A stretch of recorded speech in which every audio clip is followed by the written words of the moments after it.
I early found a private who lacked a thumb, what joy it was to me. And when I found that he alone, of all the company, had lost a thumb, my last misgiving vanished, I was sure I was on the right track. This man's name was Kruger, a German. There were 9 Germans in the company.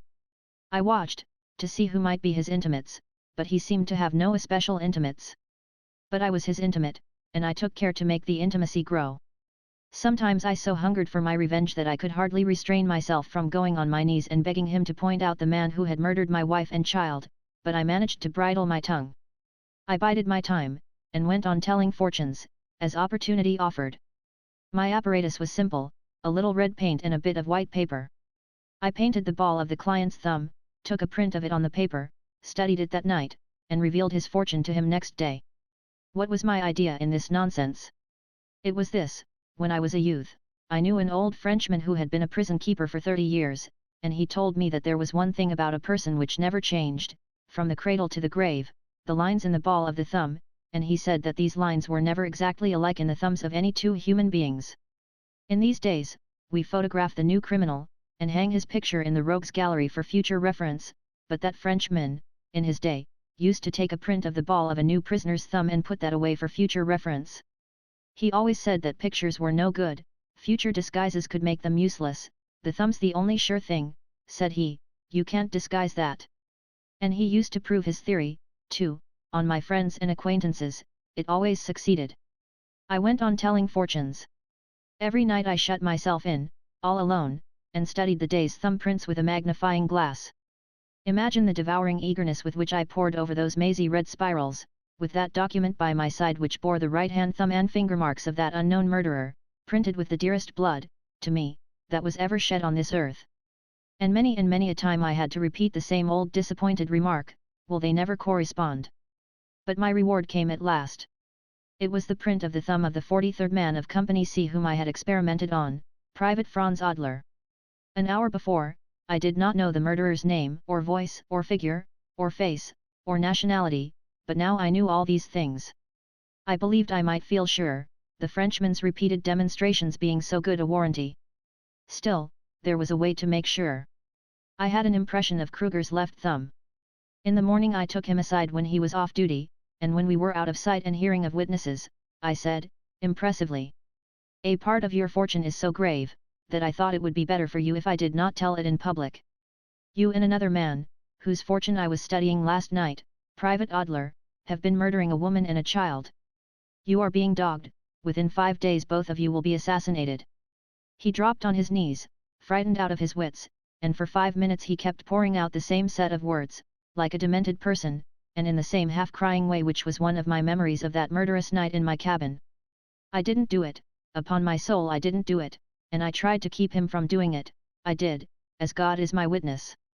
He did it alone. This was all I wanted. And I tried to get rid of the fool, but no, he clung to me, imploring me to save him from the assassin. He said, I have money, $10,000, hid away, the fruit of loot and thievery, save me, tell me what to do, and you shall have it, every penny. 2/3 of it is my cousin Adler's, but you can take it all. We hid it when we first came here.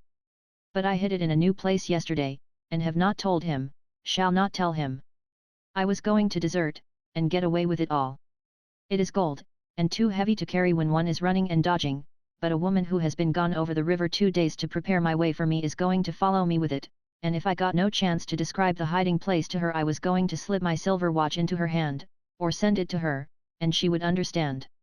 There's a piece of paper in the back of the case, which tells it all. Here, take the watch, tell me what to do. He was trying to press his watch upon me, and was exposing the paper and explaining it to me, when Adler appeared on the scene, about a dozen yards away. I said to poor Kruger, put up your watch, I don't want it. You shan't come to any harm. Go, now, I must tell Adler his fortune. Presently I will tell you how to escape the assassin, meantime I shall have to examine your thumb mark again. Say nothing to Adler about this thing, say nothing to anybody. He went away filled with fright and gratitude, poor devil. I told Adler a long fortune, purposely so long that I could not finish it, promised to come to him on guard that night and tell him the really important part of it, the tragical part of it, I said, so must be out of reach of eavesdroppers. They always kept a picket watch outside the town, mere discipline and ceremony, no occasion for it, no enemy around. Toward midnight I set out, equipped with the countersign, and picked my way toward the lonely region where Adler was to keep his watch. It was so dark that I stumbled right on a dim figure almost before I could get out a protecting word. The sentinel hailed and I answered, both at the same moment. I added, "It's only me, the fortune-teller." Then I slipped to the poor devil's side, and without a word I drove my dirk into his heart. "Yawal," laughed I, "it was the tragedy part of his fortune, indeed." As he fell from his horse, he clutched at me, and my blue goggles remained in his hand, and away plunged the beast dragging him, with his foot in the stirrup. I fled through the woods, and made good my escape, leaving the accusing goggles behind me in that dead man's hand. This was 15 or 16 years ago. Since then I have wandered aimlessly about the earth, sometimes at work, sometimes idle, sometimes with money, sometimes with none, but always tired of life, and wishing it was done, for my mission here was finished, with the act of that night, and the only pleasure, solace, satisfaction I had, in all those tedious years, was in the daily reflection, I have killed him. 4 years ago, my health began to fail. I had wandered into Munich, in my purposeless way. Being out of money, I sought work, and got it, did my duty faithfully about a year, and was then given the berth of night watchman yonder in that dead house which you visited lately. The place suited my mood. I liked it. I liked being with the dead, liked being alone with them. I used to wander among those rigid corpses, and peer into their austere faces, by the hour. The later the time, the more impressive it was, I preferred the late time. Sometimes I turned the lights low, this gave perspective, you see, and the imagination could play, always, the dim receding ranks of the dead inspired one with weird and fascinating fancies. 2 years ago, I had been there a year then, I was sitting all alone in the watchroom, one gusty winter's night, chilled, numb, comfortless, drowsing gradually into unconsciousness, the sobbing of the wind and the slamming of distant shutters falling fainter and fainter upon my dulling ear each moment, when sharp and suddenly that dead bell rang out a blood-curdling alarum over my head. The shock of it nearly paralyzed me, for it was the first time I had ever heard it. I gathered myself together and flew to the corpse room. About midway down the outside rank, a shrouded figure was sitting upright, wagging its head slowly from one side to the other, a grisly spectacle. Its side was toward me. I hurried to it and peered into its face. Heavens, it was Adler. Can you divine what my first thought was? Put into words, it was this: it seems, then, you escaped me once, there will be a different result this time. Evidently this creature was suffering unimaginable terrors. Think what it must have been to wake up in the midst of that voiceless hush, and, look out over that grim congregation of the dead. What gratitude shone in his skinny white face when he saw a living form before him. And how the fervency of this mute gratitude was augmented when his eyes fell upon the life-giving cordials which I carried in my hands. Then imagine the horror which came into this pinched face when I put the cordials behind me, and said mockingly, "Speak up, Franz Adler, call upon these dead. Doubtless they will listen and have pity, but here there is none else that will." He tried to speak, but that part of the shroud which bound his jaws held firm and would not let him. He tried to lift imploring hands, but they were crossed upon his breast and tied. I said, "Shout, Franz Adler, make the sleepers in the distant streets hear you and bring help. Shout, and lose no time, for there is little to lose."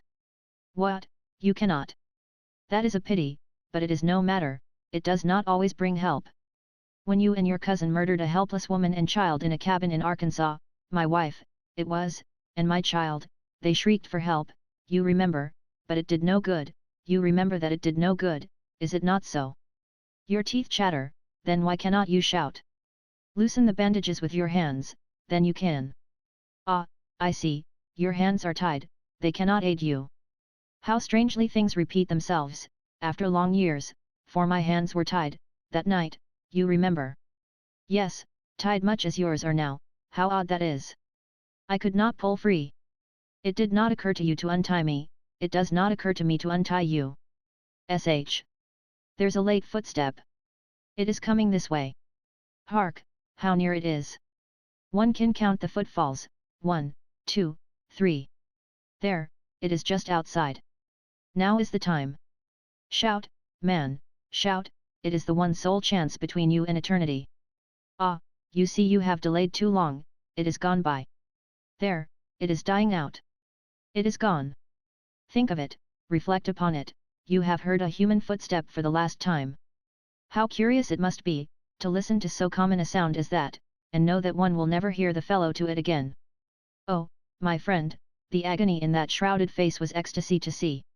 I thought of a new torture, and applied it, assisting myself with a trifle of lying invention.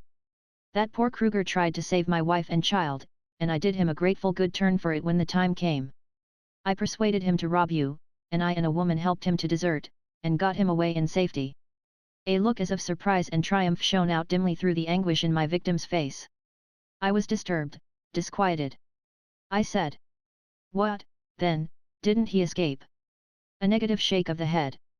No. What happened, then?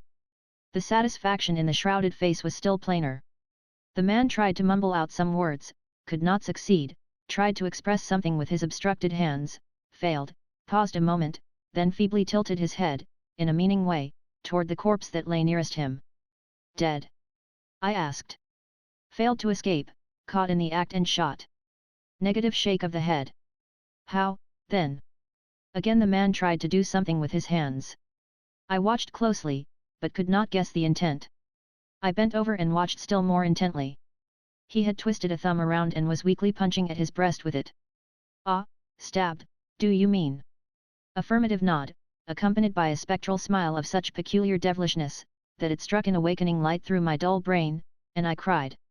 Did I stab him, mistaking him for you, for that stroke was meant for none but you? The affirmative nod of the re-dying rascal was as joyous as his failing strength was able to put into its expression. Oh, miserable, miserable me, to slaughter the pitying soul that stood a friend to my darlings when they were helpless, and would have saved them if he could. Miserable, oh, miserable, miserable me. I fancied I heard the muffled gurgle of a mocking laugh. I took my face out of my hands, and saw my enemy sinking back upon his inclined board. He was a satisfactory long time dying. He had a wonderful vitality, an astonishing constitution. Yes, he was a pleasant long time at it. I got a chair and a newspaper, and sat down by him and read. Occasionally I took a sip of brandy.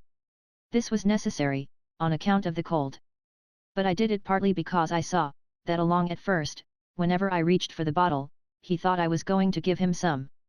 I read aloud, mainly imaginary accounts of people snatched from the grave's threshold and restored to life and vigor by a few spoonsful of liquor and a warm bath. Yes, he had a long, hard death of it, 3 hours and 6 minutes, from the time he rang his bell. It is believed that in all these 18 years that have elapsed since the institution of the corpse watch, no shrouded occupant of the Bavarian dead houses has ever rung its bell. Well, it is a harmless belief. Let it stand at that. The chill of that death room had penetrated my bones. It revived and fastened upon me the disease which had been afflicting me, but which, up to that night, had been steadily disappearing. That man murdered my wife and my child, and in 3 days hence he will have added me to his list. No matter, God! How delicious the memory of it! I caught him escaping from his grave, and thrust him back into it. After that night, I was confined to my bed for a week, but as soon as I could get about, I went to the dead house books and got the number of the house which Adler had died in. A wretched lodging house, it was. It was my idea that he would naturally have gotten hold of Kruger's effects, being his cousin, and I wanted to get Kruger's watch, if I could. But while I was sick, Adler's things had been sold and scattered, all except a few old letters, and some odds and ends of no value. However, through those letters, I traced out a son of Kruger's, the only relative left. He is a man of 30 now, a shoemaker by trade, and living at number 14 Königstrasse, Mannheim, widower, with several small children. Without explaining to him why, I have furnished 2/3 of his support, ever since. Now, as to that watch, see how strangely things happen. I traced it around and about Germany for more than a year, at considerable cost in money and vexation, and at last I got it. Got it, and was unspeakably glad, opened it, and found nothing in it. Why, I might have known that that bit of paper was not going to stay there all this time. Of course I gave up that $10,000 then, gave it up, and dropped it out of my mind, and most sorrowfully, for I had wanted it for Kruger's son. Last night, when I consented at last that I must die, I began to make ready. I proceeded to burn all useless papers, and sure enough, from a batch of Adler's, not previously examined with thoroughness, out dropped that long-desired scrap. I recognized it in a moment. Here it is, I will translate it. Brick livery stable, stone foundation, middle of town, corner of Orleans and Market. Corner toward courthouse. Third stone, fourth row. Stick notice there, saying how many are to come. There, take it and preserve it.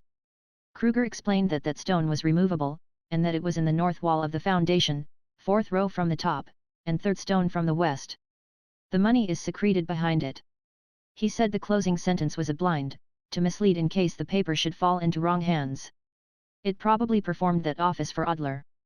Now I want to beg that when you make your intended journey down the river, you will hunt out that hidden money, and send it to Adam Kruger, care of the Mannheim address which I have mentioned. It will make a rich man of him, and I shall sleep the sounder in my grave for knowing that I have done what I could for the son of the man who tried to save my wife and child, albeit my hand ignorantly struck him down, whereas the impulse of my heart would have been to shield and serve him. Chapter 32. The disposal of a bonanza. Such was Ritter's narrative, said I to my two friends.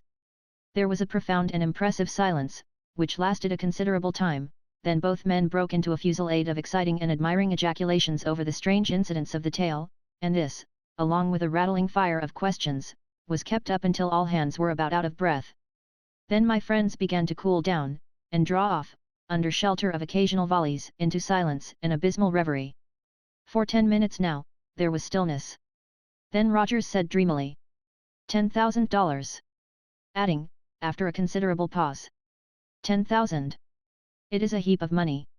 Presently the poet inquired, are you going to send it to him right away? Yes, I said. It is a queer question. No reply. After a little, Rogers asked, hesitatingly. All of it, that is, I mean. Certainly, all of it. I was going to say more, but was stopped by a train of thought which started up in me. Thompson spoke, but my mind was absent, and I did not catch what he said. But I heard Rogers answer. Yes, it seems so to me. It ought to be quite sufficient, for I don't see that he has done anything. Presently the poet said. When you come to look at it, it is more than sufficient. Just look at it, $5,000. Why, he couldn't spend it in a lifetime. And it would injure him, too, perhaps ruin him, you want to look at that. In a little while he would throw his last away, shut up his shop, maybe take to drinking, maltreat his motherless children, drift into other evil courses, go steadily from bad to worse. Yes, that's it, interrupted Rogers, fervently, I've seen it 100 times, yes, more than 100. You put money into the hands of a man like that, if you want to destroy him, that's all, just put money into his hands, it's all you've got to do, and if it don't pull him down, and take all the usefulness out of him, and all the self-respect and everything, then I don't know human nature, ain't that so, Thompson? And even if we were to give him a third of it, why, in less than 6 months. Less than 6 weeks, you'd better say, said I, warming up and breaking in. Unless he had that $3,000 in safe hands where he couldn't touch it, he would no more last you 6 weeks then. Of course he wouldn't, said Thompson, I've edited books for that kind of people, and the moment they get their hands on the royalty, maybe it's 3,000, maybe it's 2,000. What business has that shoemaker with $2,000, I should like to know, broke in Rogers, earnestly. A man perhaps perfectly contented now, there in Mannheim, surrounded by his own class, eating his bread with the appetite which laborious industry alone can give, enjoying his humble life, honest, upright, pure in heart, and blessed, yes, I say blessed. Blessed above all the myriads that go in silk attire and walk the empty artificial round of social folly, but just you put that temptation before him once.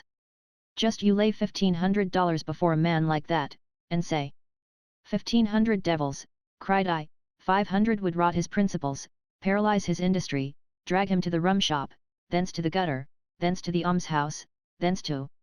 Why put upon ourselves this crime, gentlemen, interrupted the poet earnestly and appealingly. He is happy where he is, and as he is.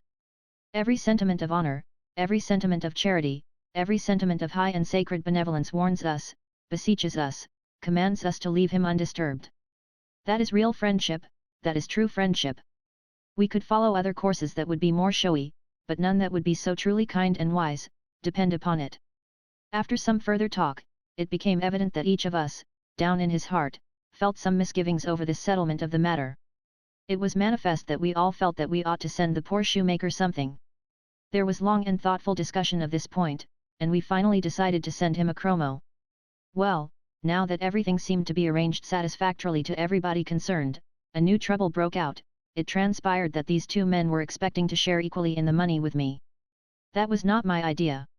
I said that if they got half of it between them they might consider themselves lucky. Rogers said, "Who would have had any if it hadn't been for me?" I flung out the first hint, but for that it would all have gone to the shoemaker. Thompson said that he was thinking of the thing himself at the very moment that Rogers had originally spoken. I retorted that the idea would have occurred to me plenty soon enough, and without anybody's help. I was slow about thinking, maybe, but I was sure. This matter warmed up into a quarrel, then into a fight, and each man got pretty badly battered. As soon as I had got myself mended up after a fashion, I ascended to the hurricane deck in a pretty sour humor. I found Captain McCord there, and said, as pleasantly as my humor would permit, "I have come to say goodbye, Captain. I wish to go ashore at Napoleon." "Go ashore where?" "Napoleon." The captain laughed, but seeing that I was not in a jovial mood, stopped that and said, "But are you serious?" "Serious? I certainly am." The captain glanced up at the pilot house and said, "He wants to get off at Napoleon." "Napoleon? That's what he says. Great Caesar's ghost." Uncle Mumford approached along the deck. The captain said, "Uncle, here's a friend of yours wants to get off at Napoleon." "Well, bye," I said.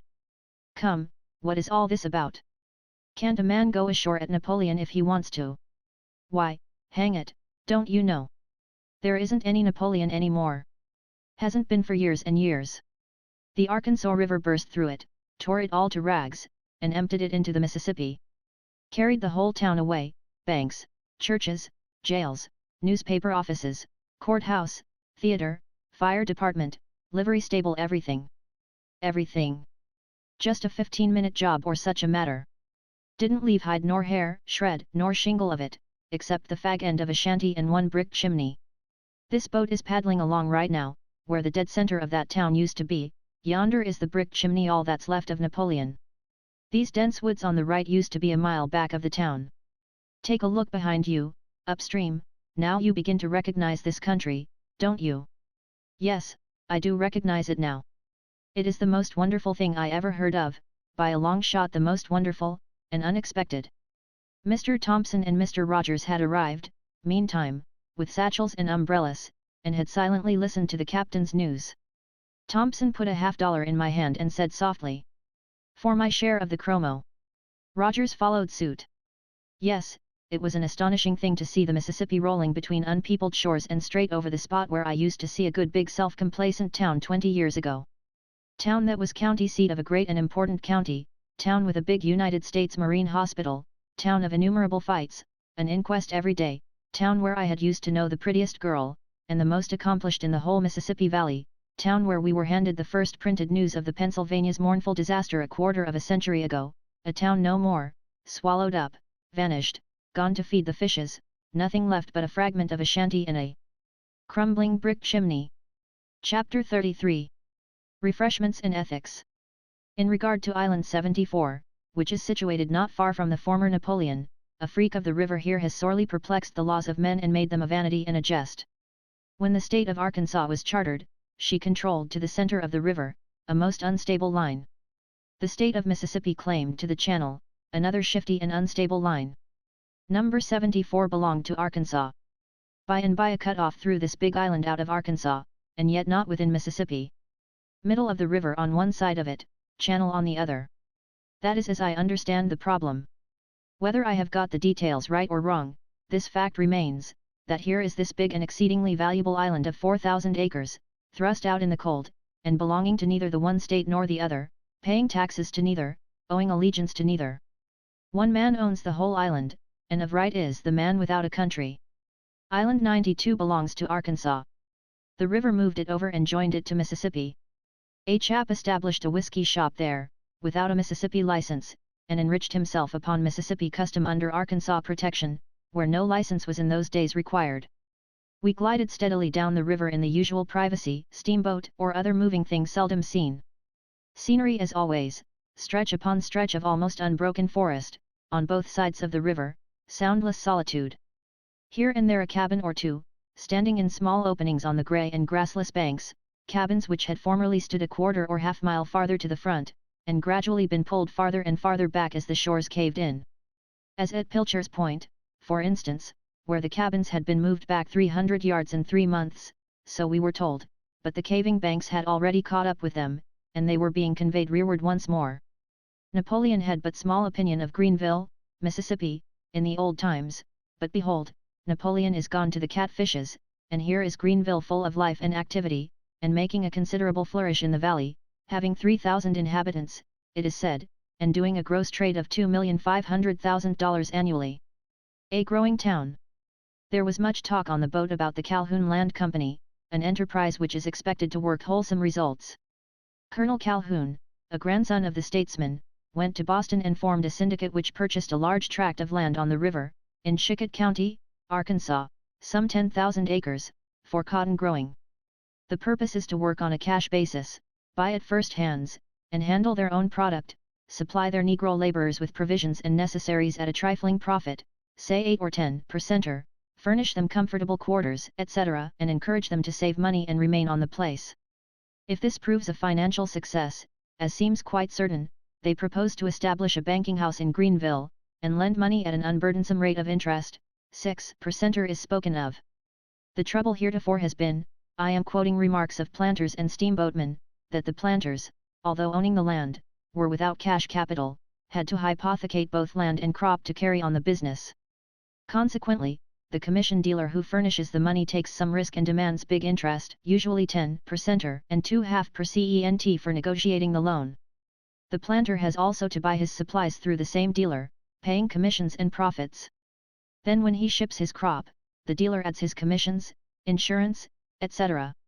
So, taking it by and large, and first and last, the dealer's share of that crop is about 25 per cent. Footnote. But what can the state do where the people are under subjection to rates of interest ranging from 18 to 30 per center and are also under the necessity of purchasing their crops in advance even of planting, at these rates, for the privilege of purchasing all their supplies at 100 per center profit, Edward Atkinson.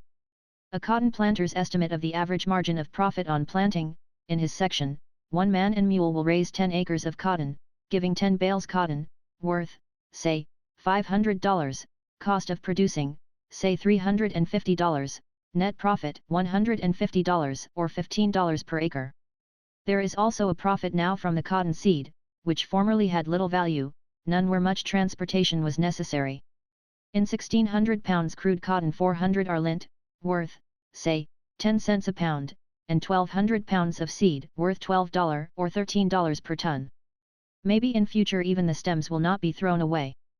Mr. Edward Atkinson says that for each bale of cotton there are 1,500 pounds of stems, and that these are very rich in phosphate of lime and potash, that when ground and mixed with ensilage or cottonseed meal, which is too rich for use as fodder in large quantities, the stem mixture makes a superior food, rich in all the elements needed for the production of milk, meat, and bone. Heretofore the stems have been considered a nuisance.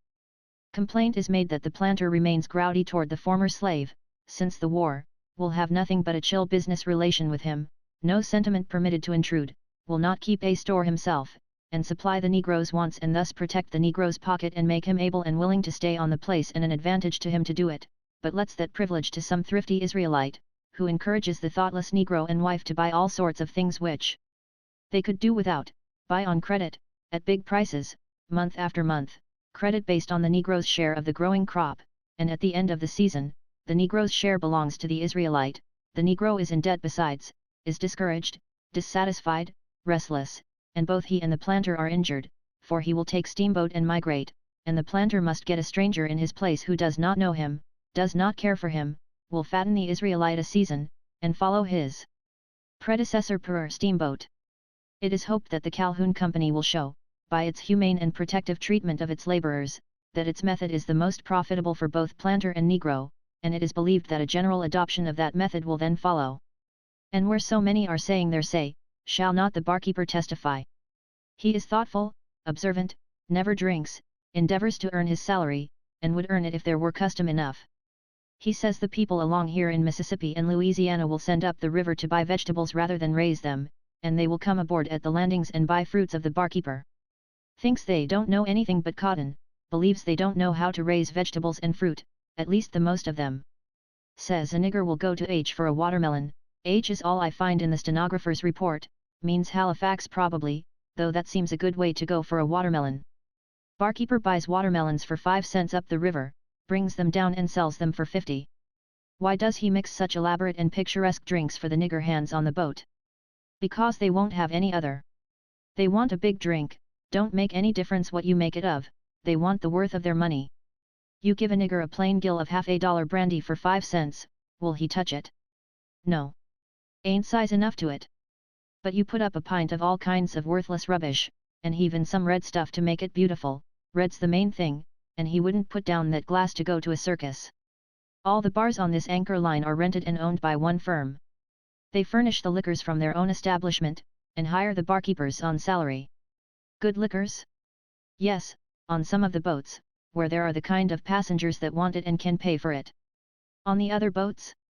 No. Nobody but the deckhands and firemen to drink it. Brandy? Yes, I've got brandy, plenty of it, but you don't want any of it unless you've made your will.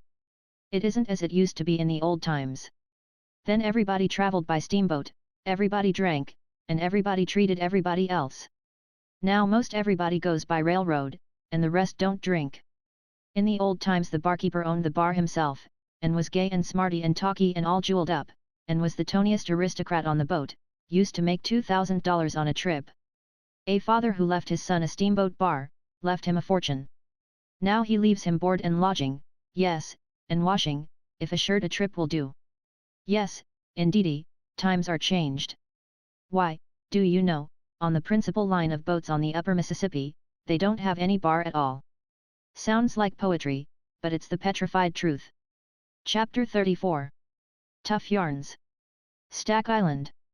I remembered Stack Island, also Lake Providence, Louisiana, which is the first distinctly southern-looking town you come to, downward bound, lies level and low, shade trees hung with venerable grey beards of Spanish moss, restful, pensive, Sunday aspect about the place, comments Uncle Mumford, with feeling, also with truth. Mr. H furnished some minor details of fact concerning this region which I would have hesitated to believe if I had not known him to be a steamboat mate. He was a passenger of ours, a resident of Arkansas City, and bound to Vicksburg to join his boat, a little sunflower packet. He was an austere man, and had the reputation of being singularly unworldly, for a river man. Among other things, he said that Arkansas had been injured and kept back by generations of exaggerations concerning the mosquitoes here. One may smile, said he, and turn the matter off as being a small thing, but when you come to look at the effects produced, in the way of discouragement of immigration, and diminished values of property, it was quite the opposite of a small thing, or thing in any wise to be coughed down or sneered at. These mosquitoes had been persistently represented as being formidable and lawless, whereas the truth is, they are feeble, insignificant in size, diffident to a fault, sensitive, and so on, and so on. You would have supposed he was talking about his family. But if he was soft on the Arkansas mosquitoes, he was hard enough on the mosquitoes of Lake Providence to make up for it, those Lake Providence colossi, as he finally called them. He said that 2 of them could whip a dog, and that 4 of them could hold a man down, and except help come, they would kill him, butcher him, as he expressed it. Referred in a sort of casual way, and yet significant way, to the fact that the life policy in its simplest form is unknown in Lake Providence, they take out a mosquito policy besides. He told many remarkable things about those lawless insects. Among others, said he had seen them try to vote. Noticing that this statement seemed to be a good deal of a strain on us, he modified it a little, said he might have been mistaken, as to that particular, but knew he had seen them around the polls canvassing. There was another passenger, friend of H.S., who backed up the harsh evidence against those mosquitoes, and detailed some stirring adventures which he had had with them. The stories were pretty sizable, merely pretty sizable, yet Mr. H was continually interrupting with a cold, inexorable wait, knock off 25% of that, now go on, or, wait, you are getting that too strong, cut it down, you get a little too much costumery onto your statements, always dress a fact in tights, never in an ulster, or, pardon, once more, if you are going to load anything more onto that statement, you want to get a couple of lighters and tow the rest. Because it's drawing all the water there is in the river already. Stick to facts, just stick to the cold facts. What these gentlemen want for a book is the frozen truth, ain't that so, gentlemen? He explained privately that it was necessary to watch this man all the time, and keep him within bounds. It would not do to neglect this precaution, as he, Mr. H., knew to his sorrow. Said he, I will not deceive you, he told me such a monstrous lie once, that it swelled my left ear up, and spread it so that I was actually not able to see out around it. It remained so for months, and people came miles to see me fan myself with it. Chapter 35. Vicksburg during the trouble. We used to plow past the lofty hill city, Vicksburg, downstream, but we cannot do that now. A cut-off has made a country town of it, like Osceola, St. Genevieve, and several others. There is currentless water, also a big island, in front of Vicksburg now. You come down the river the other side of the island, then turn and come up to the town, that is, in high water. In low water you can't come up, but must land some distance below it. Signs and scars still remain, as reminders of Vicksburg's tremendous war experiences: earthworks, trees crippled by the cannonballs, cave refuges in the clay precipices, etc. The caves did good service during the 6 weeks bombardment of the city, May 8 to July 4, 1863. They were used by the non-combatants, mainly by the women and children, not to live in constantly, but to fly to for safety on occasion. They were mere holes, tunnels, driven into the perpendicular clay bank, then branched Y-shape, within the hill.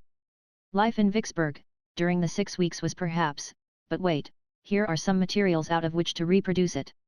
Population, 27,000 soldiers and 3,000 non-combatants, the city utterly cut off from the world, walled solidly in, the frontage by gunboats, the rear by soldiers and batteries, hence, no buying and selling with the outside, no passing to and fro, no God-speeding a parting guest, no welcoming a coming one, no printed acres of worldwide news to be read at breakfast, mornings, a tedious dull absence of such matter, instead, hence, also, no running to see steamboats smoking into view in the distance up or down, and ploughing toward the town, for none came. The river lay vacant and undisturbed, no rush and turmoil around the railway station, no struggling over bewildered swarms of passengers by noisy mobs of hackmen, all quiet there. Flour $200 a barrel, sugar $30, corn $10 a bushel, bacon $5 a pound, rum $100 a gallon, other things in proportion. Consequently, no roar and racket of drays and carriages tearing along the streets. Nothing for them to do, among that handful of non-combatants of exhausted means. At 3 o'clock in the morning, silence, silence so dead that the measured tramp of a sentinel can be heard a seemingly impossible distance, out of hearing of this lonely sound. Perhaps the stillness is absolute.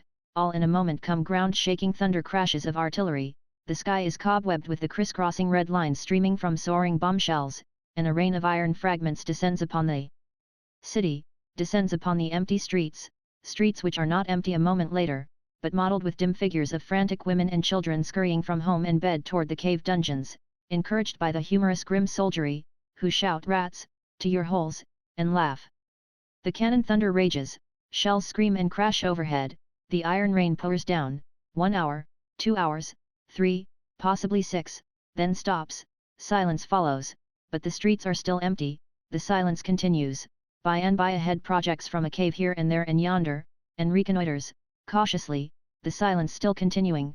Bodies follow heads, and jaded, half-smothered creatures group themselves about, stretch their cramped limbs, draw in deep draughts of the grateful fresh air. Gossip with the neighbors from the next cave, maybe straggle off home presently, or take a lounge through the town, if the stillness continues, and will scurry to the holes again, by and by, when the war tempest breaks forth once more. There being but 3,000 of these cave dwellers, merely the population of a village, would they not come to know each other, after a week or two, and familiarly, in so much that the fortunate or unfortunate experiences of one would be of interest to all? Those are the materials furnished by history. From them might not almost anybody reproduce for himself the life of that time in Vicksburg? Could you, who did not experience it, come nearer to reproducing it to the imagination of another non-participant than could a Vicksburger who did experience it? It seems impossible, and yet there are reasons why it might not really be. When one makes his first voyage in a ship, it is an experience which multitudinously bristles with striking novelties, novelties which are in such sharp contrast with all this person's former experiences that they take a seemingly deathless grip upon his imagination and memory. By tongue or pen he can make a landsman live that strange and stirring voyage over with him, make him see it all and feel it all. But if he wait? If he make 10 voyages in succession, what then? Why, the thing has lost color, snap, surprise, and has become commonplace. The man would have nothing to tell that would quicken a landsman's pulse. Years ago, I talked with a couple of the Vicksburg non-combatants, a man and his wife. Left to tell their story in their own way, those people told it without fire, almost without interest. A week of their wonderful life there would have made their tongues eloquent forever perhaps, but they had 6 weeks of it, and that wore the novelty all out. They got used to being bombshelled out of home and into the ground, the matter became commonplace. After that, the possibility of their ever being startlingly interesting in their talks about it was gone. What the man said was to this effect. It got to be Sunday all the time. 7 Sundays in the week, to us, anyway. We hadn't anything to do, and time hung heavy. 7 Sundays, and all of them broken up at one time or another, in the day or in the night, by a few hours of the awful storm of fire and thunder and iron. At first we used to shin for the holes a good deal faster than we did afterwards. The first time, I forgot the children, and Maria fetched them both along. When she was all safe in the cave she fainted. 2 or 3 weeks afterwards, when she was running for the holes, one morning, through a shell shower, a big shell burst near her, and covered her all over with dirt, and a piece of the iron carried away her game bag of false hair from the back of her head. Well, she stopped to get that game bag before she shoved along again. Was getting used to things already, you see. We all got so that we could tell a good deal about shells, and after that we didn't always go under shelter if it was a light shower. Us men would loaf around and talk, and a man would say, "There she goes," and name the kind of shell it was from the sound of it, and go on talking, if there wasn't any danger from it. If a shell was bursting close over us, we stopped talking and stood still, uncomfortable, yes, but it wasn't safe to move. When it let go, we went on talking again, if nobody hurt, maybe saying, "That was a ripper," or some such commonplace comment before we resumed, or, maybe, we would see a shell poising itself away high in the air overhead.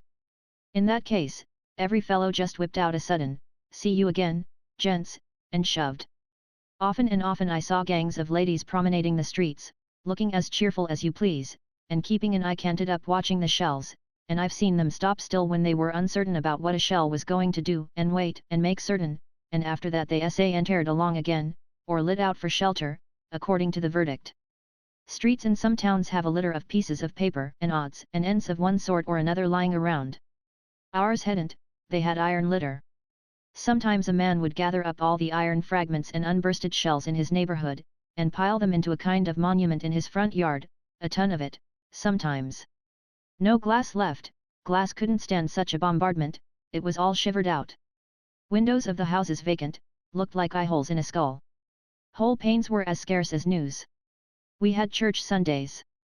Not many there, along at first, but by and by pretty good turnouts. I've seen service stop a minute, and everybody sit quiet, no voice heard, pretty funeral like then, and all the more so on account of the awful boom and crash going on outside and overhead, and pretty soon, when a body could be heard, service would go on again. Organs and church music mixed up with a bombardment is a powerful queer combination, along at first. Coming out of church, one morning, we had an accident, the only one that happened around me on a Sunday. I was just having a hearty handshake with a friend I hadn't seen for a while, and saying, "Drop into our cave tonight, after bombardment, we've got hold of a pint of prime WH. Whiskey," I was going to say, you know, but a shell interrupted. A chunk of it cut the man's arm off, and left it dangling in my hand. And do you know the thing that is going to stick the longest in my memory, and outlast everything else, little and big, I reckon, is the mean thought I had then? It was the whiskey is saved. And yet, don't you know, it was kind of excusable, because it was as scarce as diamonds, and we had only just that little, never had another taste during the siege. Sometimes the caves were desperately crowded, and always hot and close. Sometimes a cave had 20 or 25 people packed into it, no turning room for anybody, air so foul, sometimes, you couldn't have made a candle burn in it. A child was born in one of those caves one night, think of that, why, it was like having it born in a trunk. Twice we had 16 people in our cave, and a number of times we had a dozen. Pretty suffocating in there. We always had eight belonged there. Hunger and misery and sickness and fright and sorrow, and I don't know what all, got so loaded into them that none of them were ever rightly their old selves after the siege. They all died but 3 of us within a couple of years. One night a shell burst in front of the hole and caved it in and stopped it up. It was lively times, for a while, digging out.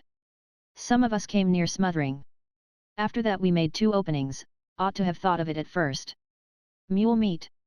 No, we only got down to that the last day or 2. Of course it was good, anything is good when you are starving. This man had kept a diary during 6 weeks? No, only the first 6 days. The first day, 8 close pages, the second, 5, the third, 1, loosely written, the fourth, 3 or 4 lines, a line or 2 the 5th and 6th days, 7th day, diary abandoned, life in terrific Vicksburg having now become commonplace and matter of course. The war history of Vicksburg has more about it to interest the general reader than that of any other of the river towns. It is full of variety, full of incident, full of the picturesque.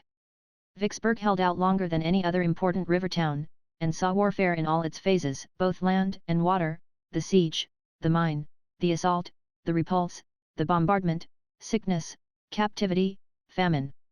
The most beautiful of all the national cemeteries is here. Over the great gateway is this inscription. Here rest in peace 16,600 who died for their country in the years 1861 to 1865. The grounds are nobly situated, being very high and commanding a wide prospect of land and river. They are tastefully laid out in broad terraces, with winding roads and paths, and there is profuse adornment in the way of semi-tropical shrubs and flowers, and in one part is a piece of native wildwood, left just as it grew, and, therefore, perfect in its charm. Everything about this cemetery suggests the hand of the national government. The government's work is always conspicuous for excellence, solidity, thoroughness, neatness. The government does its work well in the first place, and then takes care of it. By winding roads, which were often cut to so great a depth between perpendicular walls that they were mere roofless tunnels, we drove out a mile or 2 and visited the monument which stands upon the scene of the surrender of Vicksburg to General Grant by General Pemberton. Its metal will preserve it from the hackings and chippings which so defaced its predecessor, which was of marble, but the brick foundations are crumbling, and it will tumble down by and by. It overlooks a picturesque region of wooded hills and ravines, and is not unpicturesque itself, being well smothered in flowering weeds. The battered remnant of the marble monument has been removed to the National Cemetery.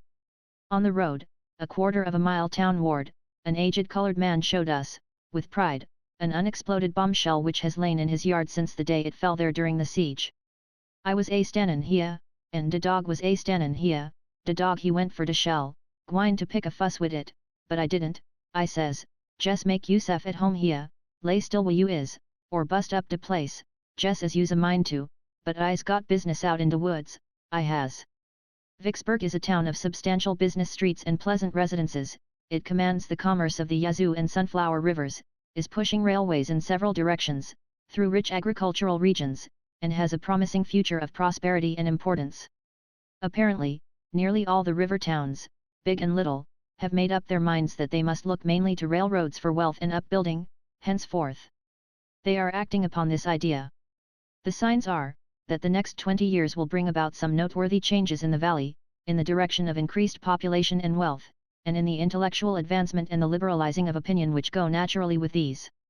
And yet, if one may judge by the past, the river towns will manage to find and use a chance, here and there, to cripple and retard their progress. They kept themselves back in the days of steamboating supremacy, by a system of wharfage dues so stupidly graded as to prohibit what may be called small retail traffic in freights and passengers. Boats were charged such heavy wharfage that they could not afford to land for 1 or 2 passengers or a light lot of freight. Instead of encouraging the bringing of trade to their doors, the towns diligently and effectively discouraged it. They could have had many boats and low rates, but their policy rendered few boats and high rates compulsory. It was a policy which extended, and extends, from New Orleans to St. Paul. We had a strong desire to make a trip up the Yazoo and the Sunflower, an interesting region at any time, but additionally interesting at this time, because up there the great inundation was still to be seen in force, but we were nearly sure to have to wait a day or more for a New Orleans boat on our return, so we were obliged to give up the project. Here is a story which I picked up on board the boat that night. I insert it in this place merely because it is a good story, not because it belongs here, for it doesn't. It was told by a passenger, a college professor, and was called to the surface in the course of a general conversation which began with talk about horses, drifted into talk about astronomy, then into talk about the lynching of the gamblers in Vicksburg half a century ago, then into talk about dreams and superstitions, and ended, after midnight, in a dispute over free trade and protection. Chapter 36. The Professor's Yarn. It was in the early days. I was not a college professor then. I was a humble-minded young land surveyor, with the world before me, to survey, in case anybody wanted it done. I had a contract to survey a route for a great mining ditch in California, and I was on my way thither, by sea, a 3 or 4 weeks voyage. There were a good many passengers, but I had very little to say to them. Reading and dreaming were my passions, and I avoided conversation in order to indulge these appetites. There were 3 professional gamblers on board, rough, repulsive fellows. I never had any talk with them, yet I could not help seeing them with some frequency, for they gambled in an upper-deck stateroom every day and night, and in my promenades I often had glimpses of them through their door, which stood a little ajar to let out the surplus tobacco smoke and profanity. They were an evil and hateful presence, but I had to put up with it, of course. There was one other passenger who fell under my eye a good deal, for he seemed determined to be friendly with me, and I could not have gotten rid of him without running some chance of hurting his feelings, and I was far from wishing to do that. Besides, there was something engaging in his countrified simplicity and his beaming good nature. The first time I saw this Mr. John Backus, I guessed, from his clothes and his looks, that he was a grazier or farmer from the backwoods of some western state, doubtless Ohio, and afterward when he dropped into his personal history and I discovered that he was a cattle raiser from interior Ohio, I was so pleased with my own penetration that I warmed toward him for verifying my instinct. He got to dropping alongside me every day, after breakfast, to help me make my promenade, and so, in the course of time, his easy working jaw had told me everything about his business, his prospects, his family, his relatives, his politics, in fact everything that concerned a Bacchus, living or dead. And meantime I think he had managed to get out of me everything I knew about my trade, my tribe, my purposes, my prospects, and myself. He was a gentle and persuasive genius, and this thing showed it, for I was not given to talking about my matters. I said something about triangulation, once. The stately word pleased his ear. He inquired what it meant. I explained. After that he quietly and inoffensively ignored my name, and always called me Triangle. What an enthusiast he was in cattle! At the bare name of a bull or a cow, his eye would light and his eloquent tongue would turn itself loose. As long as I would walk and listen, he would walk and talk. He knew all breeds, he loved all breeds, he caressed them all with his affectionate tongue. I tramped along in voiceless misery whilst the cattle question was up. When I could endure it no longer, I used to deftly insert a scientific topic into the conversation, then my eye fired and his faded, my tongue fluttered, his stopped. Life was a joy to me, and a sadness to him. One day he said, a little hesitatingly, and with somewhat of diffidence, "Triangle, would you mind coming down to my stateroom a minute, and have a little talk on a certain matter?" I went with him at once.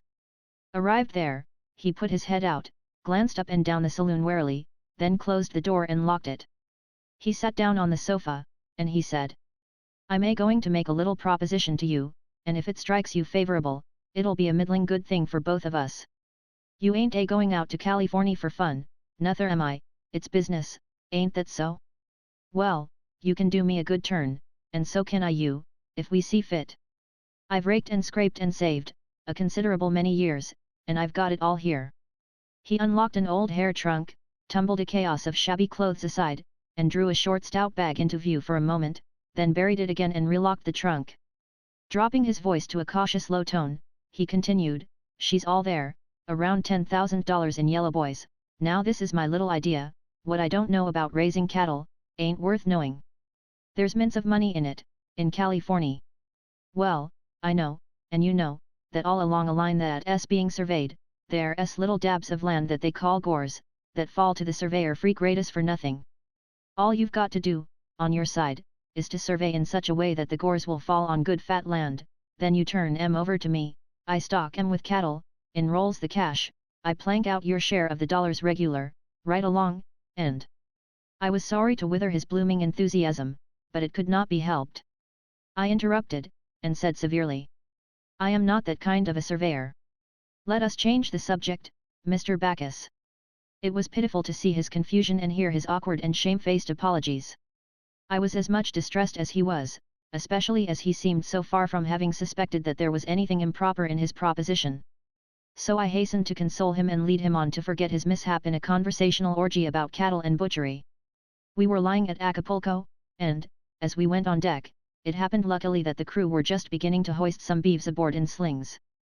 Bacchus's melancholy vanished instantly, and with it the memory of his late mistake.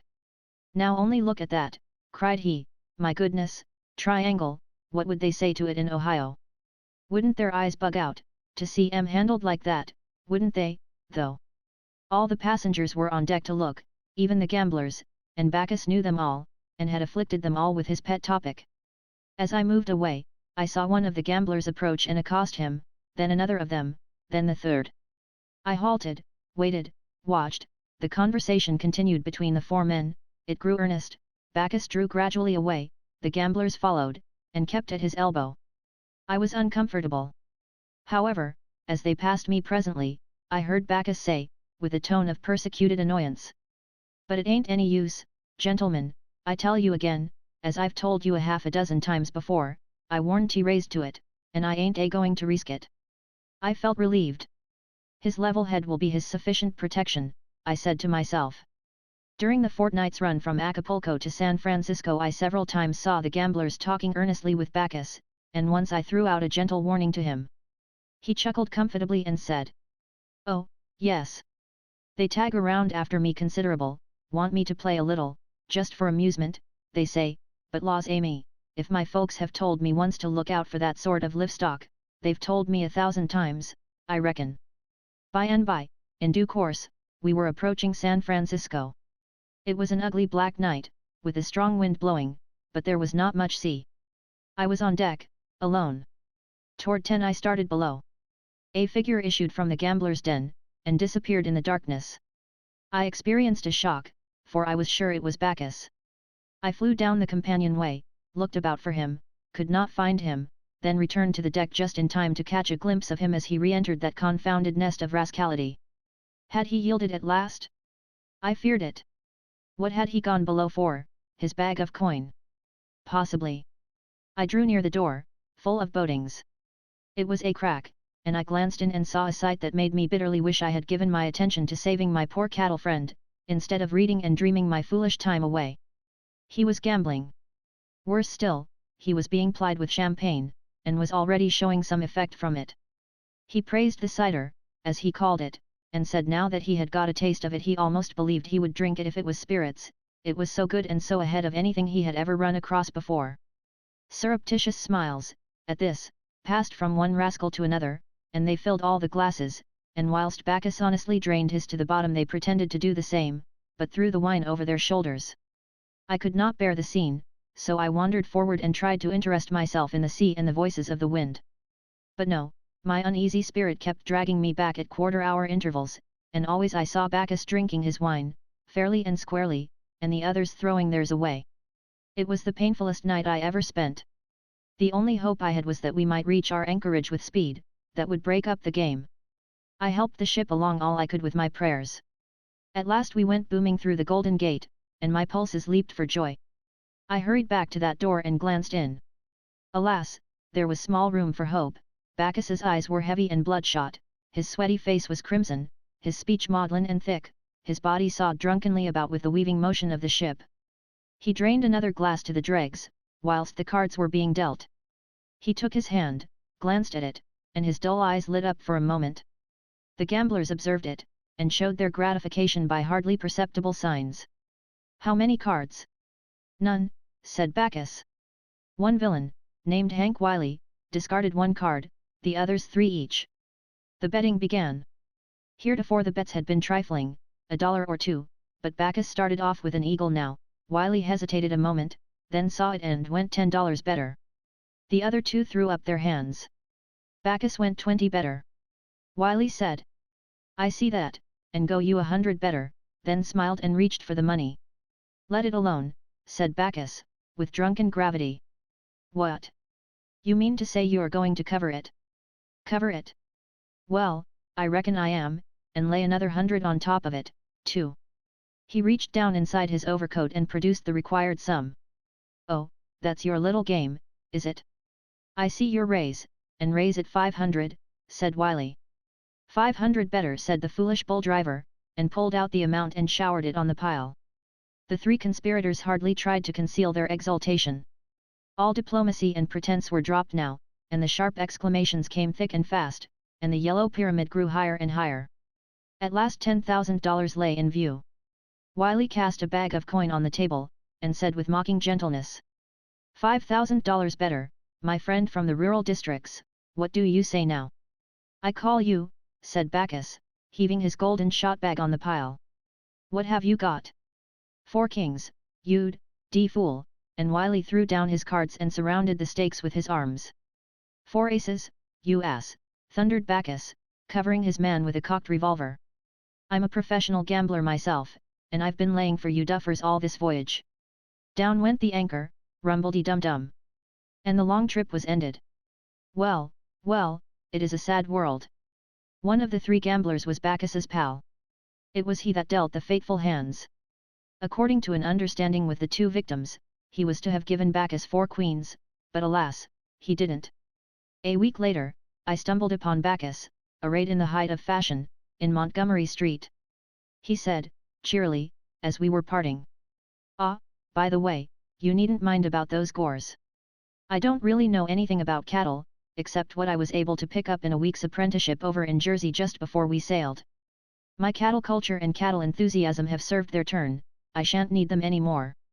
Next day we reluctantly parted from the Gold Dust and her officers, hoping to see that boat and all those officers again, someday. A thing which the fates were to render tragically impossible. Chapter 37. The End of the Gold Dust. For, 3 months later, August 8, while I was writing one of these foregoing chapters, the New York papers brought this telegram. A terrible disaster. 17 persons killed by an explosion on the steamer Gold Dust. Nashville, August 7, a dispatch from Hickman, Kentucky, says. The steamer Gold Dust exploded her boilers at 3 o'clock today, just after leaving Hickman. 47 persons were scalded and 17 are missing. The boat was landed in the eddy just above the town, and through the exertions of the citizens the cabin passengers, officers, and part of the crew and deck passengers were taken ashore and removed to the hotels and residences. 24 of the injured were lying in Holcomb's dry goods store at one time, where they received every attention before being removed to more comfortable places. A list of the names followed, whereby it appeared that of the 17 dead, 1 was the barkeeper, and among the 47 wounded, were the captain, chief mate, second mate, and second and third clerks, also Mr. Lem S. Gray, pilot, and several members of the crew. In answer to a private telegram, we learned that none of these was severely hurt, except Mr. Gray. Letters received afterward confirmed this news, and said that Mr. Gray was improving and would get well. Later letters spoke less hopefully of his case, and finally came one announcing his death. A good man, a most companionable and manly man, and worthy of a kindlier fate. Chapter 38. The House Beautiful. We took passage in a Cincinnati boat for New Orleans, or on a Cincinnati boat, either is correct, the former is the eastern form of putting it, the latter the western. Mr. Dickens declined to agree that the Mississippi steamboats were magnificent, or that they were floating palaces, terms which had always been applied to them, terms which did not over-express the admiration with which the people viewed them. Mr. Dickens's position was unassailable, possibly, the people's position was certainly unassailable. If Mr. Dickens was comparing these boats with the Crown Jewels, or with the Taj, or with the Matterhorn, or with some other priceless or wonderful thing which he had seen, they were not magnificent, he was right. The people compared them with what they had seen, and, thus measured, thus judged, the boats were magnificent, the term was the correct one, it was not at all too strong. The people were as right as was Mr. Dickens. The steamboats were finer than anything on shore. Compared with superior dwelling houses and first-class hotels in the valley, they were indubitably magnificent, they were palaces. To a few people living in New Orleans and St. Louis, they were not magnificent, perhaps, not palaces, but to the great majority of those populations, and to the entire population spread over both banks between Baton Rouge and St. Louis, they were palaces, they tallied with the citizen's dream of what magnificence was, and satisfied it. Every town and village along that vast stretch of double river frontage had a best dwelling, finest dwelling, mansion, the home of its wealthiest and most conspicuous citizen. It is easy to describe it: large grassy yard, with paling fence painted white, in fair repair, brick walk from gate to door, big, square, 2-story frame house, painted white and porticoed like a Grecian temple, with this difference, that the imposing fluted columns and Corinthian capitals were a pathetic sham, being made of white pine, and painted, iron knocker, brass doorknob, discolored, for lack of polishing. Within, an uncarpeted hall, of planed boards, opening out of it, a parlour, 15 feet by 15, in some instances 5 or 10 feet larger, in grain carpet, mahogany centre table, lamp on it, with green paper shade, standing on a gridiron, so to speak, made of high-coloured yarns, by the young ladies of the house, and called a lamp mat, several books, piled and disposed, with cast-iron exactness, according to an inherited and unchangeable plan, among them, Tupper, much pencilled, also. Friendship's offering, and affection's wreath, with their sappy inanities illustrated in die-away mezzotints, also, Ossian, Alonzo and Melissa maybe Ivanhoe also album, full of original poetry of the Thou hast wounded the spirit that loved thee breed, 2 or 3 goody-goody works, Shepherd of Salisbury Plain, etc., current number of the chaste and innocuous Godey's Ladies' Book, with painted fashion plate of wax figure women with mouths all alike, lips and eyelids the same size. Each 5-foot woman with a 2-inch wedge sticking from under her dress and letting on to be half of her foot. Polished airtight stove, new and deadly invention, with pipe passing through a board which closes up the discarded good old fireplace. On each end of the wooden mantel, over the fireplace, a large basket of peaches and other fruits, natural size, all done in plaster, rudely, or in wax, and painted to resemble the originals, which they don't. Over middle of mantel, engraving, Washington crossing the Delaware, on the wall by the door, copy of it done in thunder and lightning cruels by one of the young ladies, work of art which would have made Washington hesitate about crossing, if he could have foreseen what advantage was going to be taken of it. Piano, kettle in disguise, with music, bound and unbound, piled on it, and on a stand nearby, Battle of Prague, Bird Waltz, Arkansas Traveler, Rosin the Bow, Marseille's Hymn, on a lone barren isle, St. Helena, the last link is broken, she wore a wreath of roses the night when last we met, go, forget me, why should sorrow o'er that brow a shadow fling, hours there were to memory dearer, long, long ago, days of absence, a life on the ocean wave, a home on the rolling deep, bird at sea, and spread open on the rack, where the plaintive singer has left it, Aro haul on, silver muhoon, guide the traveller his way, etc. Tilted pensively against the piano, a guitar capable of playing the Spanish fandango by itself, if you give it a start. Frantic work of art on the wall, pious motto, done on the premises, sometimes in coloured yarns, sometimes in faded grasses, progenitor of the God bless our home of modern commerce. Framed in black mouldings on the wall, other works of arts, conceived and committed on the premises, by the young ladies, being grim black and white crayons, landscapes, mostly, lake, solitary sailboat, petrified clouds, pre-geological trees on shore, anthracite precipice, name of criminal conspicuous in the corner. Lithograph, Napoleon crossing the Alps. Lithograph, the grave at St. Helena. Steel plates, Trumbull's Battle of Bunker Hill, and the sally from Gibraltar. Copper plates, Moses smiting the rock, and return of the prodigal son. In big gilt frame, slander of the family in oil, Papa holding a book, Constitution of the United States, guitar leaning against Mama, blue ribbons fluttering from its neck, the young ladies as children in slippers and scalloped pantalettes, one embracing toy horse, the other beguiling kitten with ball of yarn, and both simpering up at Mama, who simpers back. These persons all fresh, raw and red, apparently skinned.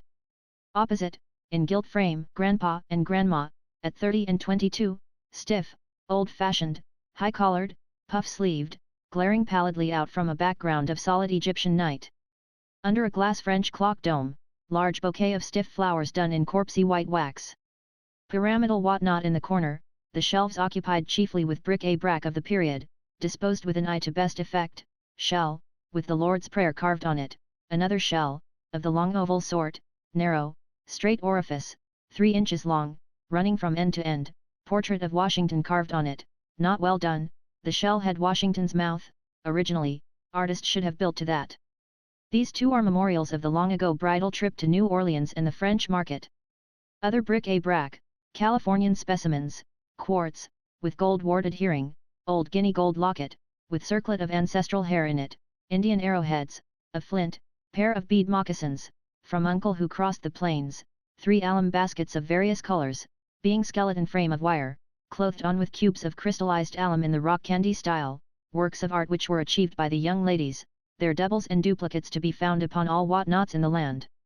Convention of desiccated bugs and butterflies pinned to a card, painted toy dog, seated upon bellows attachment, drops its under jaw and squeaks when pressed upon, sugar candy rabbit, limbs and features merged together, not strongly defined, pewter presidential campaign medal, miniature cardboard wood sawyer, to be attached to the stovepipe and operated by the heat, small Napoleon, done in wax, spread open daguerreotypes of dim children, parents, cousins, aunts and friends, in all attitudes. But customary ones. No templed portico at back, and manufactured landscape stretching away in the distance, that came in later, with the photograph, all these vague figures lavishly chained and ringed, metal indicated and secured from doubt by stripes and splashes of vivid gold bronze, all of them too much combed, too much fixed up, and all of them uncomfortable and inflexible Sunday clothes of a pattern which the spectator cannot realize could ever have been in fashion, husband and wife generally grouped together. Husband sitting, wife standing, with hand on his shoulder, and both preserving, all these fading years, some traceable effect of the daguerreotypist's brisk now smile, if you please. Bracketed over whatnot, place of special sacredness, an outrage in watercolor, done by the young niece that came on a visit long ago, and died. Pity, too, for she might have repented of this in time. Horsehair chairs, horsehair sofa which keeps sliding from under you. Window shades, of oil stuff, with milkmaids and ruined castles stenciled on them in fierce colors. Lambrequins dependent from gaudy boxings of beaten tin, gilded. Bedrooms with rag carpets, bedsteads of the corded sort, with a sag in the middle, the cords needing tightening, snuffy feather bed, not aired often enough, cane seat chairs, splint-bottomed rocker, looking glass on wall, school slate size, veneered frame, inherited bureau, washbowl and pitcher, possibly, but not certainly, brass candlestick, tallow candle, snuffers. Nothing else in the room. Not a bathroom in the house, and no visitor likely to come along who has ever seen one. That was the residence of the principal citizen, all the way from the suburbs of New Orleans to the edge of St. Louis.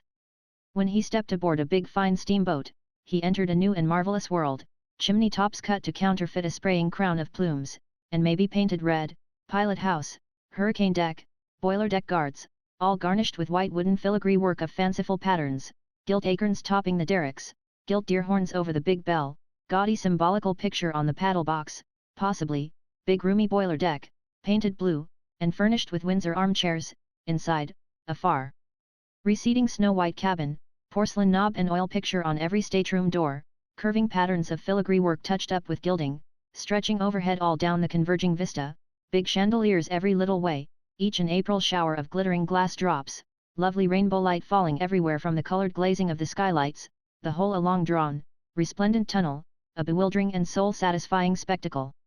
In the ladies' cabin a pink and white Wilton carpet, as soft as mush, and glorified with a ravishing pattern of gigantic flowers. Then the bridal chamber, the animal that invented that idea was still alive and unhanged, at that day, bridal chamber whose pretentious flummery was necessarily overawing to the now tottering intellect of that Hassanah-ing citizen. Every stateroom had its couple of cozy clean bunks, and perhaps a looking-glass and a snug closet, and sometimes there was even a washbowl and pitcher, and part of a towel which could be told from mosquito netting by an expert, though generally these things were absent, and the shirt-sleeved passengers cleansed themselves at a long row of stationary bowls in the barber shop, where were also public towels, public combs, and public soap. Take the steamboat which I have just described, and you have her in her highest and finest, and most pleasing, and comfortable, and satisfactory estate.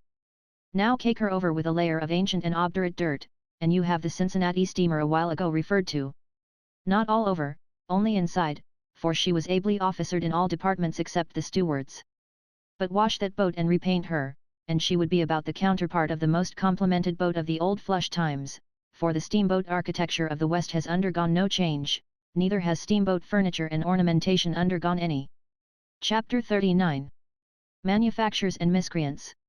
Where the river, in the Vicksburg region, used to be corkscrewed, it is now comparatively straight, made so by cut-off, a former distance of 70 miles is reduced to 35. It is a change which threw Vicksburg's neighbor, Delta, Louisiana, out into the country and ended its career as a river town. Its whole river frontage is now occupied by a vast sandbar, thickly covered with young trees, a growth which will magnify itself into a dense forest by and by, and completely hide the exiled town. In due time we passed Grand Gulf and Rodney, of war fame, and reached Natchez, the last of the beautiful hill cities, for Baton Rouge, yet to come, is not on a hill, but only on high ground. Famous Natchez under the hill has not changed notably in 20 years, in outward aspect, judging by the descriptions of the ancient procession of foreign tourists, it has not changed in 60, for it is still small, straggling, and shabby. It had a desperate reputation, morally, in the old keel boating and early steamboating times, plenty of drinking, carousing, fisticuffing, and killing there, among the riffraff of the river, in those days. But Natchez on top of the hill is attractive, has always been attractive.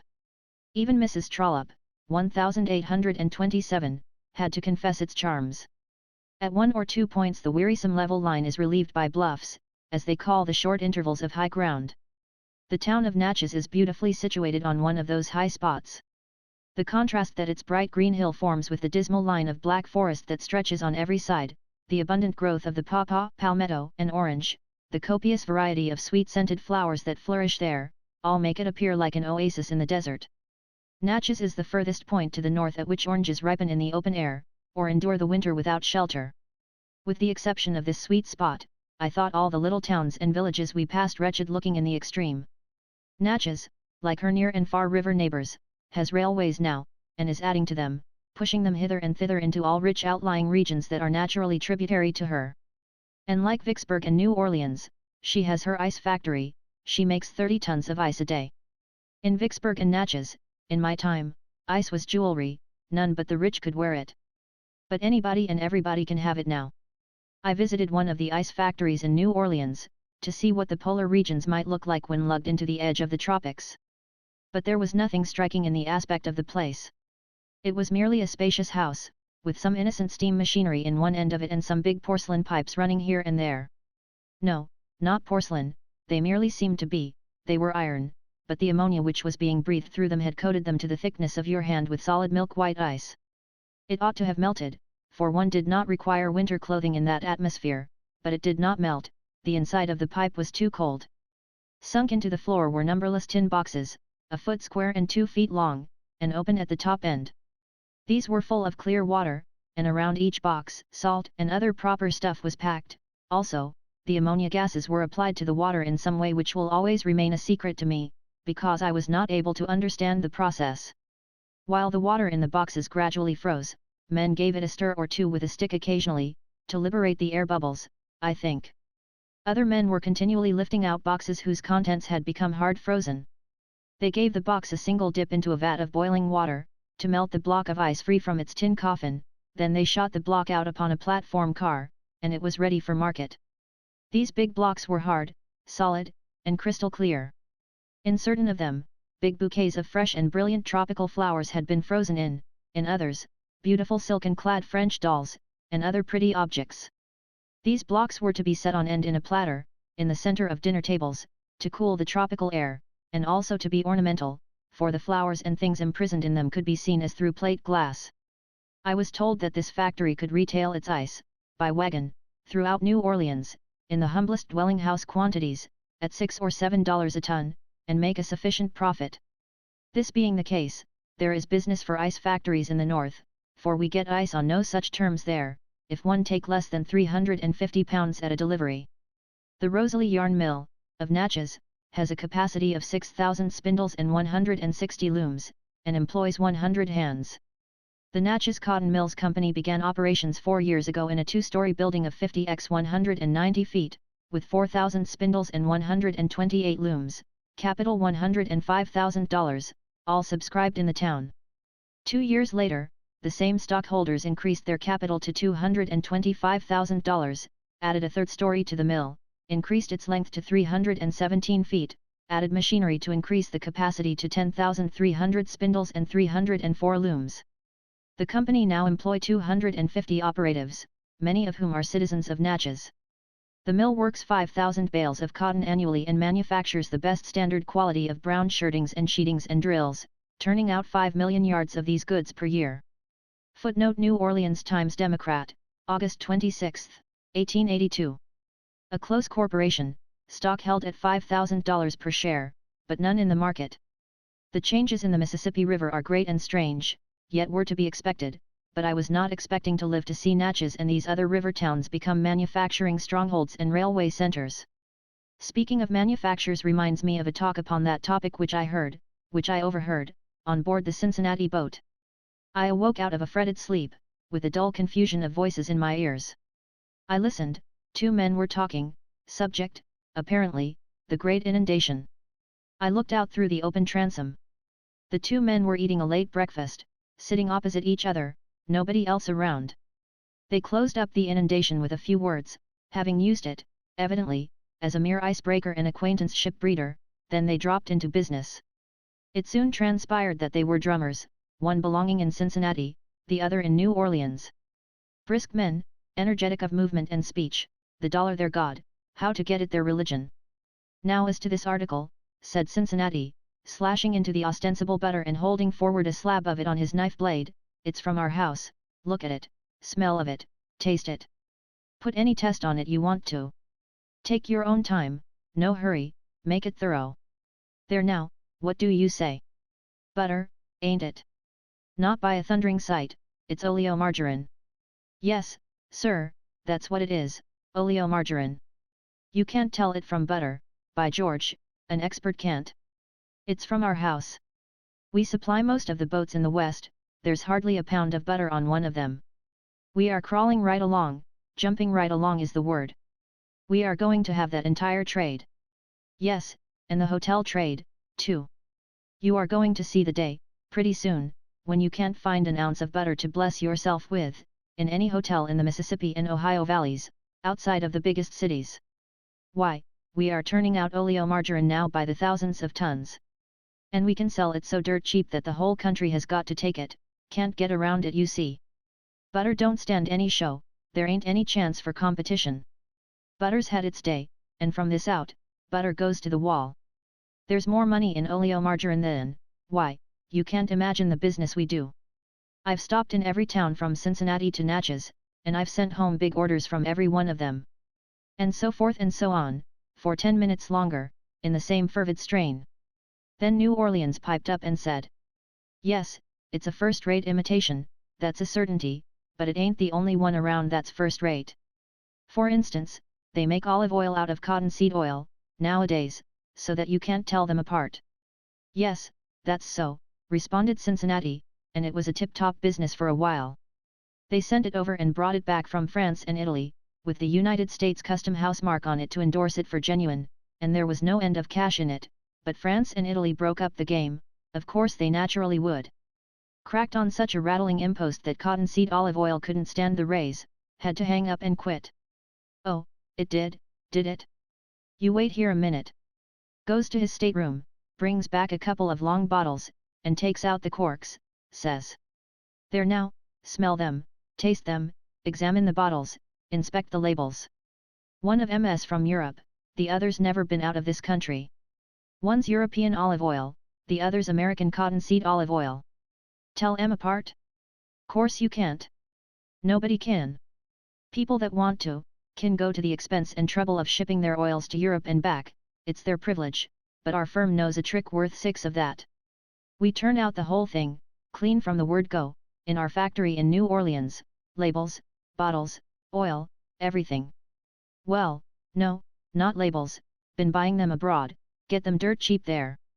You see, there's just one little wee speck, essence or whatever it is, in a gallon of cottonseed oil, that give it a smell, or a flavor, or something, get that out, and you're all right, perfectly easy then to turn the oil into any kind of oil you want to, and there ain't anybody that can detect the true from the false.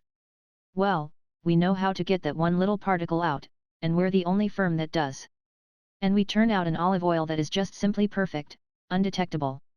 We are doing a ripping trade, too, as I could easily show you by my order book for this trip. Maybe you'll butter everybody's bread pretty soon, but we'll cottonseed his salad for him from the Gulf to Canada, and that's a dead certain thing. Cincinnati glowed and flashed with admiration.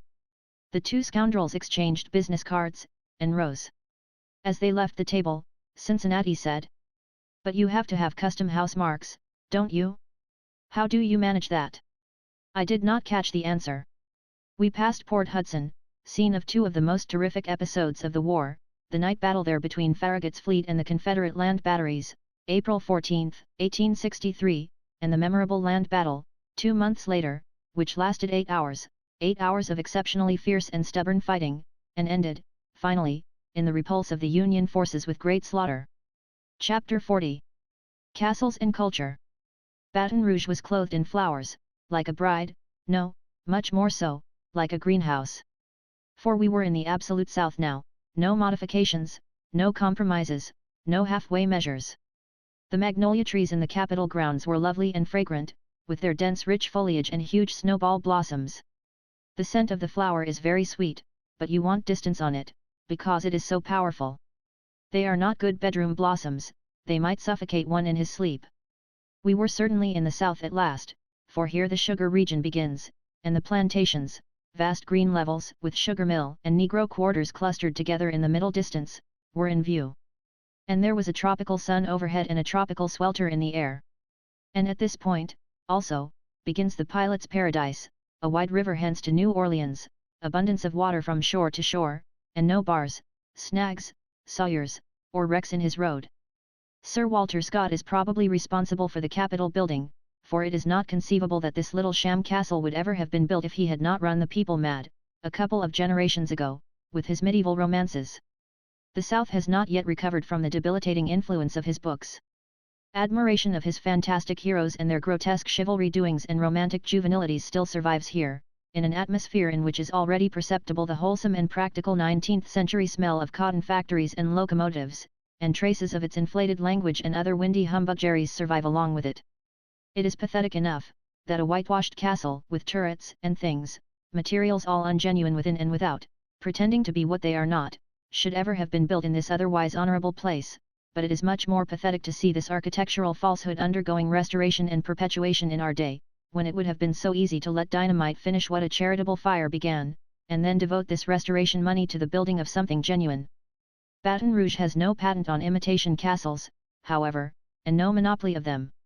Here is a picture from the advertisement of the Female Institute of Columbia, Tennessee. The following remark is from the same advertisement.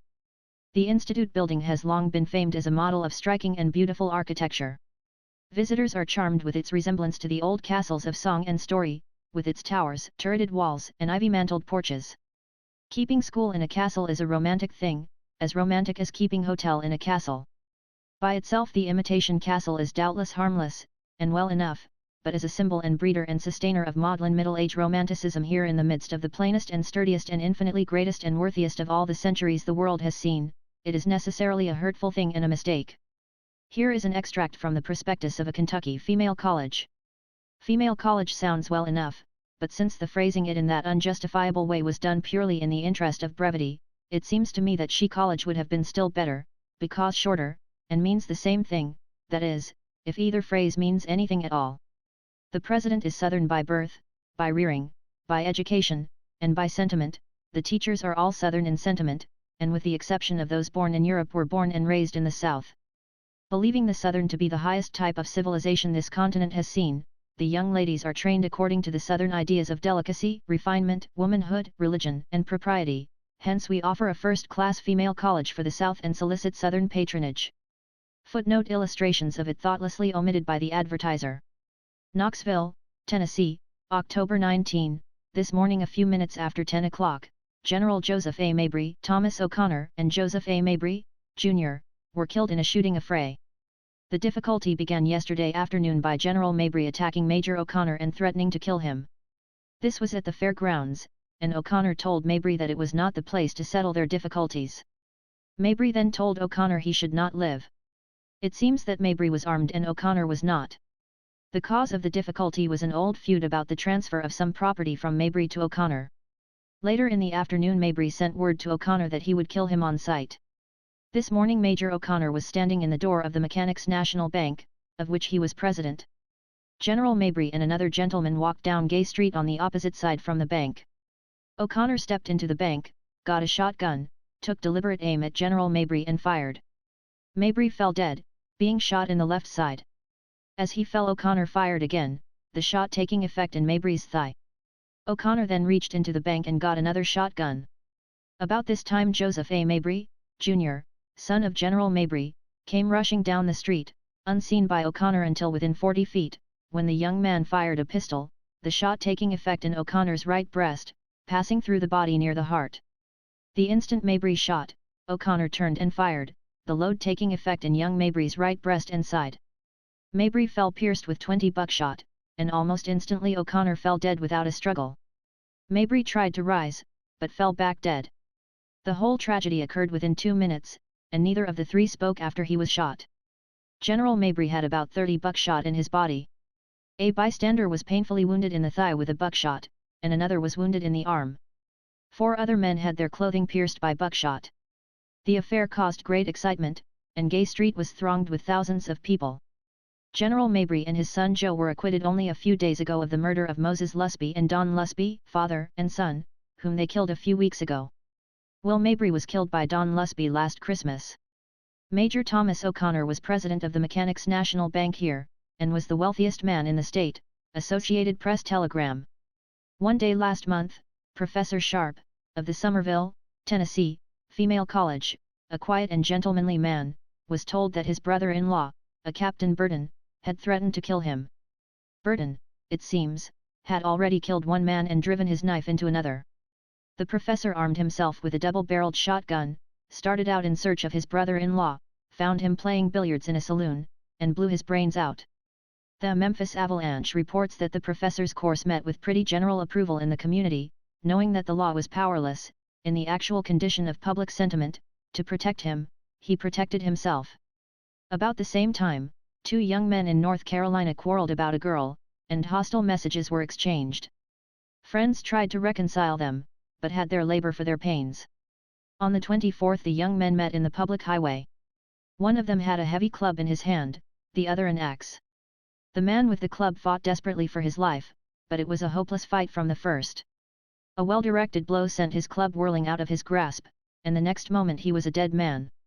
About the same time, 2 highly connected young Virginians, clerks in a hardware store at Charlottesville, while skylarking, came to blows. Peter Dick threw pepper in Charles Rhodes's eyes. Rhodes demanded an apology, Dick refused to give it, and it was agreed that a duel was inevitable, but a difficulty arose, the parties had no pistols, and it was too late at night to procure them. One of them suggested that butcher knives would answer the purpose, and the other accepted the suggestion. The result was that Rhodes fell to the floor with a gash in his abdomen that may or may not prove fatal. If Dick has been arrested, the news has not reached us. He expressed deep regret, and we are told by a Stanton correspondent of the Philadelphia Press that every effort has been made to hush the matter up. Extracts from the public journals. What, Warder, ho! The man that can blow so complacent a blast as that, probably blows it from a castle.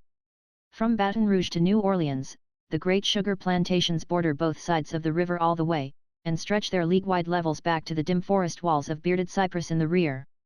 Shores lonely no longer. Plenty of dwellings all the way, on both banks, standing so close together, for long distances, that the broad river lying between the 2 rows, becomes a sort of spacious street. A most homelike and happy-looking region. And now and then you see a pillared and porticoed great manor house, embowered in trees. Here is testimony of 1 or 2 of the procession of foreign tourists that filed along here half a century ago. Mrs. Trollope says, the unbroken flatness of the banks of the Mississippi continued unvaried for many miles above New Orleans, but the graceful and luxuriant palmetto, the dark and noble ilex, and the bright orange, were everywhere to be seen, and it was many days before we were weary of looking at them. Captain Basil Hall. The district of country which lies adjacent to the Mississippi, in the lower parts of Louisiana, is everywhere thickly peopled by sugar planters, whose showy houses, gay piazzas, trig gardens, and numerous slave villages, all clean and neat, gave an exceedingly thriving air to the river scenery. All the procession paint the attractive picture in the same way. The descriptions of 50 years ago do not need to have a word changed in order to exactly describe the same region as it appears today, except as to the trigness of the houses. The whitewash is gone from the Negro cabins now, and many, possibly most, of the big mansions, once so shining white, have worn out their paint and have a decayed, neglected look. It is the blight of the war. 21 years ago everything was trim and trig and bright along the coast, just as it had been in 1827, as described by those tourists. Unfortunate tourists. People humbugged them with stupid and silly lies, and then laughed at them for believing and printing the same.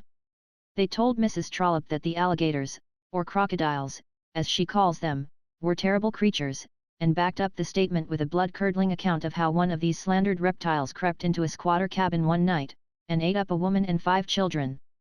The woman, by herself, would have satisfied any ordinarily impossible alligator, but no, these liars must make him gorge the 5 children besides. One would not imagine that jokers of this robust breed would be sensitive, but they were. It is difficult, at this day, to understand, and impossible to justify, the reception which the Book of the Grave, honest, intelligent, gentle, manly, charitable, well-meaning Capt. Basil Hall got. Chapter 41. The Metropolis of the South. The approaches to New Orleans were familiar, general aspects were unchanged.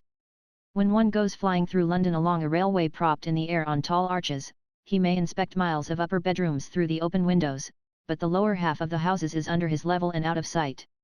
Similarly, in High River Stage, in the New Orleans region, the water is up to the top of the enclosing levee rim, the flat country behind it lies low, representing the bottom of a dish, and as the boat swims along, high on the flood, one looks down upon the houses and into the upper windows.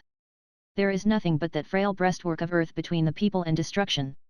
The old brick salt warehouses clustered at the upper end of the city looked as they had always looked, warehouses which had had a kind of Aladdin's lamp experience, however, since I had seen them, for when the war broke out the proprietor went to bed one night leaving them packed with thousands of sacks of vulgar salt, worth a couple of dollars a sack, and got up in the morning and found his mountain of salt turned into a mountain of gold, so to speak, so suddenly and to so dizzy a height had the war news sent up the price of the article.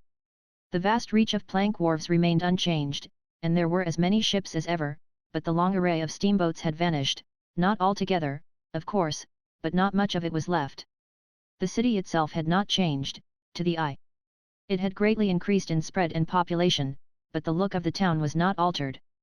The dust, waste paper littered, was still deep in the streets, the deep, trough-like gutters alongside the curbstones were still half full of reposeful water with a dusty surface, the sidewalks were still, in the sugar and bacon region, encumbered by casks and barrels and hogsheads, the great blocks of austerely plain commercial houses were as dusty-looking as ever. Canal Street was finer, and more attractive and stirring than formerly, with its drifting crowds of people, its several processions of hurrying streetcars, and, toward evening, its broad second-story verandas crowded with gentlemen and ladies clothed according to the latest mode. Not that there is any architecture in Canal Street, to speak in broad, general terms, there is no architecture in New Orleans, except in the cemeteries. It seems a strange thing to say of a wealthy, far-seeing, and energetic city of 250,000 inhabitants, but it is true. There is a huge granite U.S. Custom House, costly enough, genuine enough, but as a decoration it is inferior to a gasometer. It looks like a state prison. But it was built before the war. Architecture in America may be said to have been born since the war. New Orleans, I believe, has had the good luck, and in a sense the bad luck, to have had no great fire in late years. It must be so. If the opposite had been the case, I think one would be able to tell the burnt district by the radical improvement in its architecture over the old forms. One can do this in Boston and Chicago. The burnt district of Boston was commonplace before the fire, but now there is no commercial district in any city in the world that can surpass it, or perhaps even rival it, in beauty, elegance, and tastefulness. However, New Orleans has begun, just this moment, as one may say. When completed, the new Cotton Exchange will be a stately and beautiful building, massive, substantial, full of architectural graces, no shams or false pretenses or uglinesses about it anywhere. To the city, it will be worth many times its cost, for it will breed its species. What has been lacking hitherto, was a model to build toward, something to educate eye and taste, a suggester, so to speak. The city is well outfitted with progressive men, thinking, sagacious, long-headed men. The contrast between the spirit of the city and the city's architecture is like the contrast between waking and sleep. Apparently there is a boom in everything but that one dead feature. The water in the gutters used to be stagnant and slimy, and a potent disease breeder, but the gutters are flushed now, 2 or 3 times a day, by powerful machinery. In many of the gutters the water never stands still, but has a steady current. Other sanitary improvements have been made, and with such effect that New Orleans claims to be, during the long intervals between the occasional yellow fever assaults, one of the healthiest cities in the Union. There's plenty of ice now for everybody, manufactured in the town. It is a driving place commercially, and has a great river, ocean, and railway business. At the date of our visit, it was the best lighted city in the Union, electrically speaking. The New Orleans electric lights were more numerous than those of New York, and very much better. One had this modified noonday not only in Canal and some neighboring chief streets, but all along a stretch of 5 miles of river frontage. There are good clubs in the city now, several of them but recently organized, and inviting modern-style pleasure resorts at West End and Spanish Fort. The telephone is everywhere. One of the most notable advances is in journalism. The newspapers, as I remember them, were not a striking feature. Now they are. Money is spent upon them with a free hand. They get the news, let it cost what it may. The editorial work is not hack grinding, but literature. As an example of New Orleans journalistic achievement, it may be mentioned that the Times-Democrat of August 26, 1882, contained a report of the year's business of the towns of the Mississippi Valley, from New Orleans all the way to St. Paul, 2,000 miles. That issue of the paper consisted of 40 pages, 7 columns to the page, 280 columns in all, 1,500 words to the column, an aggregate of 420,000 words. That is to say, not much short of 3 times as many words as there are in this book. One may with sorrow contrast this with the architecture of New Orleans. I have been speaking of public architecture only. The domestic article in New Orleans is reproachless, notwithstanding it remains as it always was. All the dwellings are of wood, in the American part of the town, I mean, and all have a comfortable look. Those in the wealthy quarter are spacious, painted snow-white usually, and generally have wide verandas, or double verandas, supported by ornamental columns. These mansions stand in the center of large grounds, and rise, garlanded with roses, out of the midst of swelling masses of shining green foliage and many-colored blossoms. No houses could well be in better harmony with their surroundings, or more pleasing to the eye, or more homelike and comfortable looking. One even becomes reconciled to the cistern presently. This is a mighty cask, painted green, and sometimes a couple of stories high, which is propped against the house corner on stilts. There is a mansion and brewery suggestion about the combination which seems very incongruous at first. But the people cannot have wells, and so they take rainwater. Neither can they conveniently have cellars, or graves. Footnote: the Israelites are buried in graves, by permission, I take it, not requirement, but none else, except the destitute, who are buried at public expense. The graves are but 3 or 4 feet deep, the town being built upon made ground, so they do without both, and few of the living complain, and none of the others. Chapter 42. Hygiene and Sentiment. They bury their dead in vaults, above the ground. These vaults have a resemblance to houses, sometimes to temples, are built of marble, generally, are architecturally graceful and shapely, they face the walks and driveways of the cemetery, and when one moves through the midst of 1,000 or so of them and sees their white roofs and gables stretching into the distance on every hand, the phrase "City of the Dead" has all at once a meaning to him. Many of the cemeteries are beautiful, and are kept in perfect order. When one goes from the levee or the business streets near it, to a cemetery, he observes to himself that if those people down there would live as neatly while they are alive as they do after they are dead, they would find many advantages in it, and besides, their quarter would be the wonder and admiration of the business world. Fresh flowers, in vases of water, are to be seen at the portals of many of the vaults, placed there by the pious hands of bereaved parents and children, husbands and wives, and renewed daily. A milder form of sorrow finds its inexpensive and lasting remembrancer in the coarse and ugly but indestructible immortelle, which is a wreath or cross or some such emblem, made of rosettes of black linen, with sometimes a yellow rosette at the conjunction of the cross's bars, kind of sorrowful breastpin, so to say. The immortelle requires no attention, you just hang it up, and there you are, just leave it alone, it will take care of your grief for you, and keep it in mind better than you can, stands weather first rate, and lasts like boiler iron. On sunny days, pretty little chameleons, gracefulest of legged reptiles, creep along the marble fronts of the vaults, and catch flies.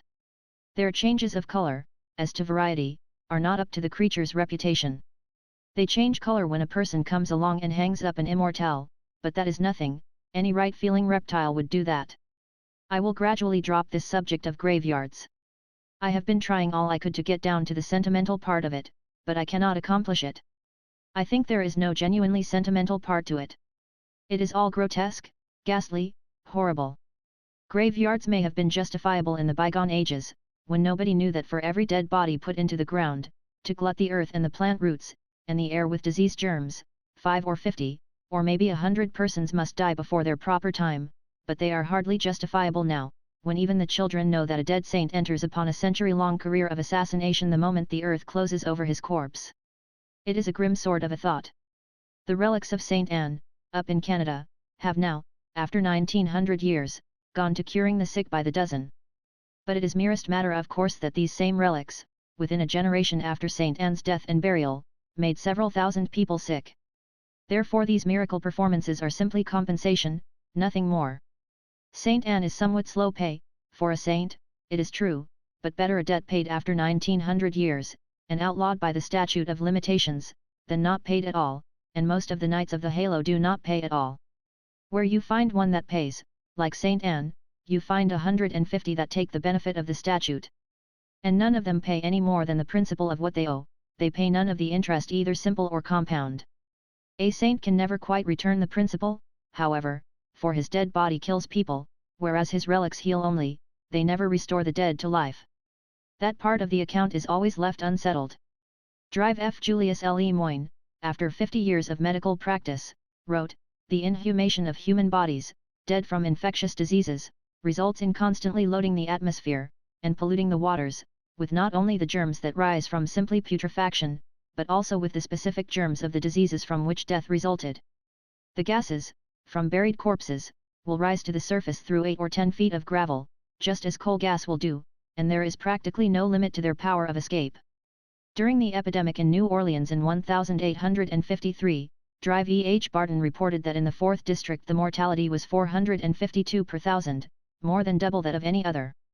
In this district were 3 large cemeteries, in which during the previous year more than 3,000 bodies had been buried. In other districts the proximity of cemeteries seemed to aggravate the disease. In 1828 Professor Bianchi demonstrated how the fearful reappearance of the plague at Medina was caused by excavations in ground where, 300 years previously, the victims of the pestilence had been buried. Mr. Cooper, in explaining the causes of some epidemics, remarks that the opening of the plague burial grounds at Iam resulted in an immediate outbreak of disease. North American Review, No. 3, Volume 135. In an address before the Chicago Medical Society, in advocacy of cremation, Dr. Charles W. Purdy made some striking comparisons to show what a burden is laid upon society by the burial of the dead. 1 1/4 times more money is expended annually in funerals in the United States than the government expends for public school purposes. Funerals cost this country in 1880 enough money to pay the liabilities of all the commercial failures in the United States during the same year, and give each bankrupt a capital of $8,630 with which to resume business. Funerals cost annually more money than the value of the combined gold and silver yield of the United States in the year 1880. These figures do not include the sums invested in burial grounds and expended in tombs and monuments, nor the loss from depreciation of property in the vicinity of cemeteries. For the rich, cremation would answer as well as burial, for the ceremonies connected with it could be made as costly and ostentatious as a Hindu suttee, while for the poor, cremation would be better than burial, because so cheap. Footnote 4 or $5 is the minimum cost, so cheap until the poor got to imitating the rich, which they would do by and by. The adoption of cremation would relieve us of a muck of threadbare burial witticisms, but, on the other hand, it would resurrect a lot of mildewed old cremation jokes that have had a rest for 2,000 years. I have a colored acquaintance who earns his living by odd jobs and heavy manual labor. He never earns above $400 in a year, and as he has a wife and several young children, the closest scrimping is necessary to get him through to the end of the 12 months debtless. To such a man a funeral is a colossal financial disaster. While I was writing one of the preceding chapters, this man lost a little child. He walked the town over with a friend, trying to find a coffin that was within his means. He bought the very cheapest one he could find, plain wood, stained. It cost him $26. It would have cost less than $4, probably, if it had been built to put something useful into. He and his family will feel that outlay a good many months. Chapter 43. The Art of Inhumation. About the same time, I encountered a man in the street, whom I had not seen for 6 or 7 years, and something like this talk followed. I said, "But you used to look sad and oldish, you don't now. Where did you get all this youth and bubbling cheerfulness? Give me the address." He chuckled blithely, took off his shining tile, pointed to a notched pink circlet of paper pasted into its crown, with something lettered on it, and went on chuckling while I read, J. B. Undertaker. Then he clapped his hat on, gave it an irreverent tilt to leeward, and cried out. That's what's the matter. It used to be rough times with me when you knew me, insurance agency business, you know, mighty irregular. Big fire, all right, brisk trade for 10 days while people scared, after that, dull policy business till next fire. Town like this don't have fires often enough, a fellow strikes so many dull weeks in a row that he gets discouraged. But you bet you, this is the business. People don't wait for examples to die. No, sir, they drop off right along, there ain't any dull spots in the undertaker line. I just started in with 2 or 3 little old coffins and a hired hearse, and now look at the thing. I've worked up a business here that would satisfy any man, don't care who he is. 5 years ago, lodged in an attic, live in a swell house now, with a mansard roof, and all the modern inconveniences. Does a coffin pay so well? Is there much profit on a coffin? Go away. How you talk. Then, with a confidential wink, a dropping of the voice, and an impressive laying of his hand on my arm, look here, there's one thing in this world which isn't ever cheap. That's a coffin. There's one thing in this world which a person don't ever try to Jew you down on. That's a coffin. There's one thing in this world which a person don't say, I'll look around a little, and if I find I can't do better I'll come back and take it. That's a coffin. There's one thing in this world which a person won't take in pine if he can go walnut, and won't take in walnut if he can go mahogany, and won't take in mahogany if he can go an iron casket with silver door plate and bronze handles. That's a coffin. And there's one thing in this world which you don't have to worry around after a person to get him to pay for. And that's a coffin. Undertaking, why it's the dead surest business in Christendom, and the knobbiest. Why, just look at it. A rich man won't have anything but your very best, and you can just pile it on, too, pile it on and sock it to him, he won't ever holler. And you take in a poor man, and if you work him right he'll bust himself on a single layout. Or especially a woman. For instance, Mrs. O'Flaherty comes in, widow, wiping her eyes and kind of moaning. Unhandkerchiefs one eye, bats it around tearfully over the stock, says. And Pat might yet ask for that one. $39, madam, says I. It's a foine a big price, sure, but Pat shall be buried like a gentleman, as he was, if I have to work me fingers off for it. I'll have that one, sor. Yes, madam, says I, and it is a very good one, too, not costly, to be sure, but in this life we must cut our garment to our clothes, as the saying is. And as she starts out, I heave in, kind of casually, this one with the white satin lining is a beauty, but I am afraid, well, $65 is a rather, but no matter, I felt obliged to say to Mrs. O'Shaughnessy. D'ye mean to soy that Bridget O'Shaughnessy bought the maid to that jewel box to ship that drunken divil to purgatory in? Yes, madam. Then Pat shall go to heaven in the twin to it, if it takes the last rap the O'Flahertys can raise, and mind you, stick on some extras, too, and I'll give ye another $1. And as I lay in with the livery stables, of course I don't forget to mention that Mrs. O'Shaughnessy hired $54 worth of hacks and flung as much style into Dennis's funeral as if he had been a duke or an assassin. And of course she sails in and goes the O'Shaughnessy about 4 hacks and an omnibus better. That used to be, but that's all played now, that is, in this particular town. The Irish got to piling up hacks so, on their funerals, that a funeral left them ragged and hungry for 2 years afterward, so the priest pitched in and broke it all up. He don't allow them to have but 2 hacks now, and sometimes only 1. Well, said I, if you are so light-hearted and jolly in ordinary times, what must you be in an epidemic? He shook his head. No, you're off, there. We don't like to see an epidemic. An epidemic don't pay. Well, of course I don't mean that, exactly, but it don't pay in proportion to the regular thing. Don't it occur to you, why? No. Think. I can't imagine. What is it? It's just 2 things. Well, what are they? One's embalming. And what's the other? Ice. How is that? Well, in ordinary times, a person dies, and we lay him up in ice, 1 day 2 days, maybe 3, to wait for friends to come. Takes a lot of it, melts fast. We charge jewelry rates for that ice, and war prices for attendance. Well, Don't you know, when there's an epidemic, they rush to the cemetery the minute the breath's out. No market for ice in an epidemic. Same with embalming. You take a family that's able to embalm, and you've got a soft thing. You can mention 16 different ways to do it, though there ain't only one or two ways, when you come down to the bottom facts of it, and they'll take the highest priced way, every time. It's human nature in grief. It don't reason, you see. Time being, it don't care a damn. All it wants is physical immortality for deceased, and they're willing to pay for it. All you've got to do is to just be calm and stack it up, they'll stand the racket. Why, man, you can take a defunct that you couldn't give away, and get your embalming traps around you and go to work, and in a couple of hours he is worth a cool 600, that's what he's worth. There ain't anything equal to it but trading rats for demons in time of famine. Well, don't you see, when there's an epidemic, people don't wait to embalm.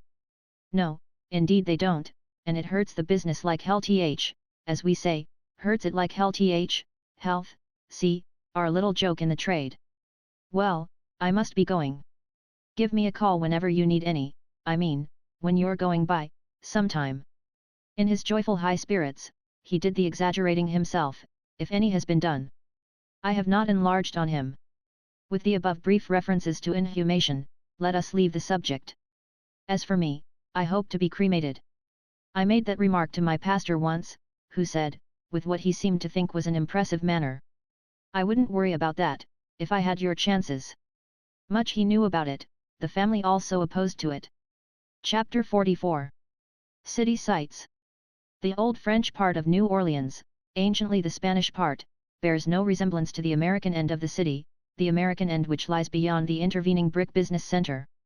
The houses are massed in blocks, are austerely plain and dignified, uniform of pattern, with here and there a departure from it with pleasant effect, all are plastered on the outside, and nearly all have long, iron-railed verandas running along the several stories. Their chief beauty is the deep, warm, varicolored stain with which time and the weather have enriched the plaster. It harmonizes with all the surroundings, and has as natural a look of belonging there as has the flush upon sunset clouds. This charming decoration cannot be successfully imitated, neither is it to be found elsewhere in America. The iron railings are a specialty, also. The pattern is often exceedingly light and dainty and airy and graceful, with a large cipher or monogram in the center, a delicate cobweb of baffling, intricate forms, wrought in steel. The ancient railings are handmade, and are now comparatively rare and proportionately valuable. They are become bric-a-brac. The party had the privilege of idling through this ancient quarter of New Orleans with the South's finest literary genius, the author of The Grandest Cymes. In him the South has found a masterly delineator of its interior life and its history. In truth, I find by experience, that the untrained eye and vacant mind can inspect it, and learn of it, and judge of it, more clearly and profitably in his books than by personal contact with it. With Mr. Cable along to see for you, and describe and explain and illuminate, a jog through that old quarter is a vivid pleasure. And you have a vivid sense as of unseen or dimly seen things, vivid, and yet fitful and darkling, you glimpse salient features, but lose the fine shades or catch them imperfectly through the vision of the imagination, a case, as it were, of ignorant nearsighted stranger traversing the rim of wide vague horizons of Alps with an inspired and enlightened long-sighted native. We visited the old St. Louis Hotel, now occupied by municipal offices. There is nothing strikingly remarkable about it, but one can say of it as of the Academy of Music in New York, that if a broom or a shovel has ever been used in it there is no circumstantial evidence to back up the fact. It is curious that cabbages and hay and things do not grow in the Academy of Music, but no doubt it is on account of the interruption of the light by the benches, and the impossibility of hoeing the crop except in the aisles. The fact that the ushers grow their buttonhole bouquets on the premises shows what might be done if they had the right kind of an agricultural head to the establishment. We visited also the venerable cathedral, and the pretty square in front of it, the one dim with religious light, the other brilliant with the worldly sort, and lovely with orange trees and blossomy shrubs. Then we drove in the hot sun through the wilderness of houses and out onto the wide dead level beyond, where the villas are, and the water wheels to drain the town, and the commons populous with cows and children, passing by an old cemetery where we were told lie the ashes of an early pirate. But we took him on trust, and did not visit him. He was a pirate with a tremendous and sanguinary history, and as long as he preserved unspotted, in retirement, the dignity of his name and the grandeur of his ancient calling, homage and reverence were his from high and low, but when at last he descended into politics and became a paltry alderman, the public shook him, and turned aside and wept. When he died, they set up a monument over him, and little by little he has come into respect again, but it is respect for the pirate, not the alderman. Today the loyal and generous remember only what he was, and charitably forget what he became. Thence, we drove a few miles across a swamp, along a raised shell road, with a canal on one hand and a dense wood on the other, and here and there, in the distance, a ragged and angular-limbed and moss-bearded cypress, top standing out, clear-cut against the sky, and as quaint of form as the apple trees in Japanese pictures. Such was our course and the surroundings of it. There was an occasional alligator swimming comfortably along in the canal, and an occasional picturesque colored person on the bank, flinging his statue-rigid reflection upon the still water and watching for a bite. And by we reached the West End, a collection of hotels of the usual light summer resort pattern, with broad verandas all around, and the waves of the white and blue Lake Pontchartrain lapping the thresholds. We had dinner on a ground veranda over the water, the chief dish the renowned fish called the pompano, delicious as the less criminal forms of sin. Thousands of people come by rail and carriage to West End and to Spanish Fort every evening, and dine, listen to the bands, take strolls in the open air under the electric lights, go sailing on the lake, and entertain themselves in various and sundry other ways. We had opportunities on other days and in other places to test the pompano. Notably, at an editorial dinner at one of the clubs in the city. He was in his last possible perfection there, and justified his fame. In his suite was a tall pyramid of scarlet crayfish, large ones, as large as one's thumb, delicate, palatable, appetizing. Also deviled whitebait, also shrimps of choice quality, and a platter of small soft-shell crabs of a most superior breed. The other dishes were what one might get at Delmonico's, or Buckingham Palace. Those I have spoken of can be had in similar perfection in New Orleans only, I suppose. In the West and South they have a new institution, the Broom Brigade. It is composed of young ladies who dress in a uniform costume, and go through the infantry drill, with broom in place of musket. It is a very pretty sight, on private view. When they perform on the stage of a theatre, in the blaze of coloured fires, it must be a fine and fascinating spectacle. I saw them go through their complex manual with grace, spirit, and admirable precision. I saw them do everything which a human being can possibly do with a broom, except sweep. I did not see them sweep. But I know they could learn. What they have already learned proves that. And if they ever should learn, and should go on the warpath down Tchoupitoulas or some of those other streets around there, those thoroughfares would bear a greatly improved aspect in a very few minutes. But the girls themselves wouldn't, so nothing would be really gained, after all. The drill was in the Washington Artillery Building. In this building we saw many interesting relics of the war. Also a fine oil painting representing Stonewall Jackson's last interview with General Lee. Both men are on horseback. Jackson has just ridden up, and is accosting Lee. The picture is very valuable, on account of the portraits, which are authentic. But, like many another historical picture, it means nothing without its label. And one label will fit it as well as another. First interview between Lee and Jackson. Last interview between Lee and Jackson. Jackson introducing himself to Lee. Jackson accepting Lee's invitation to dinner. Jackson declining Lee's invitation to dinner, with thanks. Jackson apologizing for a heavy defeat. Jackson reporting a great victory. Jackson asking Lee for a match. It tells one story, and a sufficient one, for it says quite plainly and satisfactorily, here are Lee and Jackson together. The artist would have made it tell that this is Lee and Jackson's last interview if he could have done it. But he couldn't, for there wasn't any way to do it. A good legible label is usually worth, for information, a ton of significant attitude and expression in a historical picture. In Rome, people with fine sympathetic natures stand up and weep in front of the celebrated Beatrice Cenci the day before her execution. It shows what a label can do. If they did not know the picture, they would inspect it unmoved, and say, young girl with hay fever, young girl with her head in a bag. I found the half-forgotten southern intonations and elisions as pleasing to my ear as they had formerly been. A southerner talks music. At least it is music to me, but then I was born in the south. The educated southerner has no use for an R, except at the beginning of a word. He says hona, and dinna, and govna, and before the vav, and so on. The words may lack charm to the eye, in print, but they have it to the ear. When did the R disappear from southern speech, and how did it come to disappear? The custom of dropping it was not borrowed from the north, nor inherited from England. Many southerners, most southerners, put a Y into occasional words that begin with the K sound. For instance, they say Mr. Kayata, Carter, and speak of playing kayots or of riding in the kayas. And they have the pleasant custom, long ago fallen into decay in the north, of frequently employing the respectful sir. Instead of the curt yes, and the abrupt no, they say yes, Sue, no, Sue. But there are some infelicities. Such as like for as, and the addition of an at where it isn't needed. I heard an educated gentleman say, like the flag officer did. His cook or his butler would have said, like the flag officer done. You hear gentlemen say, where have you been at? And here is the aggravated form, heard a ragged street Arab say it to a comrade, I was a ask and Tom you was a set and it. The very elect carelessly say will when they mean shall, and many of them say, I didn't go to do it, meaning I didn't mean to do it. The northern word guess, imported from England, where it used to be common, and now regarded by satirical Englishmen as a Yankee original, is but little used among Southerners. They say reckon. They haven't any doesn't in their language, they say don't instead. The unpolished often use went forgone. It is nearly as bad as the northern hadn't ought. This reminds me that a remark of a very peculiar nature was made here in my neighborhood, in the north, a few days ago, he hadn't ought to have went. How is that? Isn't that a good deal of a triumph? One knows the orders combined in this half-breed's architecture without inquiring, one parent northern, the other southern. Today I heard a schoolmistress ask, where is John gone? This form is so common, so nearly universal, in fact, that if she had used whither instead of where, I think it would have sounded like an affectation.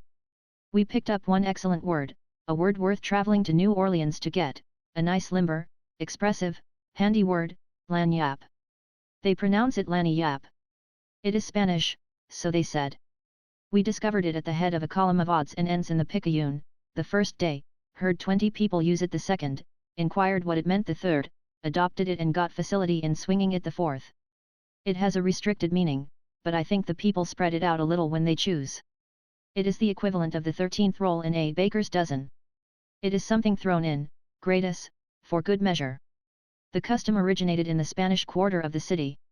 When a child or a servant buys something in a shop, or even the mayor or the governor, for aught I know, he finishes the operation by saying, "Give me something for lagniappe."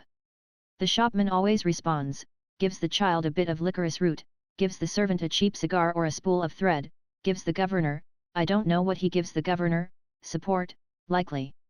When you are invited to drink, and this does occur now and then in New Orleans, and you say, "What, again? No, I've had enough," the other party says, "But just this one time more, this is for lagniappe." When the beau perceives that he is stacking his compliments a trifle too high, and sees by the young lady's countenance that the edifice would have been better with the top compliment left off, he puts his "I beg pardon, no harm intended," into the briefer form of "Oh, that's for lagniappe." If the waiter in the restaurant stumbles and spills a gill of coffee down the back of your neck, he says for lagniappe, "Saw," and gets you another cup without extra charge. Chapter 45. Southern Sports. In the North one hears the war mentioned, in social conversation, once a month, sometimes as often as once a week, but as a distinct subject for talk, it has long ago been relieved of duty. There are sufficient reasons for this. Given a dinner company of 6 gentlemen today, it can easily happen that 4 of them, and possibly 5, were not in the field at all. So the chances are 4 to 2, or 5 to 1, that the war will at no time during the evening become the topic of conversation, and the chances are still greater that if it become the topic it will remain so but a little while.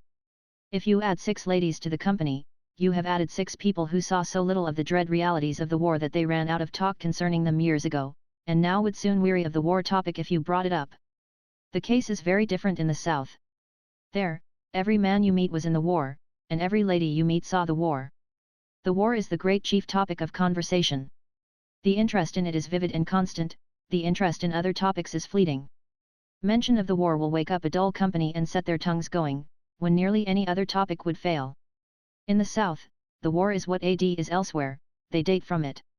All day long you hear things placed as having happened since the VOV, or duin the VOV, or before the VOV, or right after the VOV, or about 2 years or 5 years or 10 years before the VOV or after the VOV. It shows how intimately every individual was visited, in his own person, by that tremendous episode. It gives the inexperienced stranger a better idea of what a vast and comprehensive calamity invasion is than he can ever get by reading books at the fireside. At a club one evening, a gentleman turned to me and said, in an aside. You notice, of course, that we are nearly always talking about the war. It isn't because we haven't anything else to talk about, but because nothing else has so strong an interest for us. And there is another reason: in the war, each of us, in his own person, seems to have sampled all the different varieties of human experience. As a consequence, you can't mention an outside matter of any sort but it will certainly remind some listener of something that happened during the war, and out he comes with it. Of course that brings the talk back to the war. You may try all you want to keep other subjects before the house, and we may all join in and help, but there can be but one result: the most random topic would load every man up with war reminiscences, and shut him up, too, and talk would be likely to stop presently, because you can't talk pale inconsequentialities when you've got a crimson fact or fancy in your head that you are burning to fetch out. The poet was sitting some little distance away, and presently he began to speak about the moon. The gentleman who had been talking to me remarked in an aside, "There, the moon is far enough from the seat of war, but you will see that it will suggest something to somebody about the war. In 10 minutes from now the moon, as a topic, will be shelved." The poet was saying he had noticed something which was a surprise to him, had the impression that down here, toward the equator, the moonlight was much stronger and brighter than up north, had the impression that when he visited New Orleans, many years ago, the moon. Interruption from the other end of the room. Let me explain that. Reminds me of an anecdote. Everything is changed since the war, for better or for worse, but you'll find people down here born grumblers, who see no change except the change for the worse. There was an old Negro woman of this sort. A young New Yorker said in her presence, "What a wonderful moon you have down here." She sighed and said, "Ah, bless yo' heart, honey, you ought to seen dat moon befo' de vav." The new topic was dead already. But the poet resurrected it, and gave it a new start. A brief dispute followed, as to whether the difference between northern and southern moonlight really existed or was only imagined. Moonlight talk drifted easily into talk about artificial methods of dispelling darkness. Then somebody remembered that when Farragut advanced upon Port Hudson on a dark night, and did not wish to assist the aim of the Confederate gunners, he carried no battle lanterns, but painted the decks of his ships white, and thus created a dim but valuable light, which enabled his own men to grope their way around with considerable facility. At this point the war got the floor again, the 10 minutes not quite up yet. I was not sorry, for war talk by men who have been in a war is always interesting, whereas moon talk by a poet who has not been in the moon is likely to be dull. We went to a cockpit in New Orleans on a Saturday afternoon. I had never seen a cockfight before. There were men and boys there of all ages and all colors, and of many languages and nationalities. But I noticed one quite conspicuous and surprising absence: the traditional brutal faces. There were no brutal faces. With no cockfighting going on, you could have played the gathering on a stranger for a prayer meeting, and after it began, for a revival, provided you blindfolded your stranger, for the shouting was something prodigious. A Negro and a white man were in the ring, everybody else outside. The cocks were brought in sacks, and when time was called, they were taken out by the two bottle holders, stroked, caressed, poked toward each other, and finally liberated. The big black cock plunged instantly at the little grey one and struck him on the head with his spur. The grey responded with spirit. Then the babel of many-tongued shoutings broke out, and ceased not thenceforth.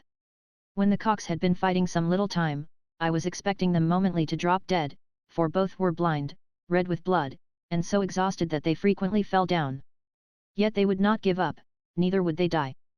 The Negro and the white man would pick them up every few seconds, wipe them off, blow cold water on them in a fine spray, and take their heads in their mouths and hold them there a moment, to warm back the perishing life perhaps, I do not know.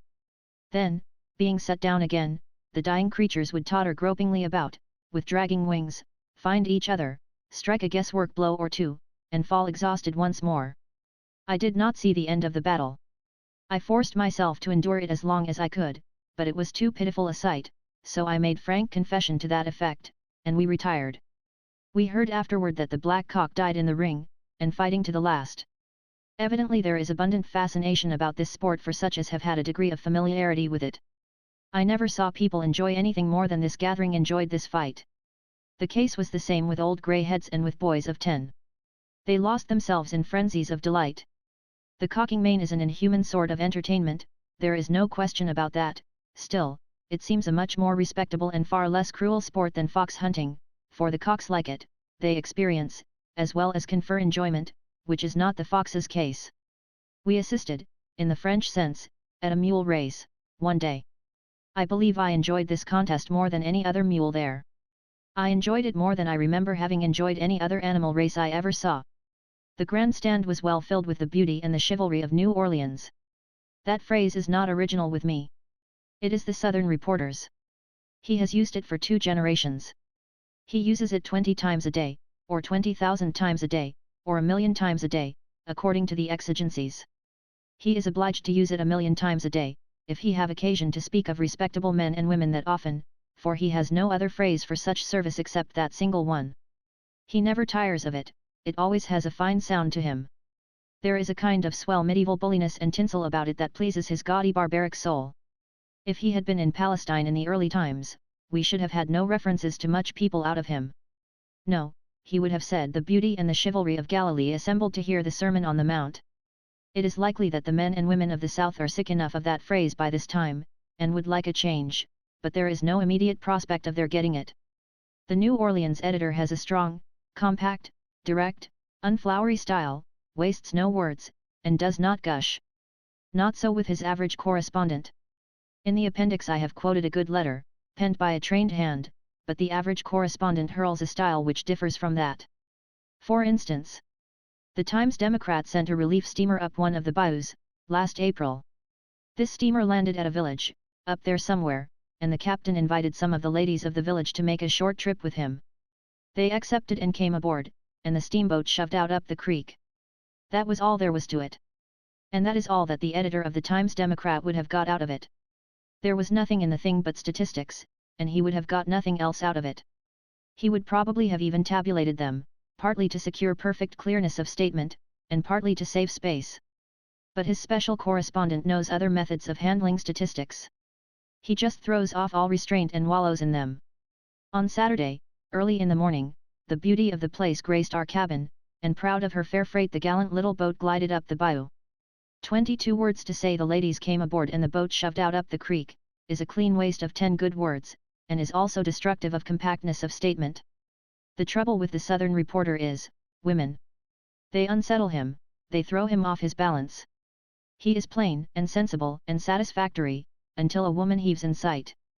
Then he goes all to pieces, his mind totters, he becomes flowery and idiotic. From reading the above extract, you would imagine that this student of Sir Walter Scott is an apprentice, and knows next to nothing about handling a pen. On the contrary, he furnishes plenty of proofs, in his long letter, that he knows well enough how to handle it when the women are not around to give him the artificial flower complaint. For instance, at 4 o'clock ominous clouds began to gather in the southeast, and presently from the Gulf there came a blow which increased in severity every moment. It was not safe to leave the landing then, and there was a delay. The oaks shook off long tresses of their mossy beards to the tugging of the wind, and the bayou in its ambition put on miniature waves in mocking of much larger bodies of water. A lull permitted a start, and homewards we steamed, an inky sky overhead and a heavy wind blowing. As darkness crept on, there were few on board who did not wish themselves near home. There is nothing the matter with that. It is good description, compactly put. Yet there was great temptation, there, to drop into lurid writing. But let us return to the mule. Since I left him, I have rummaged around and found a full report of the race. In it I find confirmation of the theory which I broached just now, namely, that the trouble with the Southern reporter is women, supplemented by Walter Scott and his knights and beauty and chivalry, and so on. This is an excellent report, as long as the women stay out of it. But when they intrude, we have this frantic result. It will be probably a long time before the ladies' stand presents such a sea of foam-like loveliness as it did yesterday. The New Orleans women are always charming, but never so much so as at this time of the year, when in their dainty spring costumes they bring with them a breath of balmy freshness and an odor of sanctity unspeakable. The stand was so crowded with them that, walking at their feet and seeing no possibility of approach, many a man appreciated as he never did before the Perry's feeling at the gates of paradise, and wondered what was the priceless boon that would admit him to their sacred presence. Sparkling on their white-robed breasts or shoulders were the colors of their favorite knights, and were it not for the fact that the doughty heroes appeared on unromantic mules, it would have been easy to imagine one of King Arthur's gala days. There were 13 mules in the first heat, all sorts of mules, they were, all sorts of complexions, gaits, dispositions, aspects. Some were handsome creatures, some were not, some were sleek, some hadn't had their fur brushed lately, some were innocently gay and frisky, some were full of malice and all unrighteousness, guessing from looks, some of them thought the matter on hand was war, some thought it was a lark, the rest took it for a religious occasion. And each mule acted according to his convictions.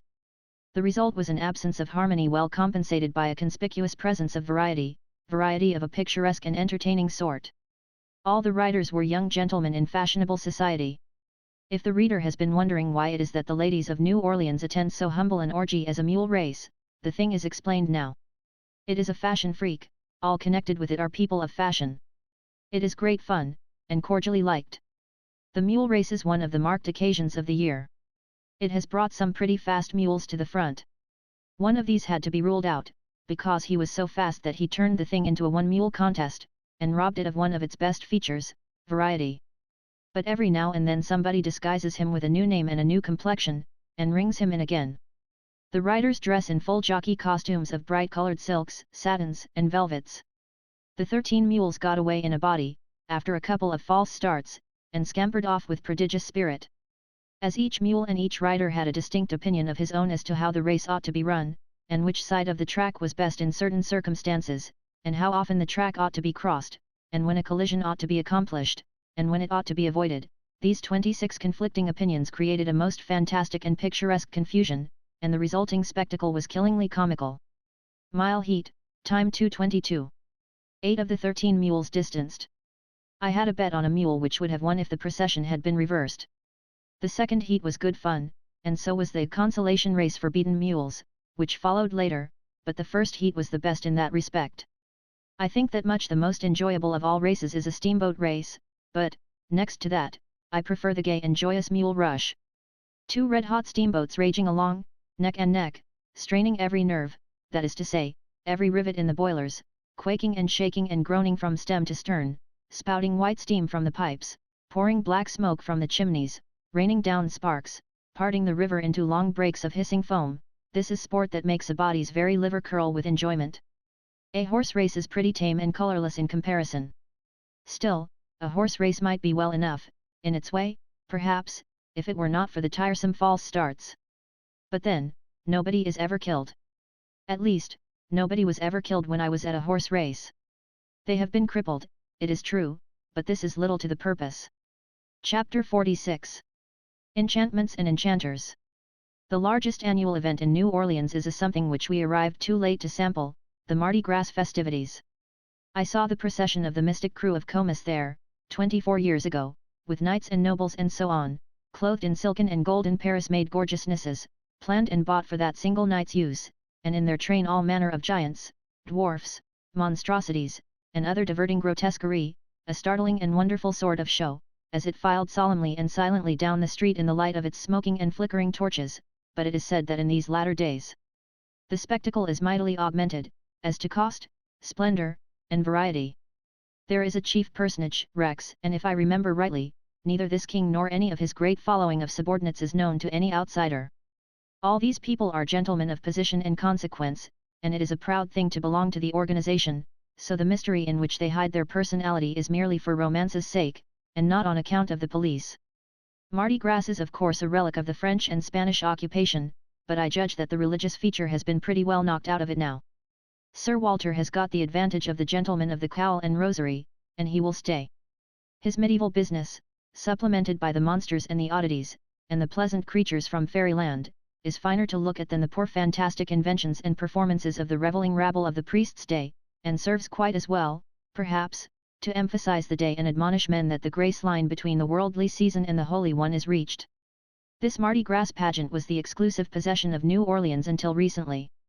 But now it has spread to Memphis and St. Louis and Baltimore. It has probably reached its limit. It is a thing which could hardly exist in the practical North, would certainly last but a very brief time, as brief a time as it would last in London. For the soul of it is the romantic, not the funny and the grotesque. Take away the romantic mysteries, the kings and knights and big-sounding titles, and Mardi Gras would die, down there in the South. The very feature that keeps it alive in the South, girly-girly romance, would kill it in the North or in London. Puck and Punch, and the press universal, would fall upon it and make merciless fun of it, and its first exhibition would be also its last. Against the crimes of the French Revolution and of Bonaparte may be set two compensating benefactions. The Revolution broke the chains of the Ancien Regime and of the Church, and made of a nation of abject slaves a nation of freemen, and Bonaparte instituted the setting of merit above birth, and also so completely stripped the divinity from royalty, that whereas crowned heads in Europe were gods before, they are only men, since, and can never be gods again, but only figureheads, and answerable for their acts like common clay. Such benefactions as these compensate the temporary harm which Bonaparte and the Revolution did, and leave the world in debt to them for these great and permanent services to liberty, humanity, and progress. Then comes Sir Walter Scott with his enchantments, and by his single might checks this wave of progress, and even turns it back, sets the world in love with dreams and phantoms, with decayed and swinish forms of religion, with decayed and degraded systems of government, with the sillinesses and emptinesses, sham grandeurs, sham gods, and sham chivalries of a brainless and worthless long-vanished society. He did measureless harm, more real and lasting harm, perhaps, than any other individual that ever wrote. Most of the world has now outlived good part of these harms, though by no means all of them, but in our South they flourish pretty forcefully still. Not so forcefully as half a generation ago, perhaps, but still forcefully. There, the genuine and wholesome civilization of the 19th century is curiously confused and commingled with the Walter Scott middle-age sham civilization, and so you have practical, common sense, progressive ideas, and progressive works, mixed up with the duel, the inflated speech, and the jejune romanticism of an absurd past that is dead, and out of charity ought to be buried.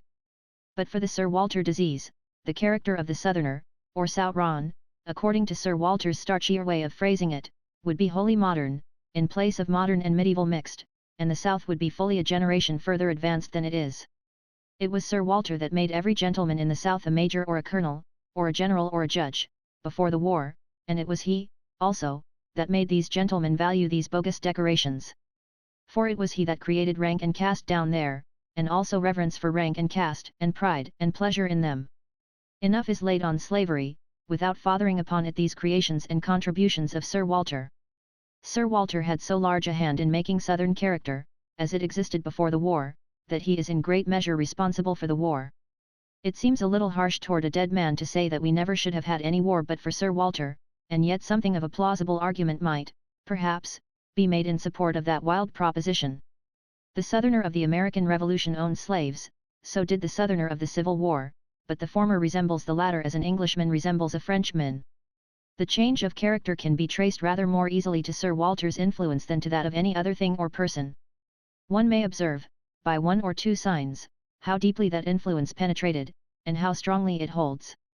If one take up a Northern or Southern literary periodical of 40 or 50 years ago, he will find it filled with wordy, windy, flowery eloquence, romanticism, sentimentality, all imitated from Sir Walter, and sufficiently badly done, too, innocent travesties of his style and methods, in fact.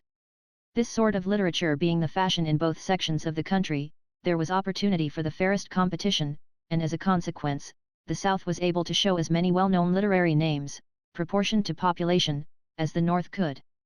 But a change has come, and there is no opportunity now for a fair competition between North and South. For the North has thrown out that old inflated style, whereas the Southern writer still clings to it and has a restricted market for his wares, as a consequence. There is as much literary talent in the South, now, as ever there was, of course, but its work can gain but slight currency under present conditions.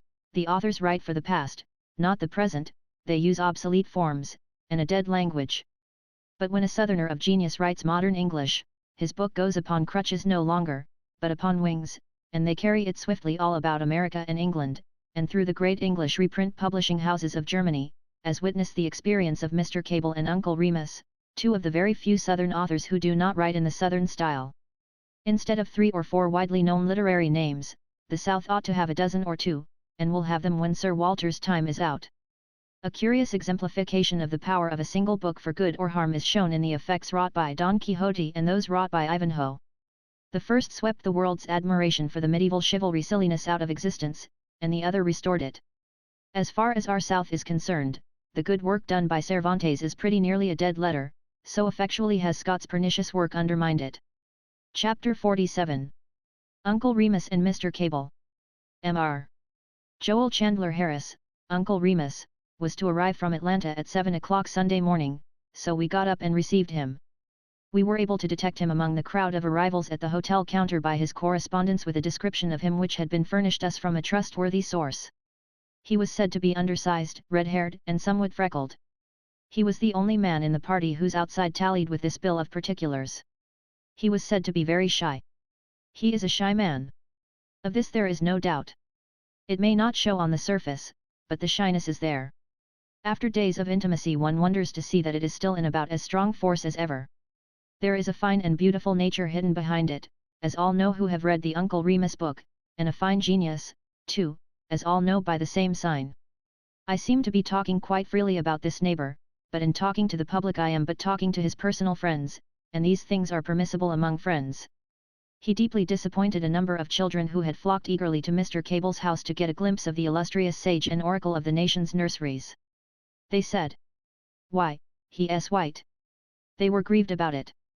So, to console them, the book was brought, that they might hear Uncle Remus's tar baby story from the lips of Uncle Remus himself, or what, in their outraged eyes, was left of him. But it turned out that he had never read aloud to people, and was too shy to venture the attempt now. Mr. Cable and I read from books of ours, to show him what an easy trick it was, but his immortal shyness was proof against even this sagacious strategy, so we had to read about Brer Rabbit ourselves. Mr. Harris ought to be able to read the Negro dialect better than anybody else, for in the matter of writing it he is the only master the country has produced. Mr. Cable is the only master in the writing of French dialects that the country has produced, and he reads them in perfection. It was a great treat to hear him read about Jean Apoquelin, and about Innerarity and his famous picture representing Louisiana refusing to enter the Union, along with passages of nicely shaded German dialect from a novel which was still in manuscript. It came out in conversation, that in 2 different instances Mr. Cable got into grotesque trouble by using, in his books, next to impossible French names which nevertheless happened to be borne by living and sensitive citizens of New Orleans. His names were either inventions or were borrowed from the ancient and obsolete past, I do not now remember which, but at any rate living bearers of them turned up, and were a good deal hurt at having attention directed to themselves and their affairs in so excessively public a manner. Mr. Warner and I had an experience of the same sort when we wrote the book called The Gilded Age. There is a character in it called Sellers. I do not remember what his first name was, in the beginning, but anyway, Mr. Warner did not like it, and wanted it improved. He asked me if I was able to imagine a person named Eshall Sellers. Of course I said I could not, without stimulants. He said that away out west, once, he had met, and contemplated, and actually shaken hands with a man bearing that impossible name, Eshall Sellers. He added, "It was 20 years ago, his name has probably carried him off before this, and if it hasn't, he will never see the book anyhow. We will confiscate his name. The name you are using is common, and therefore dangerous, there are probably 1,000 Sellerses bearing it, and the whole horde will come after us, but Eshall Sellers is a safe name, it is a rock." So we borrowed that name, and when the book had been out about a week, one of the stateliest and handsomest and most aristocratic-looking white men that ever lived, called around, with the most formidable libel suit in his pocket that ever, well, in brief, we got his permission to suppress an edition of 10 million footnote figures taken from memory, and probably incorrect. Think it was more copies of the book and change that name to Mulberry Sellers in future editions. Chapter 48. Sugar and Postage. One day, on the street, I encountered the man whom, of all men, I most wished to see, Horace Bixby, formerly pilot under me, or rather, over me, now captain of the great steamer City of Baton Rouge, the latest and swiftest addition to the Anchor Line. The same slender figure, the same tight curls, the same springy step, the same alertness, the same decision of eye and answering decision of hand, the same erect military bearing, not an inch gained or lost in girth, not an ounce gained or lost in weight, not a hair turned. It is a curious thing, to leave a man 35 years old, and come back at the end of 21 years and find him still only 35. I have not had an experience of this kind before, I believe. There were some crow's feet, but they counted for next to nothing, since they were inconspicuous. His boat was just in. I had been waiting several days for her, purposing to return to St. Louis in her. The captain and I joined a party of ladies and gentlemen, guests of Major Wood, and went down the river 54 miles, in a swift tug, to ex-Governor Warmouth's sugar plantation. Strung along below the city, were a number of decayed, ramshackly, superannuated old steamboats, not one of which had I ever seen before. They had all been built, and worn out, and thrown aside, since I was here last. This gives one a realizing sense of the frailness of a Mississippi boat and the briefness of its life. 6 miles below town a fat and battered brick chimney, sticking above the magnolias and live oaks, was pointed out as the monument erected by an appreciative nation to celebrate the Battle of New Orleans, Jackson's victory over the British, January 8, 1815. The war had ended, the two nations were at peace, but the news had not yet reached New Orleans. If we had had the cable telegraph in those days, this blood would not have been spilt, those lives would not have been wasted, and better still, Jackson would probably never have been president. We have gotten over the harms done us by the War of 1812, but not over some of those done us by Jackson's presidency. The Warmouth plantation covers a vast deal of ground, and the hospitality of the Warmouth mansion is graduated to the same large scale. We saw steam plows at work, here, for the first time.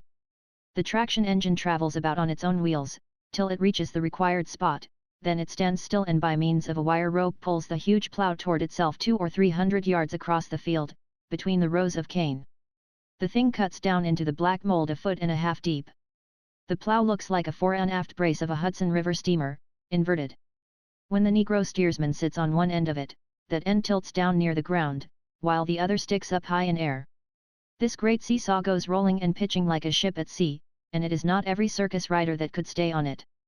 The plantation contains 2,600 acres, 650 are in cane, and there is a fruitful orange grove of 5,000 trees.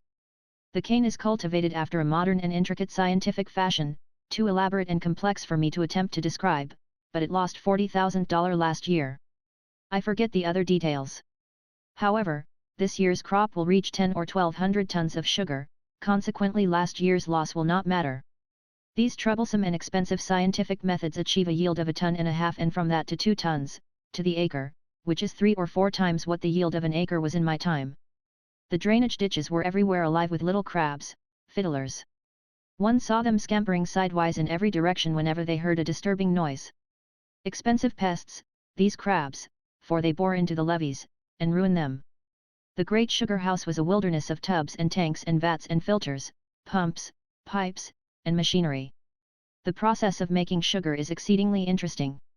First, you heave your cane into the centrifugals and grind out the juice, then run it through the evaporating pan to extract the fiber, then through the bone filter to remove the alcohol, then through the clarifying tanks to discharge the molasses, then through the granulating pipe to condense it, then through the vacuum pan to extract the vacuum. It is now ready for market. I have jotted these particulars down from memory. The thing looks simple and easy.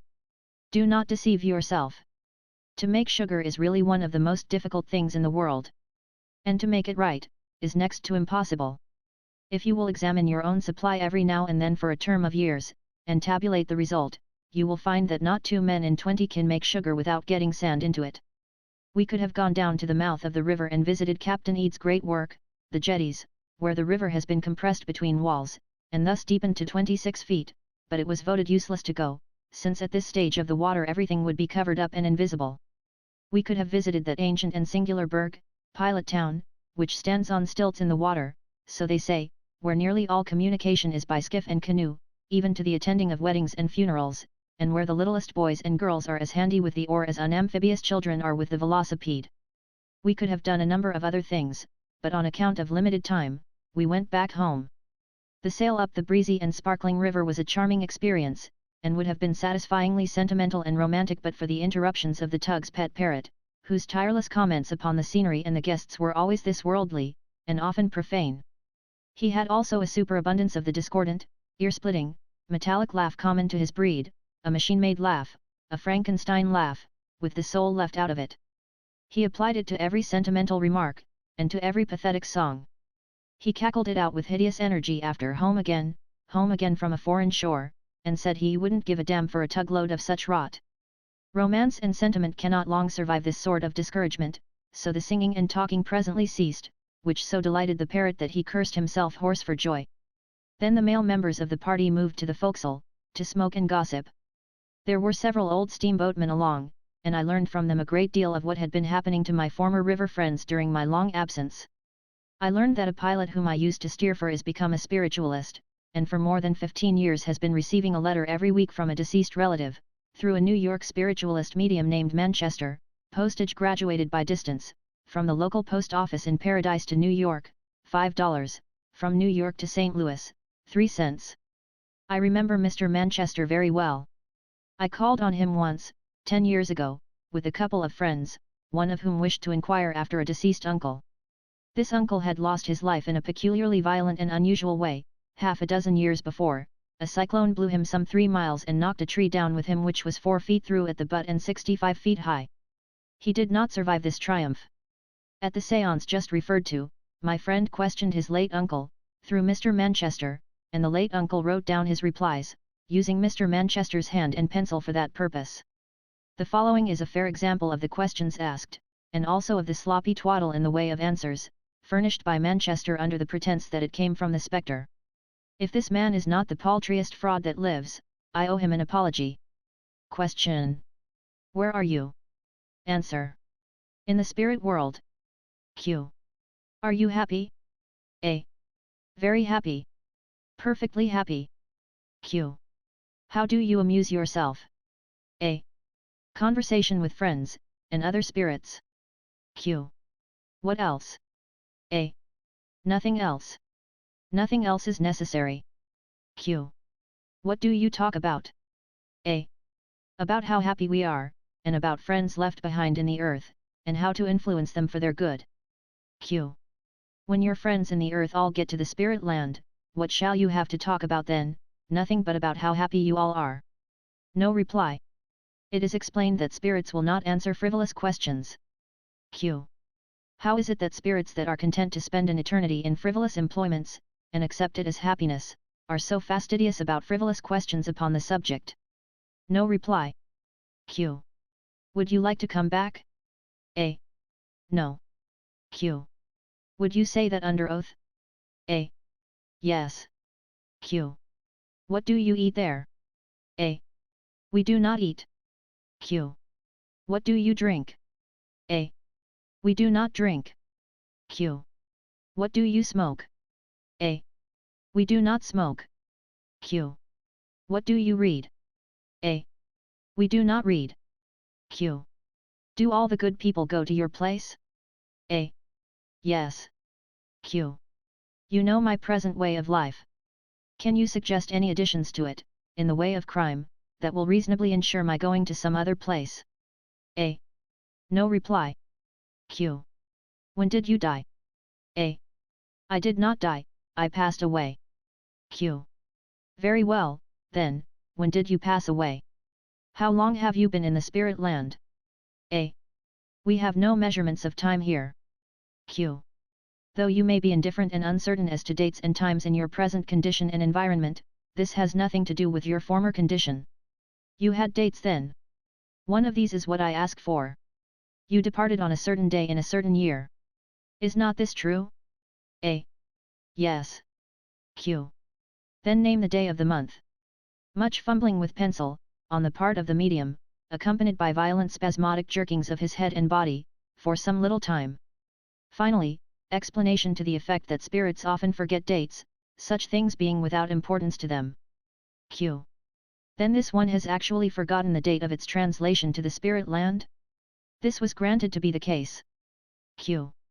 This is very curious. Well, then, what year was it? More fumbling, jerking, idiotic spasms, on the part of the medium. Finally, explanation to the effect that the spirit has forgotten the year. Q. This is indeed stupendous. Let me put one more question, one last question, to you, before we part to meet no more, for even if I fail to avoid your asylum, a meeting there will go for nothing as a meeting, since by that time you will easily have forgotten me and my name. Did you die a natural death, or were you cut off by a catastrophe? A. After long hesitation and many throes and spasms. Natural death. This ended the interview. My friend told the medium that when his relative was in this poor world, he was endowed with an extraordinary intellect and an absolutely defectless memory, and it seemed a great pity that he had not been allowed to keep some shred of these for his amusement in the realms of everlasting contentment, and for the amazement and admiration of the rest of the population there. This man had plenty of clients, has plenty yet. He receives letters from spirits located in every part of the spirit world, and delivers them all over this country through the United States mail. These letters are filled with advice from spirits who don't know as much as a tadpole, and this advice is religiously followed by the receivers. One of these clients was a man whom the spirits, if one may thus plurally describe the ingenious Manchester, were teaching how to contrive an improved railway car wheel. It is coarse employment for a spirit, but it is higher and wholesomer activity than talking forever about how happy we are. Chapter 49. Episodes in Pilot Life. In the course of the tugboat gossip, it came out that out of every 5 of my former friends who had quitted the river, 4 had chosen farming as an occupation. Of course this was not because they were peculiarly gifted, agriculturally, and thus more likely to succeed as farmers than in other industries. The reason for their choice must be traced to some other source. Doubtless they chose farming because that life is private and secluded from eruptions of undesirable strangers, like the pilot house hermitage. And doubtless they also chose it because on 1,000 nights of black storm and danger they had noted the twinkling lights of solitary farmhouses, as the boat swung by, and pictured to themselves the serenity and security and coziness of such refuges at such times, and so had by and by come to dream of that retired and peaceful life as the one desirable thing to long for, anticipate, earn, and at last enjoy. But I did not learn that any of these pilot farmers had astonished anybody with their successes. Their farms do not support them, they support their farms. The pilot farmer disappears from the river annually, about the breaking of spring, and is seen no more till next frost.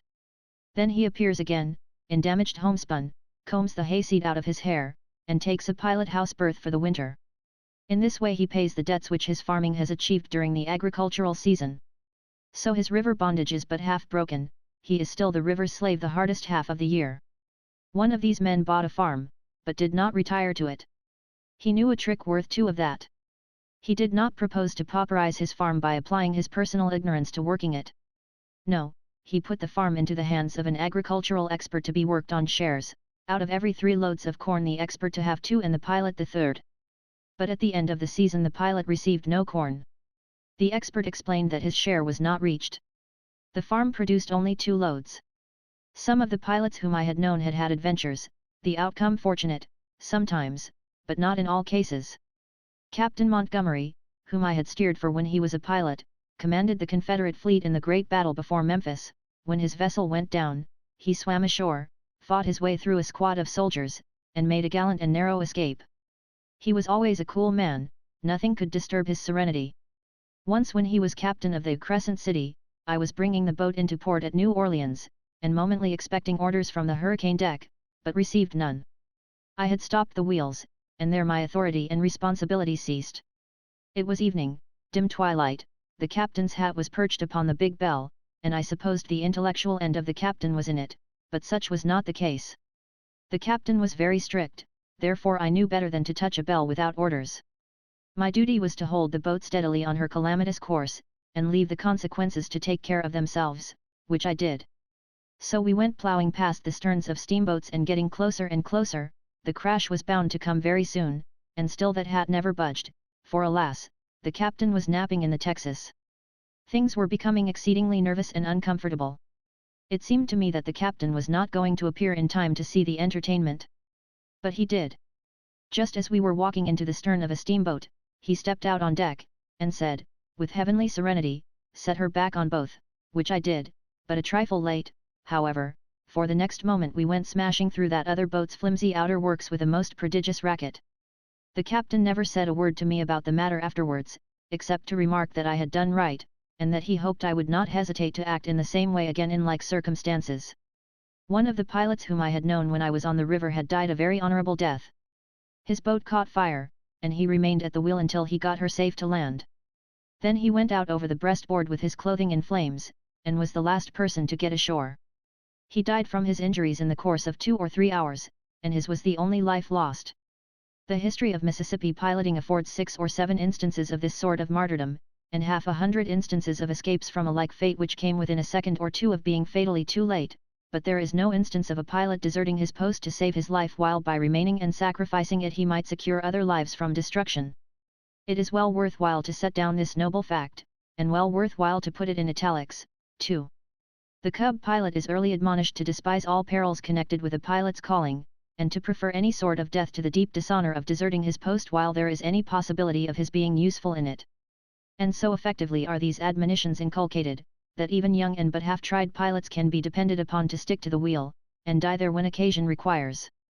In a Memphis graveyard is buried a young fellow who perished at the wheel a great many years ago, in White River, to save the lives of other men.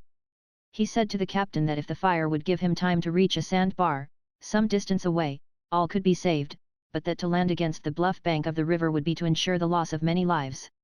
He reached the bar and grounded the boat in shallow water, but by that time the flames had closed around him, and in escaping through them he was fatally burned. He had been urged to fly sooner, but had replied as became a pilot to reply. "I will not go. If I go, nobody will be saved, if I stay, no one will be lost but me. I will stay." There were 200 persons on board, and no life was lost but the pilot's. There used to be a monument to this young fellow, in that Memphis graveyard. While we tarried in Memphis on our down trip, I started out to look for it, but our time was so brief that I was obliged to turn back before my object was accomplished. The tugboat gossip informed me that Dick Kennett was dead, blown up, near Memphis, and killed, that several others whom I had known had fallen in the war, 1 or 2 of them shot down at the wheel, that another and very particular friend, whom I had steered many trips for, had stepped out of his house in New Orleans, one night years ago, to collect some money in a remote part of the city, and had never been seen again, was murdered and thrown into the river. It was thought that Ben Thornburg was dead long ago, also his wild cub whom I used to quarrel with, all through every daylight watch. A heedless, reckless creature he was, and always in hot water, always in mischief. An Arkansas passenger brought an enormous bear aboard, one day, and chained him to a lifeboat on the hurricane deck. Thornburg's cub could not rest till he had gone there and unchained the bear, to see what he would do. He was promptly gratified. The bear chased him around and around the deck, for miles and miles, with 200 eager faces grinning through the railings for audience, and finally snatched off the lad's coat-tail and went into the Texas to chew it. The off-watch turned out with alacrity, and left the bear in sole possession. He presently grew lonesome, and started out for recreation. He ranged the whole boat, visited every part of it, with an advance guard of fleeing people in front of him and a voiceless vacancy behind him, and when his owner captured him at last, those 2 were the only visible beings anywhere, everybody else was in hiding, and the boat was a solitude. I was told that one of my pilot friends fell dead at the wheel, from heart disease, in 1869. The captain was on the roof at the time. He saw the boat breaking for the shore, shouted, and got no answer, ran up, and found the pilot lying dead on the floor. Mr. Bixby had been blown up, in Madrid Bend, was not injured, but the other pilot was lost. George Ritchie had been blown up near Memphis, blown into the river from the wheel, and disabled. The water was very cold, he clung to a cotton bale, mainly with his teeth, and floated until nearly exhausted, when he was rescued by some deckhands who were on a piece of the wreck. They tore open the bale and packed him in the cotton, and warmed the life back into him, and got him safe to Memphis. He is one of Bixby's pilots on the Baton Rouge now. Into the life of a steamboat clerk, now dead, had dropped a bit of romance, somewhat grotesque romance, but romance nevertheless. When I knew him he was a shiftless young spendthrift, boisterous, good-hearted, full of careless generosities, and pretty conspicuously promising to fool his possibilities away early, and come to nothing. In a western city lived a rich and childless old foreigner and his wife, and in their family was a comely young girl, sort of friend, sort of servant. The young clerk of whom I have been speaking, whose name was not George Johnson, but who shall be called George Johnson for the purposes of this narrative, got acquainted with this young girl, and they sinned, and the old foreigner found them out, and rebuked them. Being ashamed, they lied, and said they were married, that they had been privately married. Then the old foreigner's hurt was healed, and he forgave and blessed them. After that, they were able to continue their sin without concealment. By and by the foreigner's wife died, and presently he followed after her. Friends of the family assembled to mourn, and among the mourners sat the 2 young sinners. The will was opened and solemnly read. It bequeathed every penny of that old man's great wealth to Mrs. George Johnson. And there was no such person. The young sinners fled forth then, and did a very foolish thing, married themselves before an obscure justice of the peace, and got him to antedate the thing. That did no sort of good. The distant relatives flocked in and exposed the fraudful date with extreme suddenness and surprising ease, and carried off the fortune, leaving the Johnsons very legitimately and legally and irrevocably chained together in honourable marriage, but with not so much as a penny to bless themselves withal. Such are the actual facts, and not all novels have for a base so telling a situation. Chapter 50. The original Jacobs.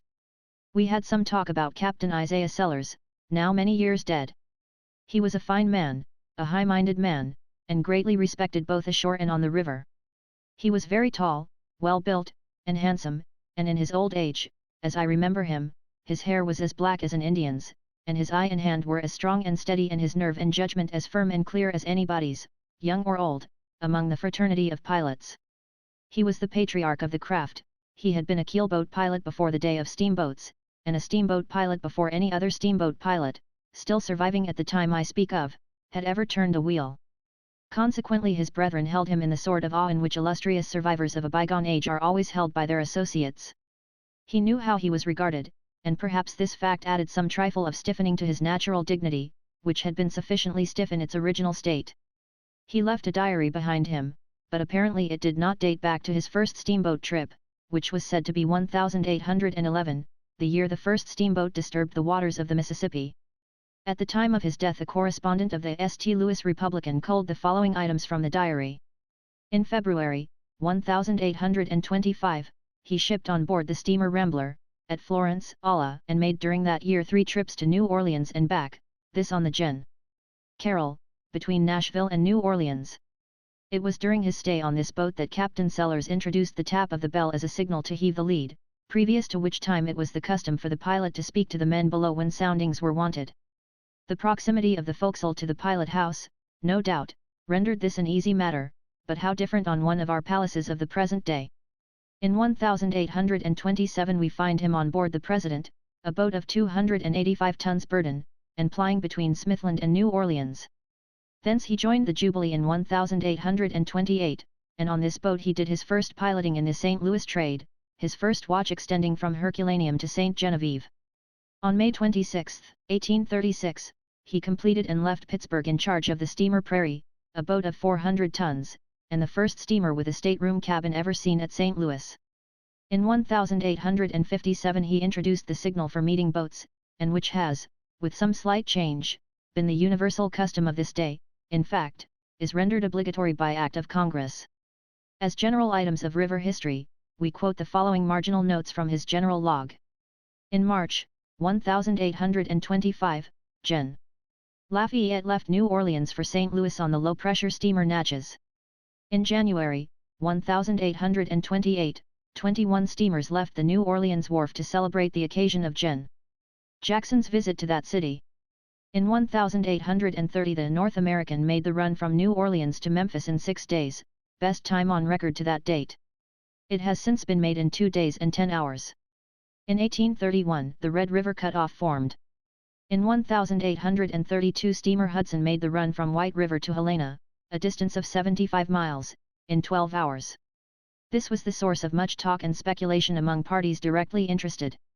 In 1839 Great Horseshoe Cut-off formed. Up to the present time, a term of 35 years, we ascertain, by reference to the diary, he has made 460 round trips to New Orleans, which gives a distance of 1,104,000 miles, or an average of 86 miles a day. Whenever Captain Sellers approached a body of gossiping pilots, a chill fell there, and talking ceased. For this reason, whenever 6 pilots were gathered together, there would always be 1 or 2 newly fledged ones in the lot, and the elder ones would be always showing off before these poor fellows, making them sorrowfully feel how callow they were, how recent their nobility, and how humble their degree, by talking largely and vaporously of old-time experiences on the river, always making it a point to date everything back as far as they could, so as to make the new men feel their newness to the sharpest degree possible, and envy the old stagers in the like degree. And how these complacent baldheads would swell, and brag, and lie, and date back 10, 15, 20 years, and how they did enjoy the effect produced upon the marveling and envying youngsters. And perhaps just at this happy stage of the proceedings, the stately figure of Captain Isaiah Sellers, that real and only genuine son of antiquity, would drift solemnly into the midst. Imagine the size of the silence that would result on the instant. And imagine the feelings of those bald heads, and the exultation of their recent audience when the ancient captain would begin to drop casual and indifferent remarks of a reminiscent nature, about islands that had disappeared, and cut-offs that had been made, a generation before the oldest bald head in the company had ever set his foot in a pilot house. Many and many a time did this ancient mariner appear on the scene in the above fashion, and spread disaster and humiliation around him. If one might believe the pilots, he always dated his islands back to the misty dawn of river history, and he never used the same island twice, and never did he employ an island that still existed, or give one a name which anybody present was old enough to have heard of before. If you might believe the pilots, he was always conscientiously particular about little details, never spoke of the state of Mississippi, for instance. No, he would say, when the state of Mississippi was where Arkansas now is, and would never speak of Louisiana or Missouri in a general way, and leave an incorrect impression on your mind. No, he would say, when Louisiana was up the river farther, or when Missouri was on the Illinois side.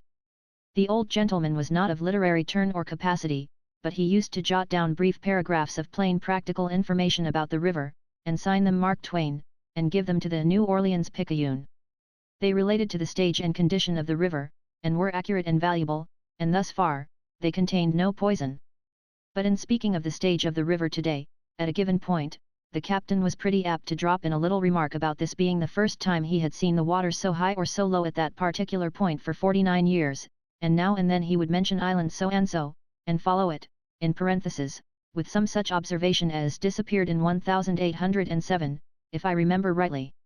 In these antique interjections lay poison and bitterness for the other old pilots, and they used to chaff the Mark Twain paragraphs with unsparing mockery. It so chanced that one of these paragraphs, footnote the original Ms. of it, in the captain's own hand, has been sent to me from New Orleans. It reads as follows. Vicksburg, May 4, 1859. My opinion for the benefit of the citizens of New Orleans, the water is higher this far up than it has been since 8. My opinion is that the water will be feet deep in Canal Street before the 1st of next June. Mrs. Turner's plantation at the head of Big Black Island is all under water, and it has not been since 1815. Sellers became the text for my first newspaper article. I burlesqued it broadly, very broadly, stringing my fantastics out to the extent of 800 or 1,000 words. I was a cub at the time. I showed my performance to some pilots, and they eagerly rushed it into print in the New Orleans True Delta. It was a great pity, for it did nobody any worthy service, and it sent a pang deep into a good man's heart. There was no malice in my rubbish, but it laughed at the captain. It laughed at a man to whom such a thing was new and strange and dreadful. I did not know then, though I do now, that there is no suffering comparable with that which a private person feels when he is for the first time pilloried in print. Captain Sellers did me the honour to profoundly detest me from that day forth. When I say he did me the honour, I am not using empty words. It was a very real honour to be in the thoughts of so great a man as Captain Sellers, and I had wit enough to appreciate it and be proud of it. It was distinction to be loved by such a man, but it was a much greater distinction to be hated by him, because he loved scores of people, but he didn't sit up nights to hate anybody but me. He never printed another paragraph while he lived, and he never again signed Mark Twain to anything. At the time that the telegraph brought the news of his death, I was on the Pacific coast. I was a fresh new journalist, and needed a nom de guerre, so I confiscated the ancient mariner's discarded one, and have done my best to make it remain what it was in his hands, a sign and symbol and warrant that whatever is found in its company may be gambled on as being the petrified truth. How I have succeeded, it would not be modest in me to say. The captain had an honourable pride in his profession and an abiding love for it. He ordered his monument before he died, and kept it near him until he did die. It stands over his grave now, in Bellefontaine Cemetery, St. Louis. It is his image, in marble, standing on duty at the pilot wheel, and worthy to stand and confront criticism, for it represents a man who in life would have stayed there till he burned to a cinder, if duty required it. The finest thing we saw on our whole Mississippi trip, we saw as we approached New Orleans in the steam tug. This was the curving frontage of the Crescent City lit up with the white glare of 5 miles of electric lights. It was a wonderful sight, and very beautiful. Chapter 51. Reminiscences. We left for St. Louis in the city of Baton Rouge, on a delightfully hot day, but with the main purpose of my visit but lamely accomplished. I had hoped to hunt up and talk with 100 steamboatmen, but got so pleasantly involved in the social life of the town that I got nothing more than mere 5-minute talks with a couple of dozen of the craft. I was on the bench of the pilot house when we backed out and straightened up for the start, the boat pausing for a good ready, in the old-fashioned way, and the black smoke piling out of the chimneys equally in the old-fashioned way. Then we began to gather momentum, and presently were fairly underway and booming along. It was all as natural and familiar, and so were the shoreward sights, as if there had been no break in my river life. There was a cub, and I judged that he would take the wheel now, and he did. Captain Bixby stepped into the pilot house. Presently the cub closed up on the rank of steamships. He made me nervous, for he allowed too much water to show between our boat and the ships. I knew quite well what was going to happen, because I could date back in my own life and inspect the record. The captain looked on, during a silent half-minute, then took the wheel himself, and crowded the boat in, till she went scraping along within a handbreadth of the ships. It was exactly the favour which he had done me, about a quarter of a century before, in that same spot, the first time I ever steamed out of the port of New Orleans. It was a very great and sincere pleasure to me to see the thing repeated, with somebody else as victim. We made Natchez, 300 miles, in 22 hours and a half, much the swiftest passage I have ever made over that piece of water. The next morning I came on with the 4 o'clock watch, and saw Ritchie successfully run half a dozen crossings in a fog, using for his guidance the marked chart devised and patented by Bixby and himself. This sufficiently evidenced the great value of the chart. By and by, when the fog began to clear off, I noticed that the reflection of a tree in the smooth water of an overflowed bank, 600 yards away, was stronger and blacker than the ghostly tree itself. The faint spectral trees, dimly glimpsed through the shredding fog, were very pretty things to see. We had a heavy thunderstorm at Natchez, another at Vicksburg, and still another about 50 miles below Memphis. They had an old-fashioned energy which had long been unfamiliar to me. This third storm was accompanied by a raging wind. We tied up to the bank when we saw the tempest coming, and everybody left the pilot house but me. The wind bent the young trees down, exposing the pale underside of the leaves, and gust after gust followed, in quick succession, thrashing the branches violently up and down, and to this side and that, and creating swift waves of alternating green and white according to the side of the leaf that was exposed, and these waves raced after each other as do their kind over a wind-tossed field of oats. No colour that was visible anywhere was quite natural, all tints were charged with a leaden tinge from the solid cloud bank overhead. The river was leaden, all distances the same, and even the far-reaching ranks of combing whitecaps were dully shaded by the dark, rich atmosphere through which their swarming legions marched. The thunder peals were constant and deafening, explosion followed explosion with but inconsequential intervals between, and the reports grew steadily sharper and higher keyed, and more trying to the ear. The lightning was as diligent as the thunder, and produced effects which enchanted the eye and sent electric ecstasies of mixed delight and apprehension shivering along every nerve in the body in unintermittent procession. The rain poured down in amazing volume, the ear-splitting thunder peals broke nearer and nearer, the wind increased in fury and began to wrench off boughs and tree-tops and send them sailing away through space. The pilot house fell to rocking and straining and cracking and surging, and I went down in the hold to see what time it was. People boast a good deal about alpine thunderstorms, but the storms which I have had the luck to see in the Alps were not the equals of some which I have seen in the Mississippi Valley. I may not have seen the Alps do their best, of course, and if they can beat the Mississippi, I don't wish to. On this up trip I saw a little towhead, Infant Island, half a mile long, which had been formed during the past 19 years. Since there was so much time to spare that 19 years of it could be devoted to the construction of a mere towhead, where was the use, originally, in rushing this whole globe through in 6 days? It is likely that if more time had been taken, in the first place, the world would have been made right, and this ceaseless improving and repairing would not be necessary now. But if you hurry a world or a house, you are nearly sure to find out by and by that you have left out a towhead, or a broom closet, or some other little convenience, here and there, which has got to be supplied, no matter how much expense and vexation it may cost. We had a succession of black nights, going up the river, and it was observable that whenever we landed, and suddenly inundated the trees with the intense sunburst of the electric light, a certain curious effect was always produced. Hundreds of birds flocked instantly out from the masses of shining green foliage, and went careering hither and thither through the white rays, and often a songbird tuned up and fell to singing. We judged that they mistook this superb artificial day for the genuine article. We had a delightful trip in that thoroughly well-ordered steamer, and regretted that it was accomplished so speedily. By means of diligence and activity, we managed to hunt out nearly all the old friends. One was missing, however. He went to his reward, whatever it was, 2 years ago. But I found out all about him. His case helped me to realize how lasting can be the effect of a very trifling occurrence. When he was an apprentice blacksmith in our village, and I a schoolboy, a couple of young Englishmen came to the town and sojourned a while, and one day they got themselves up in cheap royal finery and did the Richard III sword fight with maniac energy and prodigious powwow, in the presence of the village boys. This blacksmith cub was there, and the histrionic poison entered his bones. This vast, lumbering, ignorant, dull-witted lout was stage-struck, and irrecoverably. He disappeared, and presently turned up in St. Louis. I ran across him there, by and by. He was standing musing on a street corner, with his left hand on his hip, the thumb of his right supporting his chin, face bowed and frowning, slouch hat pulled down over his forehead, imagining himself to be Othello or some such character, and imagining that the passing crowd marked his tragic bearing and were awestruck. I joined him, and tried to get him down out of the clouds, but did not succeed. However, he casually informed me, presently, that he was a member of the Walnut Street Theatre Company, and he tried to say it with indifference, but the indifference was thin, and a mighty exultation showed through it. He said he was cast for a part in Julius Caesar, for that night, and if I should come I would see him. If I should come. I said I wouldn't miss it if I were dead.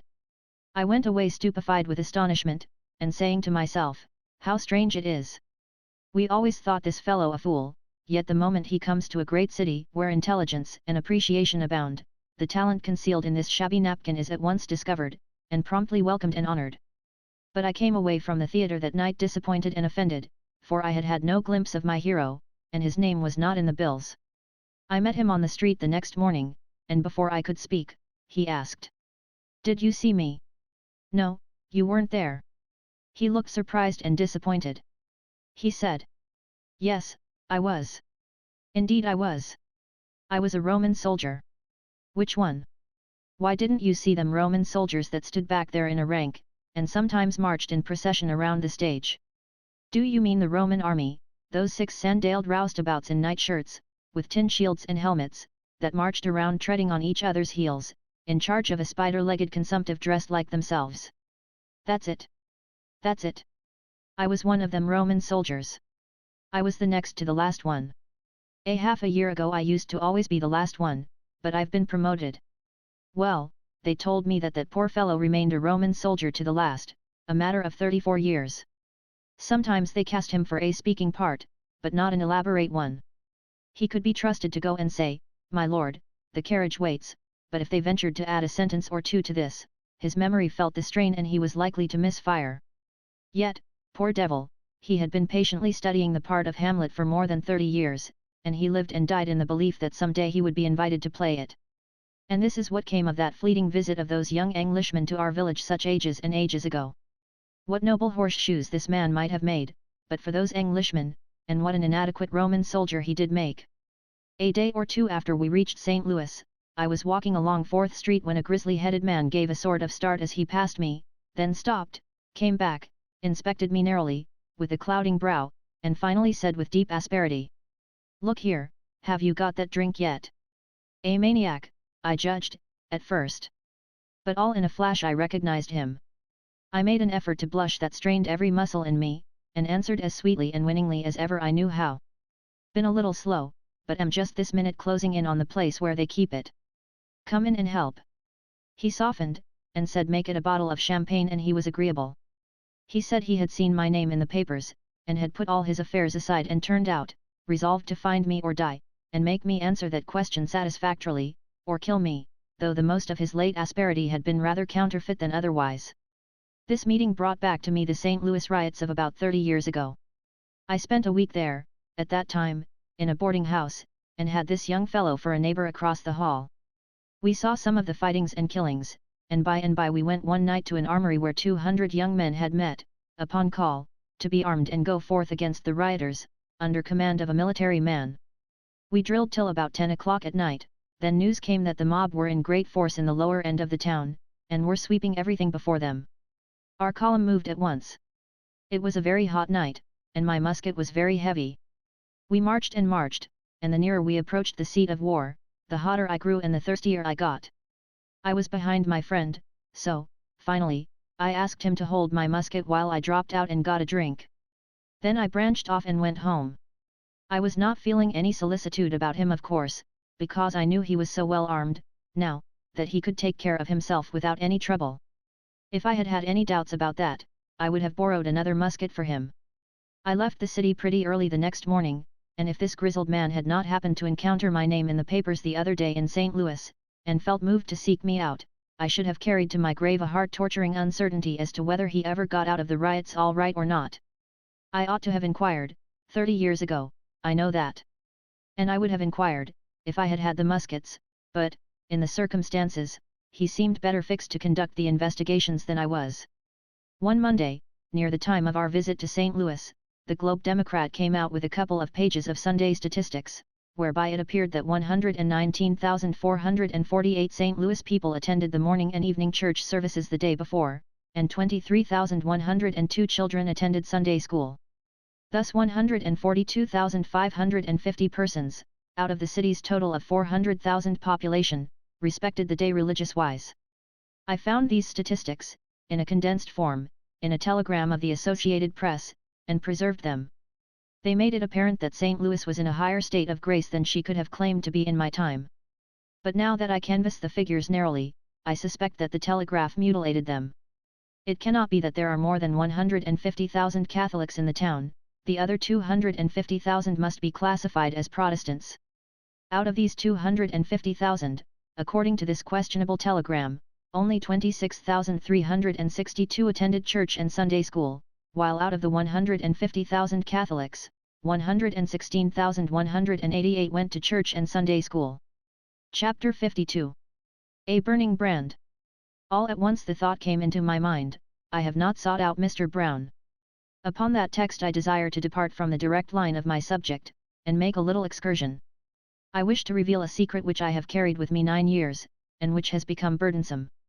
Upon a certain occasion, 9 years ago, I had said, with strong feeling, if ever I see St. Louis again, I will seek out Mr. Brown, the great grain merchant, and ask of him the privilege of shaking him by the hand. The occasion and the circumstances were as follows. A friend of mine, a clergyman, came one evening and said, I have a most remarkable letter here, which I want to read to you, if I can do it without breaking down. I must preface it with some explanations, however. The letter is written by an ex-thief and ex-vagabond of the lowest origin and basest rearing, a man all stained with crime and steeped in ignorance, but, thank God, with a mine of pure gold hidden away in him, as you shall see. His letter is written to a burglar named Williams, who is serving a 9-year term in a certain state prison, for burglary. Williams was a particularly daring burglar, and plied that trade during a number of years, but he was caught at last and jailed, to await trial in a town where he had broken into a house at night, pistol in hand, and forced the owner to hand over to him $8,000 in government bonds. Williams was not a common sort of person, by any means. He was a graduate of Harvard College, and came of good New England stock. His father was a clergyman.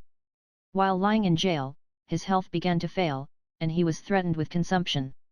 This fact, together with the opportunity for reflection afforded by solitary confinement, had its effect, its natural effect. He fell into serious thought. His early training asserted itself with power, and wrought with strong influence upon his mind and heart. He put his old life behind him, and became an earnest Christian. Some ladies in the town heard of this, visited him, and by their encouraging words supported him in his good resolutions and strengthened him to continue in his new life. The trial ended in his conviction and sentence to the state prison for the term of 9 years, as I have before said. In the prison he became acquainted with the poor wretch referred to in the beginning of my talk, Jack Hunt, the writer of the letter which I am going to read. You will see that the acquaintanceship bore fruit for Hunt. When Hunt's time was out, he wandered to St. Louis, and from that place he wrote his letter to Williams. The letter got no further than the office of the prison warden. Of course, prisoners are not often allowed to receive letters from outside. The prison authorities read this letter, but did not destroy it. They had not the heart to do it. They read it to several persons, and eventually it fell into the hands of those ladies of whom I spoke a while ago. The other day I came across an old friend of mine, a clergyman, who had seen this letter, and was full of it. The mere remembrance of it so moved him that he could not talk of it without his voice breaking. He promised to get a copy of it for me, and here it is, an exact copy, with all the imperfections of the original preserved. It has many slang expressions in it, thieves' argot, but their meaning has been interlined, in parentheses, by the prison authorities. St. Louis, June 9, 1872. Mr. W., friend Charlie, if I may call you so, I know you are surprised to get a letter from me, but I hope you won't be mad at my writing to you. I want to tell you my thanks for the way you talked to me when I was in prison. It has led me to try and be a better man. I guess you thought I did not care for what you said, and at the first go off I didn't, but I knowed you was a man who had done big work with good men and want no succor, nor want gassing, and all the boys nodded. I used to think at night what you said, and for it I knocked off swearing months before my time was up, for I saw it want no good, no how. The day my time was up you told me if I would shake the cross, quit stealing, and live on the square for months, it would be the best job I ever done in my life. The state agent give me a ticket to here, and on the car I thought more of what you said to me, but didn't make up my mind. When we got to Chicago on the cars from there to here, I pulled off an old woman's leather. Robbed her of her pocketbook. I hadn't no more than got it off when I wished I hadn't done it. For a while before that I made up my mind to be a square bloke, 4 months on your word, but forgot it when I saw the leather was a grip, easy to get, but I kept close to her, and when she got out of the cars at a way place I said, "Marm, have you lost anything?" And she tumbled, discovered, her leather was off, gone. "Is this it?" says I, giving it to her. "Well, if you ain't honest," says she, but I hadn't got cheek enough to stand that sort of talk, so I left her in a hurry. When I got here I had $1.25 left, and I didn't get no work for 3 days, as I ain't strong enough for roust about on a steamboat, for a deckhand.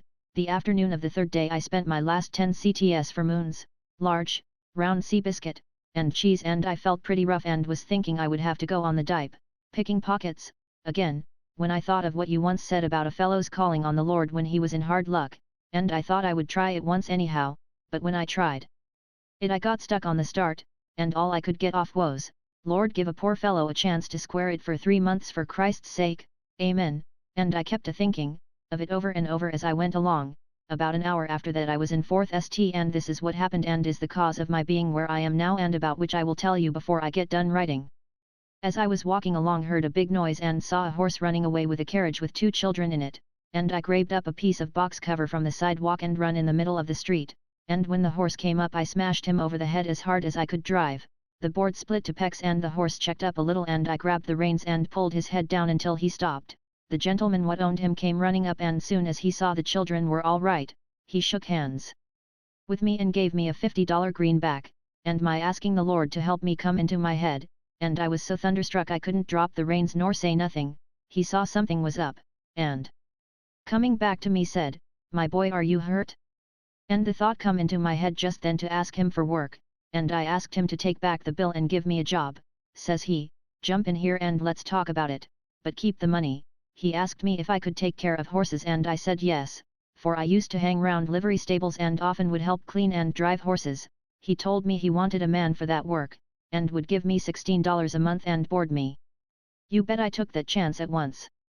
That night in my little room over the stable I sat a long time thinking over my past life and of what had just happened, and I just got down on my knees and thanked the Lord for the job and to help me to square it, and to bless you for putting me up to it.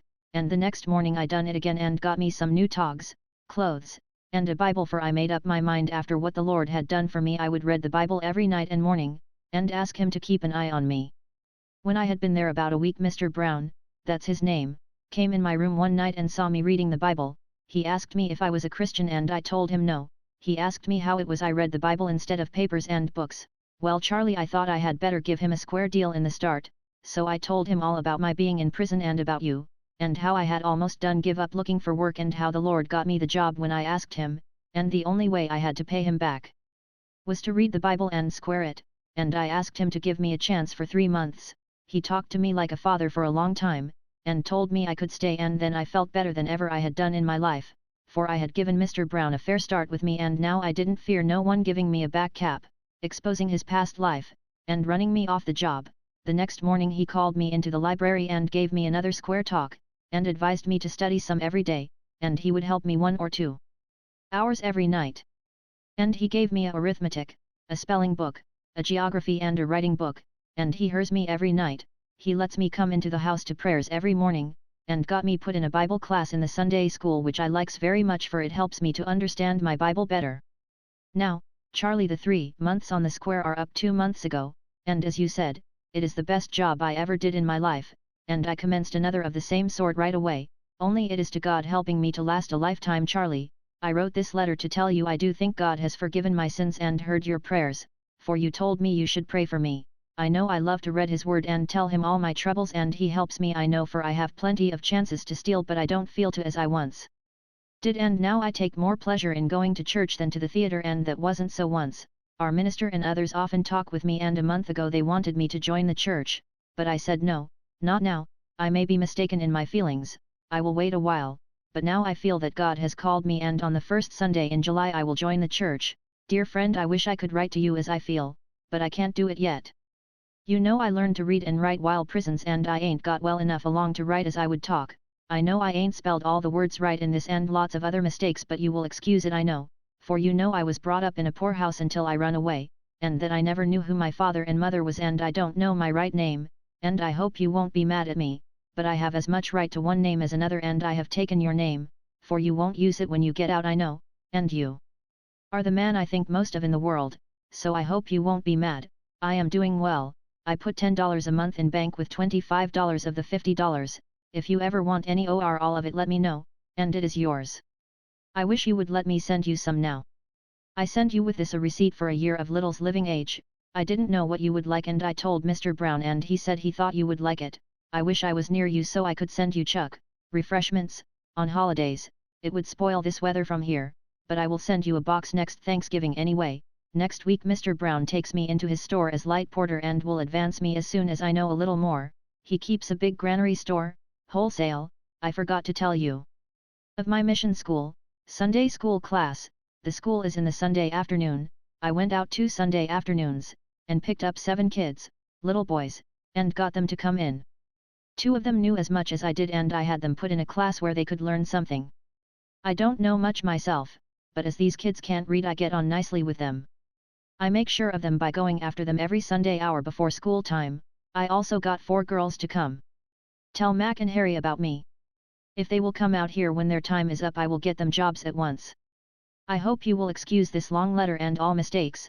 I wish I could see you, for I can't write as I would talk. I hope the warm weather is doing your lungs good. I was afraid when you was bleeding you would die. Give my respects to all the boys and tell them how I am doing. I am doing well, and everyone here treats me as kind as they can. Mr. Brown is going to write to you sometime. I hope someday you will write to me. This letter is from your very true friend, C.W., who you know as Jack Hunt. I send you Mr. Brown's card. Send my letter to him. Here was true eloquence, irresistible eloquence, and without a single grace or ornament to help it out. I have seldom been so deeply stirred by any piece of writing. The reader of it halted, all the way through, on a lame and broken voice, yet he had tried to fortify his feelings by several private readings of the letter before venturing into company with it. He was practicing upon me to see if there was any hope of his being able to read the document to his prayer meeting with anything like a decent command over his feelings. The result was not promising. However, he determined to risk it, and did. He got through tolerably well, but his audience broke down early, and stayed in that condition to the end. The fame of the letter spread through the town. A brother minister came and borrowed the manuscript, put it bodily into a sermon, preached the sermon to 1,200 people on a Sunday morning, and the letter drowned them in their own tears. Then my friend put it into a sermon and went before his Sunday morning congregation with it. It scored another triumph. The house wept as one individual. My friend went on summer vacation up into the fishing regions of our northern British neighbours, and carried this sermon with him, since he might possibly chance to need a sermon. He was asked to preach, one day. The little church was full. Among the people present were the late Dr. J. G. Holland, the late Mr. Seymour of the New York Times, Mr. Page, the philanthropist and temperance advocate, and, I think, Senator Fry, of Maine. The marvelous letter did its wonted work. All the people were moved, all the people wept, the tears flowed in a steady stream down Dr. Holland's cheeks, and nearly the same can be said with regard to all who were there. Mr. Page was so full of enthusiasm over the letter that he said he would not rest until he made pilgrimage to that prison, and had speech with the man who had been able to inspire a fellow unfortunate to write so priceless a tract. Ah, that unlucky Page, and another man! If they had only been in Jericho, that letter would have rung through the world and stirred all the hearts of all the nations for 1,000 years to come, and nobody might ever have found out that it was the confoundedest, brazenest, ingeniousest piece of fraud and humbuggery that was ever concocted to fool poor confiding mortals with. The letter was a pure swindle, and that is the truth. And take it by and large, it was without a compeer among swindles. It was perfect, it was rounded, symmetrical, complete, colossal. The reader learns it at this point, but we didn't learn it till some miles and weeks beyond this stage of the affair. My friend came back from the woods, and he and other clergymen and lay missionaries began once more to inundate audiences with their tears and the tears of said audiences. I begged hard for permission to print the letter in a magazine and tell the watery story of its triumphs. Numbers of people got copies of the letter, with permission to circulate them in writing, but not in print.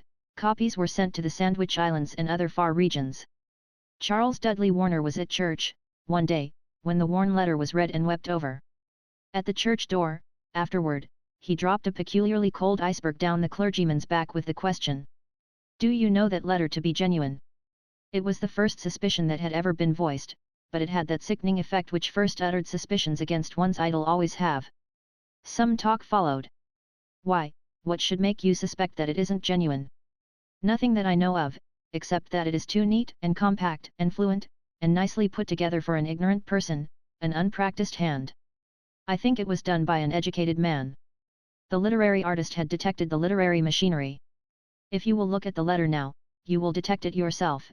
It is observable in every line. Straightway the clergyman went off, with this seed of suspicion sprouting in him, and wrote to a minister residing in that town where Williams had been jailed and converted, asked for light, and also asked if a person in the literary line, meaning me, might be allowed to print the letter and tell its history. He presently received this answer. Rev. My dear friend, in regard to that convict's letter there can be no doubt as to its genuineness. Williams, to whom it was written, lay in our jail and professed to have been converted, and Rev. Mr. the chaplain, had great faith in the genuineness of the change, as much as one can have in any such case. The letter was sent to one of our ladies, who is a Sunday school teacher, sent either by Williams himself, or the chaplain of the state's prison, probably. She has been greatly annoyed in having so much publicity, lest it might seem a breach of confidence, or be an injury to Williams. In regard to its publication, I can give no permission, though if the names and places were omitted, and especially if sent out of the country, I think you might take the responsibility and do it. It is a wonderful letter, which no Christian genius, much less one unsanctified, could ever have written.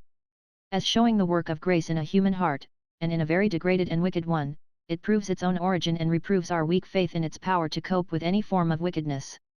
M.R. Brown of St. Louis, someone said, was a Hartford man. Do all whom you send from Hartford serve their master as well? P.S. Williams is still in the state's prison, serving out a long sentence, of 9 years, I think. He has been sick and threatened with consumption, but I have not inquired after him lately. This lady that I speak of corresponds with him, I presume, and will be quite sure to look after him. This letter arrived a few days after it was written, and up went Mr. Williams's stock again. Mr. Warner's low-down suspicion was laid in the cold grave, where it apparently belonged. It was a suspicion based upon mere internal evidence, anyway, and when you come to internal evidence, it's a big field and a game that two can play it, as witness this other internal evidence, discovered by the writer of the note above quoted, that it is a wonderful letter, which no Christian genius, much less one unsanctified, could ever have written. I had permission now to print, provided I suppressed names and places and sent my narrative out of the country. So I chose an Australian magazine for vehicle, as being far enough out of the country, and set myself to work on my article. And the ministers set the pumps going again, with the letter to work the handles. But meantime Brother Page had been agitating. He had not visited the penitentiary, but he had sent a copy of the illustrious letter to the chaplain of that institution, and accompanied it with, apparently inquiries. He got an answer, dated 4 days later than that other brother's reassuring epistle, and before my article was complete, it wandered into my hands. The original is before me, now, and I here append it. It is pretty well loaded with internal evidence of the most solid description. State's Prison, Chaplain's Office, July 11, 1873. Dear Bro. Page, herewith please find the letter kindly loaned me. I am afraid its genuineness cannot be established. It purports to be addressed to some prisoner here. No such letter ever came to a prisoner here. All letters received are carefully read by officers of the prison before they go into the hands of the convicts, and any such letter could not be forgotten. Again, Charles Williams is not a Christian man, but a dissolute, cunning prodigal, whose father is a minister of the gospel. His name is an assumed one. I am glad to have made your acquaintance. I am preparing a lecture upon life seen through prison bars, and should like to deliver the same in your vicinity. And so ended that little drama.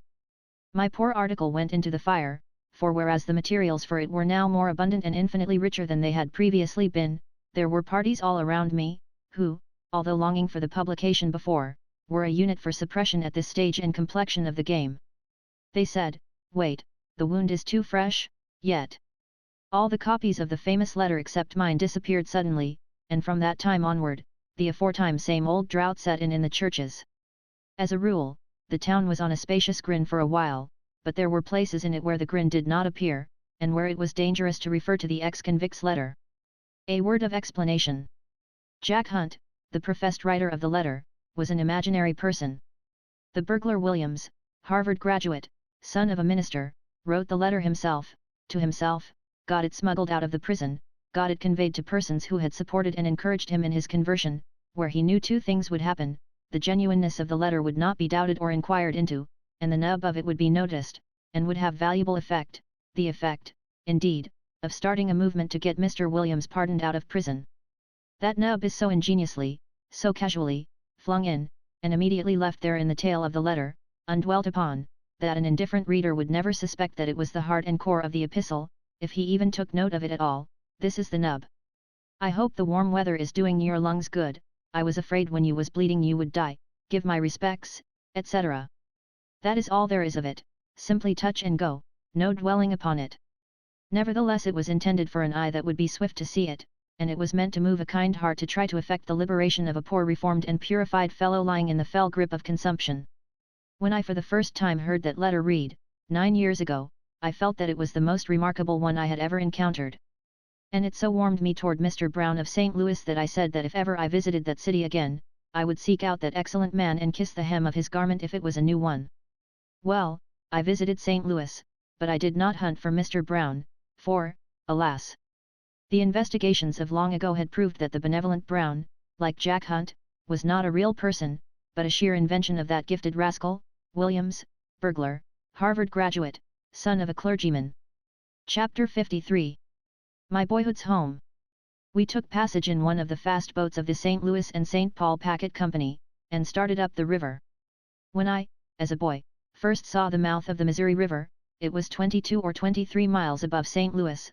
According to the estimate of pilots, the wear and tear of the banks have moved it down 8 miles since then, and the pilots say that within 5 years the river will cut through and move the mouth down 5 miles more, which will bring it within 10 miles of St. Louis.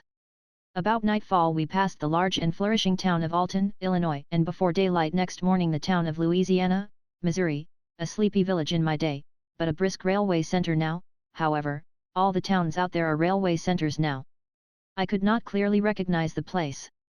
This seemed odd to me, for when I retired from the rebel army in '61 I retired upon Louisiana in good order, at least in good enough order for a person who had not yet learned how to retreat according to the rules of war, and had to trust to native genius. It seemed to me that for a first attempt at a retreat it was not badly done. I had done no advancing in all that campaign that was at all equal to it. There was a railway bridge across the river here well sprinkled with glowing lights, and a very beautiful sight it was. At 7 in the morning we reached Hannibal, Missouri, where my boyhood was spent. I had had a glimpse of it 15 years ago, and another glimpse 6 years earlier, but both were so brief that they hardly counted. The only notion of the town that remained in my mind was the memory of it as I had known it when I first quitted it 29 years ago.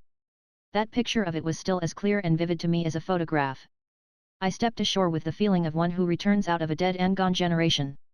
I had a sort of realizing sense of what the Bastille prisoners must have felt when they used to come out and look upon Paris after years of captivity, and note how curiously the familiar and the strange were mixed together before them. I saw the new houses, saw them plainly enough, but they did not affect the older picture in my mind, for through their solid bricks and mortar I saw the vanished houses, which had formerly stood there, with perfect distinctness. It was Sunday morning, and everybody was abed yet. So I passed through the vacant streets, still seeing the town as it was, and not as it is, and recognizing and metaphorically shaking hands with 100 familiar objects which no longer exist, and finally climbed Holliday's Hill to get a comprehensive view. The whole town lay spread out below me then, and I could mark and fix every locality, every detail. Naturally, I was a good deal moved. I said, many of the people I once knew in this tranquil refuge of my childhood are now in heaven, some, I trust, are in the other place.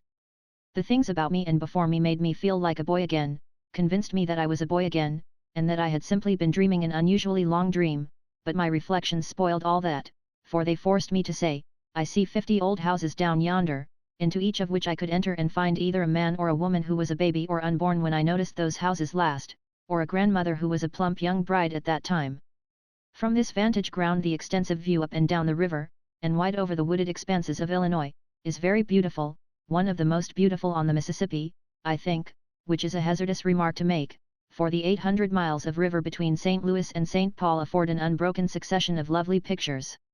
It may be that my affection for the one in question biases my judgment in its favor, I cannot say as to that. No matter, it was satisfyingly beautiful to me, and it had this advantage over all the other friends whom I was about to greet again, it had suffered no change, it was as young and fresh and comely and gracious as ever it had been, whereas, the faces of the others would be old, and scarred with the campaigns of life, and marked with their griefs and defeats, and would give me no upliftings of spirit. An old gentleman, out on an early morning walk, came along, and we discussed the weather, and then drifted into other matters. I could not remember his face. He said he had been living here 28 years. So he had come after my time, and I had never seen him before. I asked him various questions, first about a mate of mine in Sunday school, what became of him. He graduated with honor in an Eastern college, wandered off into the world somewhere, succeeded at nothing, passed out of knowledge and memory years ago, and is supposed to have gone to the dogs. He was bright, and promised well when he was a boy. Yes, but the thing that happened is what became of it all. I asked after another lad, altogether the brightest in our village school when I was a boy. He, too, was graduated with honors, from an Eastern college, but life whipped him in every battle, straight along, and he died in one of the territories, years ago, a defeated man. I asked after another of the bright boys. He is a success, always has been, always will be, I think. I inquired after a young fellow who came to the town to study for one of the professions when I was a boy. He went at something else before he got through, went from medicine to law, or from law to medicine, then to some other new thing, went away for a year, came back with a young wife, fell to drinking, then to gambling behind the door, finally took his wife and 2 young children to her father's, and went off to Mexico, went from bad to worse, and finally died there, without a cent to buy a shroud, and without a friend to attend the funeral. Pity, for he was the best-natured, and most cheery and hopeful young fellow that ever was. I named another boy. Oh, he is all right. Lives here yet, has a wife and children, and is prospering. Same verdict concerning other boys.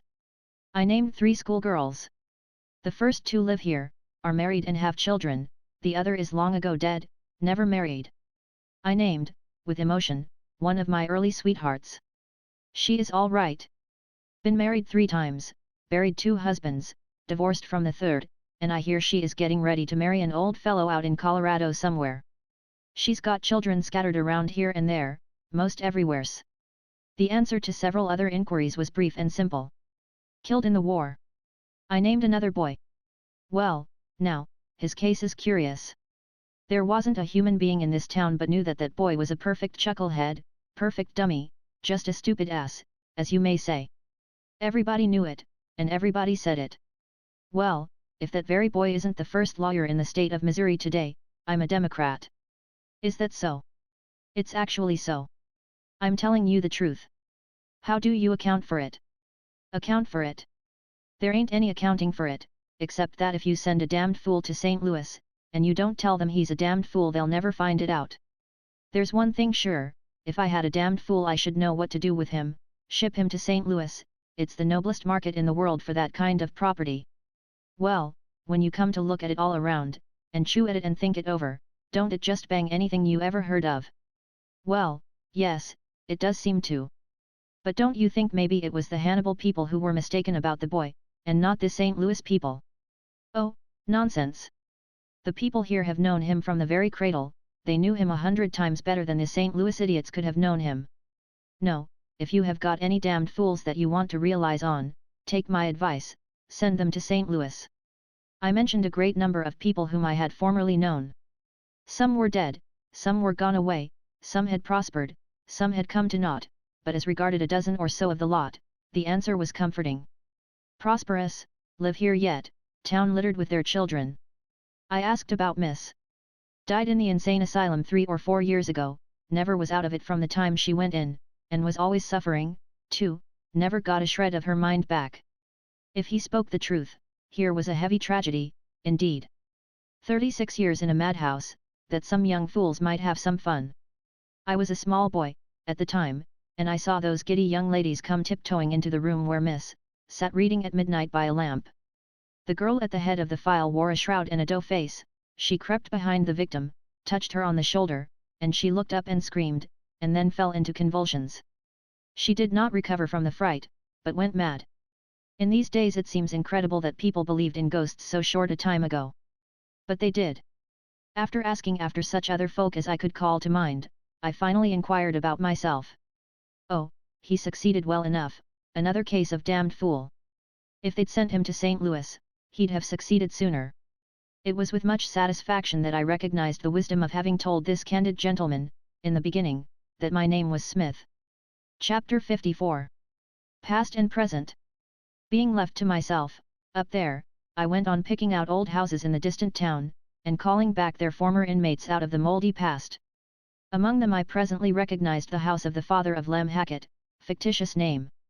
It carried me back more than a generation in a moment, and landed me in the midst of a time when the happenings of life were not the natural and logical results of great general laws, but of special orders, and were freighted with very precise and distinct purposes, partly punitive in intent, partly admonitory, and usually local in application. When I was a small boy, Lem Hackett was drowned, on a Sunday. He fell out of an empty flatboat, where he was playing. Being loaded with sin, he went to the bottom like an anvil. He was the only boy in the village who slept that night. We others all lay awake, repenting. We had not needed the information, delivered from the pulpit that evening, that Lem's was a case of special judgment. We knew that, already. There was a ferocious thunderstorm that night, and it raged continuously until near dawn. The winds blew, the windows rattled, the rain swept along the roof in pelting sheets, and at the briefest of intervals the inky blackness of the night vanished, the houses over the way glared out white and blinding for a quivering instant, then the solid darkness shut down again and a splitting peal of thunder followed, which seemed to rend everything in the neighborhood to shreds and splinters. I sat up in bed quaking and shuddering, waiting for the destruction of the world, and expecting it. To me there was nothing strange or incongruous in heaven's making such an uproar about Lem Hackett. Apparently it was the right and proper thing to do. Not a doubt entered my mind that all the angels were grouped together, discussing this boy's case and observing the awful bombardment of our beggarly little village with satisfaction and approval. There was one thing which disturbed me in the most serious way, that was the thought that this centering of the celestial interest on our village could not fail to attract the attention of the observers to people among us who might otherwise have escaped notice for years. I felt that I was not only one of those people, but the very one most likely to be discovered. That discovery could have but one result: I should be in the fire with Lem before the chill of the river had been fairly warmed out of him. I knew that this would be only just and fair. I was increasing the chances against myself all the time, by feeling a secret bitterness against Lem for having attracted this fatal attention to me, but I could not help it. This sinful thought persisted in infesting my breast in spite of me. Every time the lightning glared I caught my breath, and judged I was gone. In my terror and misery, I meanly began to suggest other boys, and mention acts of theirs which were wickeder than mine, and peculiarly needed punishment, and I tried to pretend to myself that I was simply doing this in a casual way, and without intent to divert the heavenly attention to them for the purpose of getting rid of it myself. With deep sagacity I put these mentions into the form of sorrowing recollections and left-handed sham supplications that the sins of those boys might be allowed to pass unnoticed, possibly they may repent. It is true that Jim Smith broke a window and lied about it, but maybe he did not mean any harm. And although Tom Holmes says more bad words than any other boy in the village, he probably intends to repent, though he has never said he would. And whilst it is a fact that John Jones did fish a little on Sunday, once, he didn't really catch anything but only just one small useless mudcat, and maybe that wouldn't have been so awful if he had thrown it back, as he says he did, but he didn't. Pity, but they would repent of these dreadful things, and maybe they will yet. But while I was shamefully trying to draw attention to these poor chaps, who were doubtless directing the celestial attention to me at the same moment, though I never once suspected that, I had heedlessly left my candle burning. It was not a time to neglect even trifling precautions. There was no occasion to add anything to the facilities for attracting notice to me, so I put the light out. It was a long night to me, and perhaps the most distressful one I ever spent. I endured agonies of remorse for sins which I knew I had committed, and for others which I was not certain about, yet was sure that they had been set down against me in a book by an angel who was wiser than I and did not trust such important matters to memory. It struck me, by and by, that I had been making a most foolish and calamitous mistake. In one respect, doubtless I had not only made my own destruction sure by directing attention to those other boys, but had already accomplished theirs. Doubtless the lightning had stretched them all dead in their beds by this time. The anguish and the fright which this thought gave me made my previous sufferings seem trifling by comparison. Things had become truly serious. I resolved to turn over a new leaf instantly. I also resolved to connect myself with the church the next day, if I survived to see its sun appear. I resolved to cease from sin in all its forms, and to lead a high and blameless life forever after. I would be punctual at church and Sunday school, visit the sick, carry baskets of victuals to the poor, simply to fulfill the regulation conditions, although I knew we had none among us so poor but they would smash the basket over my head for my pains. I would instruct other boys in right ways, and take the resulting trouncings meekly. I would subsist entirely on tracts, I would invade the rum shop and warn the drunkard, and finally, if I escaped the fate of those who early become too good to live, I would go for a missionary. The storm subsided toward daybreak, and I dozed gradually to sleep with a sense of obligation to Lem Hackett for going to eternal suffering in that abrupt way, and thus preventing a far more dreadful disaster, my own loss. But when I rose refreshed, by and by, and found that those other boys were still alive, I had a dim sense that perhaps the whole thing was a false alarm, that the entire turmoil had been on Lem's account and nobody's else. The world looked so bright and safe that there did not seem to be any real occasion to turn over a new leaf. I was a little subdued, during that day, and perhaps the next. After that, my purpose of reforming slowly dropped out of my mind, and I had a peaceful, comfortable time again, until the next storm. That storm came about 3 weeks later, and it was the most unaccountable one, to me, that I had ever experienced, for on the afternoon of that day, Dutchy was drowned. Dutchy belonged to our Sunday school. He was a German lad who did not know enough to come in out of the rain, but he was exasperatingly good, and had a prodigious memory. One Sunday he made himself the envy of all the youth and the talk of all the admiring village, by reciting 3,000 verses of scripture without missing a word. Then he went off the very next day and got drowned. Circumstances gave to his death a peculiar impressiveness. We were all bathing in a muddy creek which had a deep hole in it, and in this hole the coopers had sunk a pile of green hickory hoop poles to soak, some 12 feet under water. We were diving in, seeing who could stay under longest. We managed to remain down by holding on to the hoop poles. Dutchy made such a poor success of it that he was hailed with laughter and derision every time his head appeared above water. At last he seemed hurt with the taunts, and begged us to stand still on the bank and be fair with him and give him an honest count, be friendly and kind just this once, and not miscount for the sake of having the fun of laughing at him. Treacherous winks were exchanged, and all said, "All right, Dutchy, go ahead, we'll play fair." Dutchy plunged in, but the boys, instead of beginning to count, followed the lead of one of their number and scampered to a range of blackberry bushes close by and hid behind it.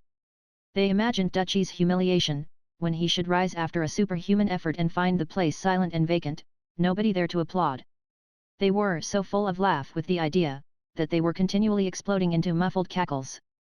Time swept on, and presently one who was peeping through the briars, said, with surprise, "Why, he hasn't come up, yet." The laughing stopped. "Boys, it's a splendid dive," said one. "Never mind that," said another, "the joke on him is all the better for it." There was a remark or two more, and then a pause. Talking ceased, and all began to peer through the vines. Before long, the boys' faces began to look uneasy, then anxious, then terrified. Still there was no movement of the placid water.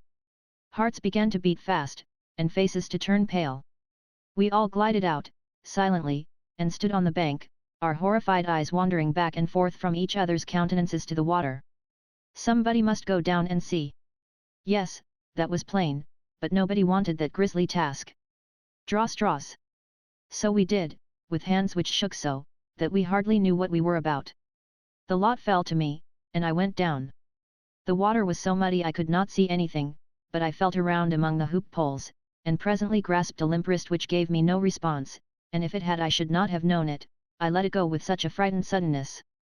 The boy had been caught among the hoop poles and entangled there, helplessly. I fled to the surface and told the awful news.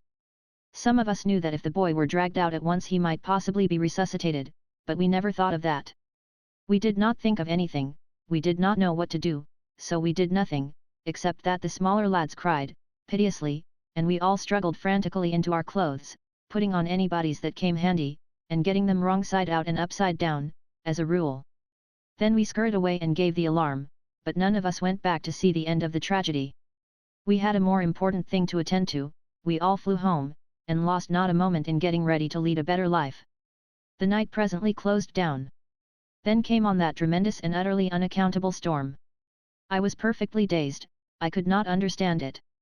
It seemed to me that there must be some mistake. The elements were turned loose, and they rattled and banged and blazed away in the most blind and frantic manner. All heart and hope went out of me, and the dismal thought kept floating through my brain, if a boy who knows 3,000 verses by heart is not satisfactory, what chance is there for anybody else? Of course I never questioned for a moment that the storm was on Dutchy's account, or that he or any other inconsequential animal was worthy of such a majestic demonstration from on high. The lesson of it was the only thing that troubled me, for it convinced me that if Dutchy, with all his perfections, was not a delight, it would be vain for me to turn over a new leaf, for I must infallibly fall hopelessly short of that boy, no matter how hard I might try. Nevertheless I did turn it over, a highly educated fear compelled me to do that, but succeeding days of cheerfulness and sunshine came bothering around, and within a month I had so drifted backward that again I was as lost and comfortable as ever. Breakfast time approached while I mused these musings and called these ancient happenings back to mind, so I got me back into the present and went down the hill. On my way through town to the hotel, I saw the house which was my home when I was a boy. At present rates, the people who now occupy it are of no more value than I am, but in my time they would have been worth not less than $500 apiece. They are colored folk. After breakfast, I went out alone again, intending to hunt up some of the Sunday schools and see how this generation of pupils might compare with their progenitors who had sat with me in those places and had probably taken me as a model, though I do not remember as to that now. By the public square there had been in my day a shabby little brick church called the Old Ship of Zion, which I had attended as a Sunday school scholar, and I found the locality easily enough, but not the old church. It was gone, and a trig and rather hilarious new edifice was in its place. The pupils were better dressed and better looking than were those of my time, consequently they did not resemble their ancestors, and consequently there was nothing familiar to me in their faces. Still, I contemplated them with a deep interest and a yearning wistfulness, and if I had been a girl I would have cried, for they were the offspring, and represented, and occupied the places of boys and girls, some of whom I had loved to love, and some of whom I had loved to hate, but all of whom were dear to me for the one reason or the other, so many years gone by, and, Lord, where be they now? I was mightily stirred, and would have been grateful to be allowed to remain unmolested and look my fill, but a bald summit superintendent who had been a tow-headed Sunday school mate of mine on that spot in the early ages, recognized me, and I talked a flutter of wild nonsense to those children to hide the thoughts which were in me, and which could not have been spoken without a betrayal of feeling that would have been recognized as out of character with me. Making speeches without preparation is no gift of mine, and I was resolved to shirk any new opportunity, but in the next and larger Sunday school I found myself in the rear of the assemblage, so I was very willing to go on the platform a moment for the sake of getting a good look at the scholars. On the spur of the moment I could not recall any of the old idiotic talks which visitors used to insult me with when I was a pupil there, and I was sorry for this, since it would have given me time and excuse to dawdle there and take a long and satisfying look at what I feel at liberty to say was an array of fresh young comeliness not matchable in another Sunday school of the same size. As I talked merely to get a chance to inspect, and as I strung out the random rubbish solely to prolong the inspection, I judged it but decent to confess these low motives, and I did so. If the model boy was in either of these Sunday schools, I did not see him. The model boy of my time, we never had but the one, was perfect, perfect in manners, perfect in dress, perfect in conduct, perfect in filial piety, perfect in exterior godliness, but at bottom he was a prig, and as for the contents of his skull, they could have changed place with the contents of a pie and nobody would have been the worse off for it but the pie. This fellow's reproachlessness was a standing reproach to every lad in the village. He was the admiration of all the mothers, and the detestation of all their sons. I was told what became of him, but as it was a disappointment to me, I will not enter into details. He succeeded in life. Chapter 55. A Vendetta and Other Things. During my 3 days' stay in the town, I woke up every morning with the impression that I was a boy, for in my dreams the faces were all young again, and looked as they had looked in the old times, but I went to bed 100 years old, every night, for meantime I had been seeing those faces as they are now. Of course I suffered some surprises, along at first, before I had become adjusted to the changed state of things. I met young ladies who did not seem to have changed at all, but they turned out to be the daughters of the young ladies I had in mind, sometimes their granddaughters. When you are told that a stranger of 50 is a grandmother, there is nothing surprising about it, but if, on the contrary, she is a person whom you knew as a little girl, it seems impossible. You say to yourself, how can a little girl be a grandmother? It takes some little time to accept and realize the fact that while you have been growing old, your friends have not been standing still, in that matter. I noticed that the greatest changes observable were with the women, not the men. I saw men whom 30 years had changed but slightly, but their wives had grown old. These were good women. It is very wearing to be good. There was a saddler whom I wished to see, but he was gone. Dead, these many years, they said. Once or twice a day, the saddler used to go tearing down the street, putting on his coat as he went, and then everybody knew a steamboat was coming. Everybody knew, also, that John Stavely was not expecting anybody by the boat, or any freight, either, and Stavely must have known that everybody knew this. Still it made no difference to him. He liked to seem to himself to be expecting 100,000 tons of saddles by this boat, and so he went on all his life, enjoying being faithfully on hand to receive and receipt for those saddles, in case by any miracle they should come. A malicious Quincy paper used always to refer to this town, in derision as Stavely's Landing. Stavely was one of my earliest admirations. I envied him his rush of imaginary business, and the display he was able to make of it, before strangers, as he went flying down the street struggling with his fluttering coat. But there was a carpenter who was my chiefest hero. He was a mighty liar, but I did not know that. I believed everything he said. He was a romantic, sentimental, melodramatic fraud, and his bearing impressed me with awe. I vividly remember the first time he took me into his confidence. He was planing a board, and every now and then he would pause and heave a deep sigh, and occasionally mutter broken sentences, confused and not intelligible, but out of their midst an ejaculation sometimes escaped which made me shiver and did me good. One was, "Oh God, it is his blood." I sat on the tool chest and humbly and shudderingly admired him, for I judged he was full of crime. At last he said in a low voice, "My little friend, can you keep a secret?" I eagerly said I could. "A dark and dreadful one." I satisfied him on that point. "Then I will tell you some passages in my history, for oh, I must relieve my burdened soul, or I shall die." He cautioned me once more to be as silent as the grave, then he told me he was a red-handed murderer. He put down his plane, held his hands out before him, contemplated them sadly, and said, "Look, with these hands I have taken the lives of 30 human beings." The effect which this had upon me was an inspiration to him, and he turned himself loose upon his subject with interest and energy. He left generalizing, and went into details, began with his first murder, described it, told what measures he had taken to avert suspicion, then passed to his second homicide, his third, his fourth, and so on. He had always done his murders with a bowie knife, and he made all my hairs rise by suddenly snatching it out and showing it to me. At the end of this first séance I went home with 6 of his fearful secrets among my freightage, and found them a great help to my dreams, which had been sluggish for a while back. I sought him again and again, on my Saturday holidays. In fact I spent the summer with him, all of it which was valuable to me. His fascinations never diminished, for he threw something fresh and stirring, in the way of horror, into each successive murder. He always gave names, dates, places, everything. This by and by enabled me to note 2 things, that he had killed his victims in every quarter of the globe, and that these victims were always named Lynch. The destruction of the Lynches went serenely on, Saturday after Saturday, until the original 30 had multiplied to 60, and more to be heard from yet. Then my curiosity got the better of my timidity, and I asked how it happened that these justly punished persons all bore the same name. My hero said he had never divulged that dark secret to any living being, but felt that he could trust me, and therefore he would lay bare before me the story of his sad and blighted life. He had loved one too fair for earth, and she had reciprocated with all the sweet affection of her pure and noble nature.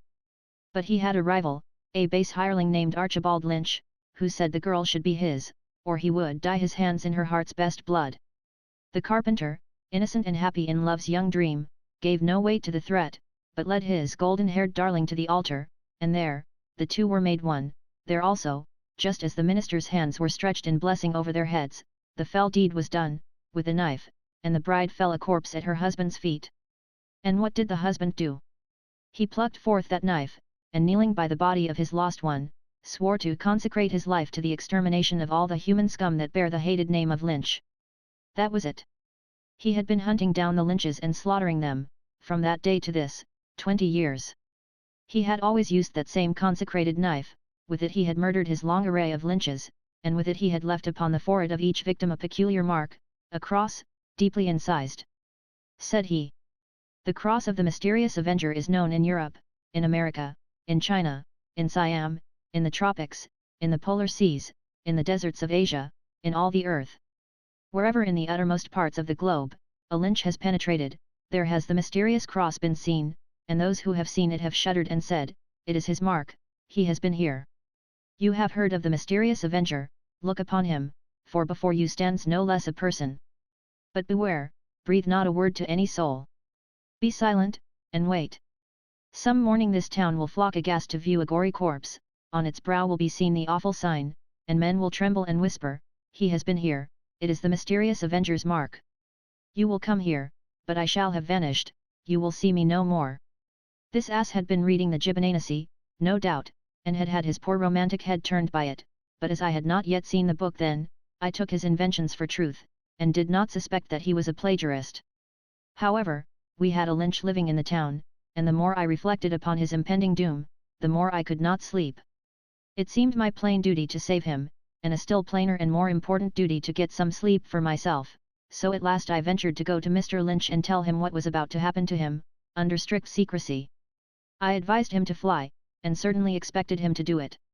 But he laughed at me, and he did not stop there, he led me down to the carpenter's shop, gave the carpenter a jeering and scornful lecture upon his silly pretensions, slapped his face, made him get down on his knees and beg, then went off and left me to contemplate the cheap and pitiful ruin of what, in my eyes, had so lately been a majestic and incomparable hero. The carpenter blustered, flourished his knife, and doomed this lynch in his usual volcanic style, the size of his fateful words undiminished, but it was all wasted upon me, he was a hero to me no longer, but only a poor, foolish, exposed humbug. I was ashamed of him, and ashamed of myself, I took no further interest in him, and never went to his shop any more. He was a heavy loss to me, for he was the greatest hero I had ever known.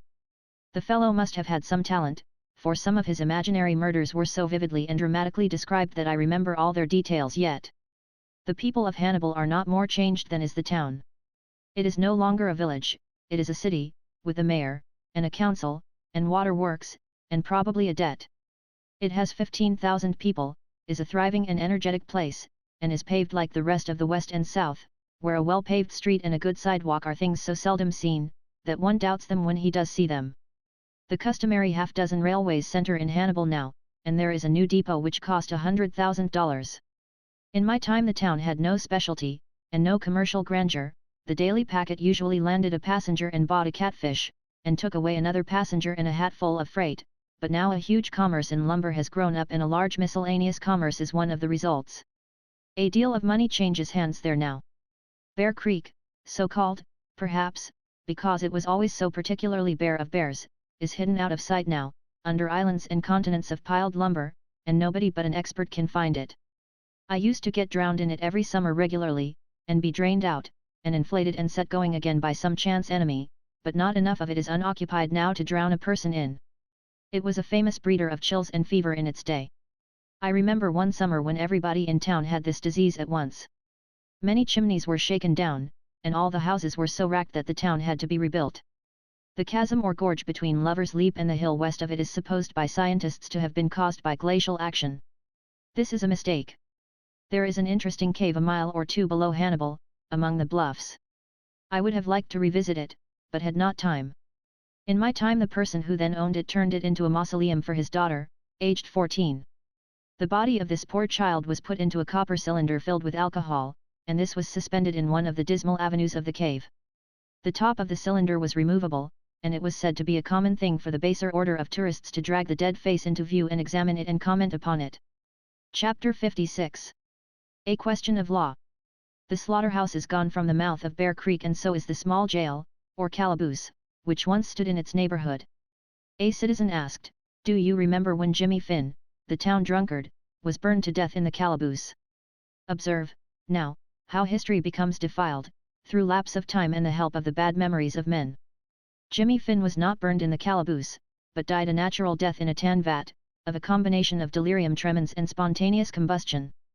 When I say natural death, I mean it was a natural death for Jimmy Finn to die. The calaboose victim was not a citizen, he was a poor stranger, a harmless whiskey-sodden tramp. I know more about his case than anybody else, I knew too much of it, in that bygone day, to relish speaking of it. That tramp was wandering about the streets one chilly evening, with a pipe in his mouth, and begging for a match. He got neither matches nor courtesy, on the contrary, a troop of bad little boys followed him around and amused themselves with nagging and annoying him. I assisted, but at last, some appeal which the wayfarer made for forbearance, accompanying it with a pathetic reference to his forlorn and friendless condition, touched such sense of shame and remnant of right feeling as were left in me, and I went away and got him some matches, and then hied me home and to bed, heavily weighted as to conscience, and unbuoyant in spirit. An hour or two afterward, the man was arrested and locked up in the calaboose by the marshal, large name for a constable, but that was his title. At 2 in the morning, the church bells rang for fire, and everybody turned out, of course, I with the rest. The tramp had used his matches disastrously, he had set his straw bed on fire, and the oaken sheathing of the room had caught. When I reached the ground, 200 men, women, and children stood massed together, transfixed with horror, and staring at the grated windows of the jail. Behind the iron bars, and tugging frantically at them, and screaming for help, stood the tramp. He seemed like a black object set against a sun, so white and intense was the light at his back. That marshal could not be found, and he had the only key.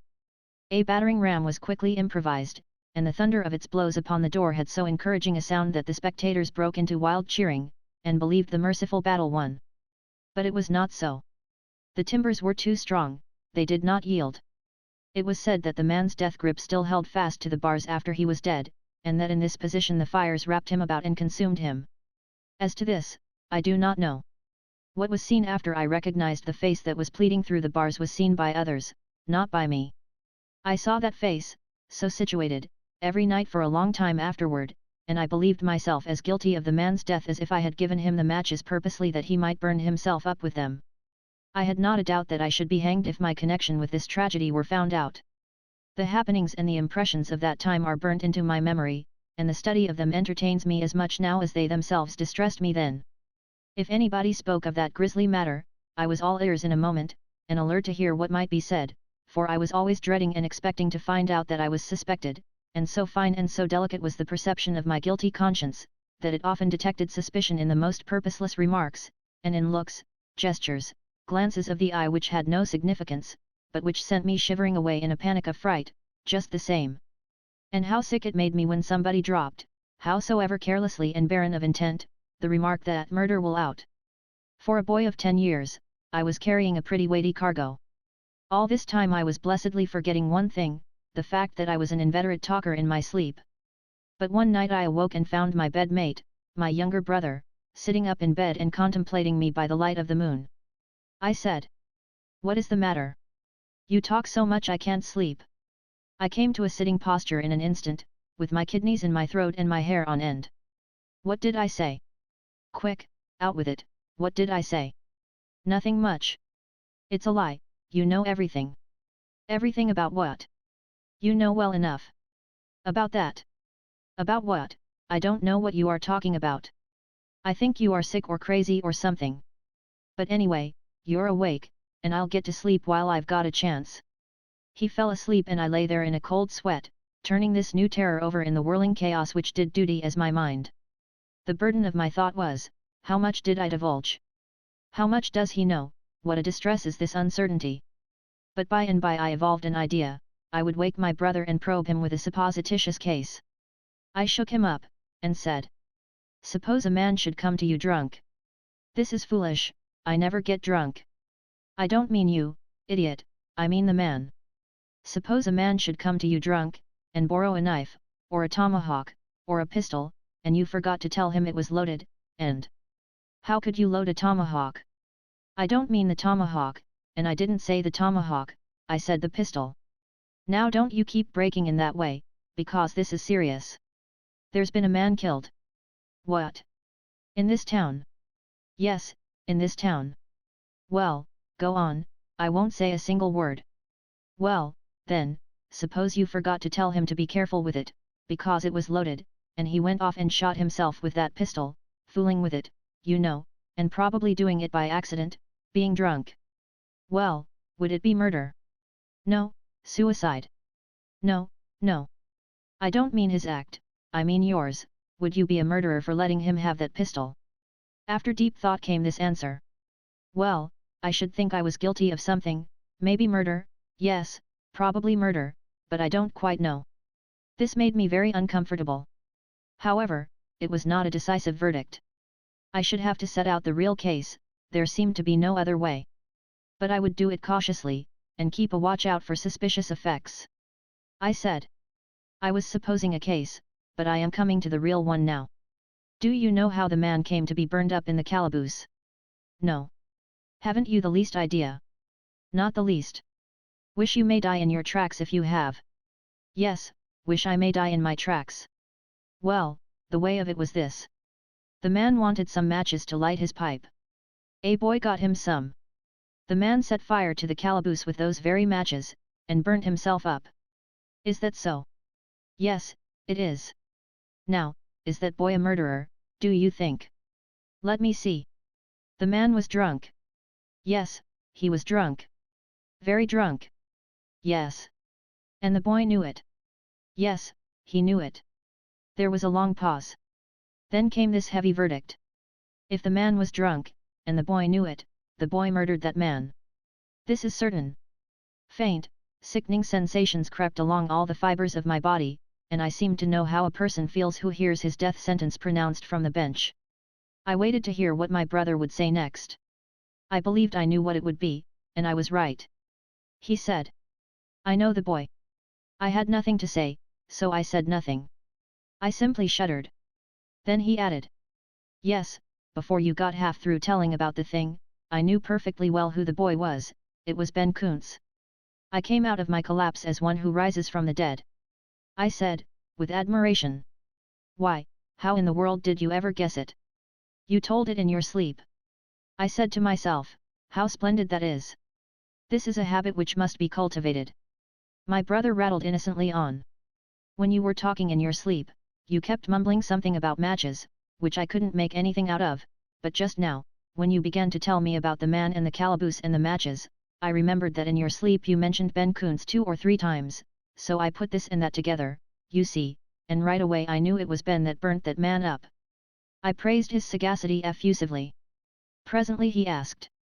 Are you going to give him up to the law? No, I said, I believe that this will be a lesson to him. I shall keep an eye on him, of course, for that is but right, but if he stops where he is and reforms, it shall never be said that I betrayed him. How good you are! Well, I try to be. It is all a person can do in a world like this. And now, my burden being shifted to other shoulders, my terrors soon faded away. The day before we left Hannibal, a curious thing fell under my notice, the surprising spread which longitudinal time undergoes there. I learned it from one of the most unostentatious of men, the colored coachman of a friend of mine, who lives 3 miles from town. He was to call for me at the Park Hotel at 7:30 p.m., and drive me out. But he missed it considerably, did not arrive till 10. He excused himself by saying, "De time is mos an hour and a half slower in de country and what it is in de town, you'll be in plenty time, boss. Sometimes we shoves out early for church, Sunday, and fetches up dar right plum in de middle de sermon. De funes in de time. A body can't make no calculations bout it." I had lost 2 hours and a half, but I had learned a fact worth 4. Chapter 57. An Archangel. From St. Louis northward there are all the enlivening signs of the presence of active, energetic, intelligent, prosperous, practical 19th century populations. The people don't dream, they work. The happy result is manifest all around in the substantial outside aspect of things, and the suggestions of wholesome life and comfort that everywhere appear. Quincy is a notable example, a brisk, handsome, well-ordered city, and now, as formerly, interested in art, letters, and other high things. But Marion City is an exception. Marion City has gone backwards in a most unaccountable way. This metropolis promised so well that the projectors tacked city to its name in the very beginning, with full confidence, but it was bad prophecy. When I first saw Marion City, 35 years ago, it contained one street, and nearly or quite 6 houses. It contains but one house now, and this one, in a state of ruin, is getting ready to follow the former 5 into the river.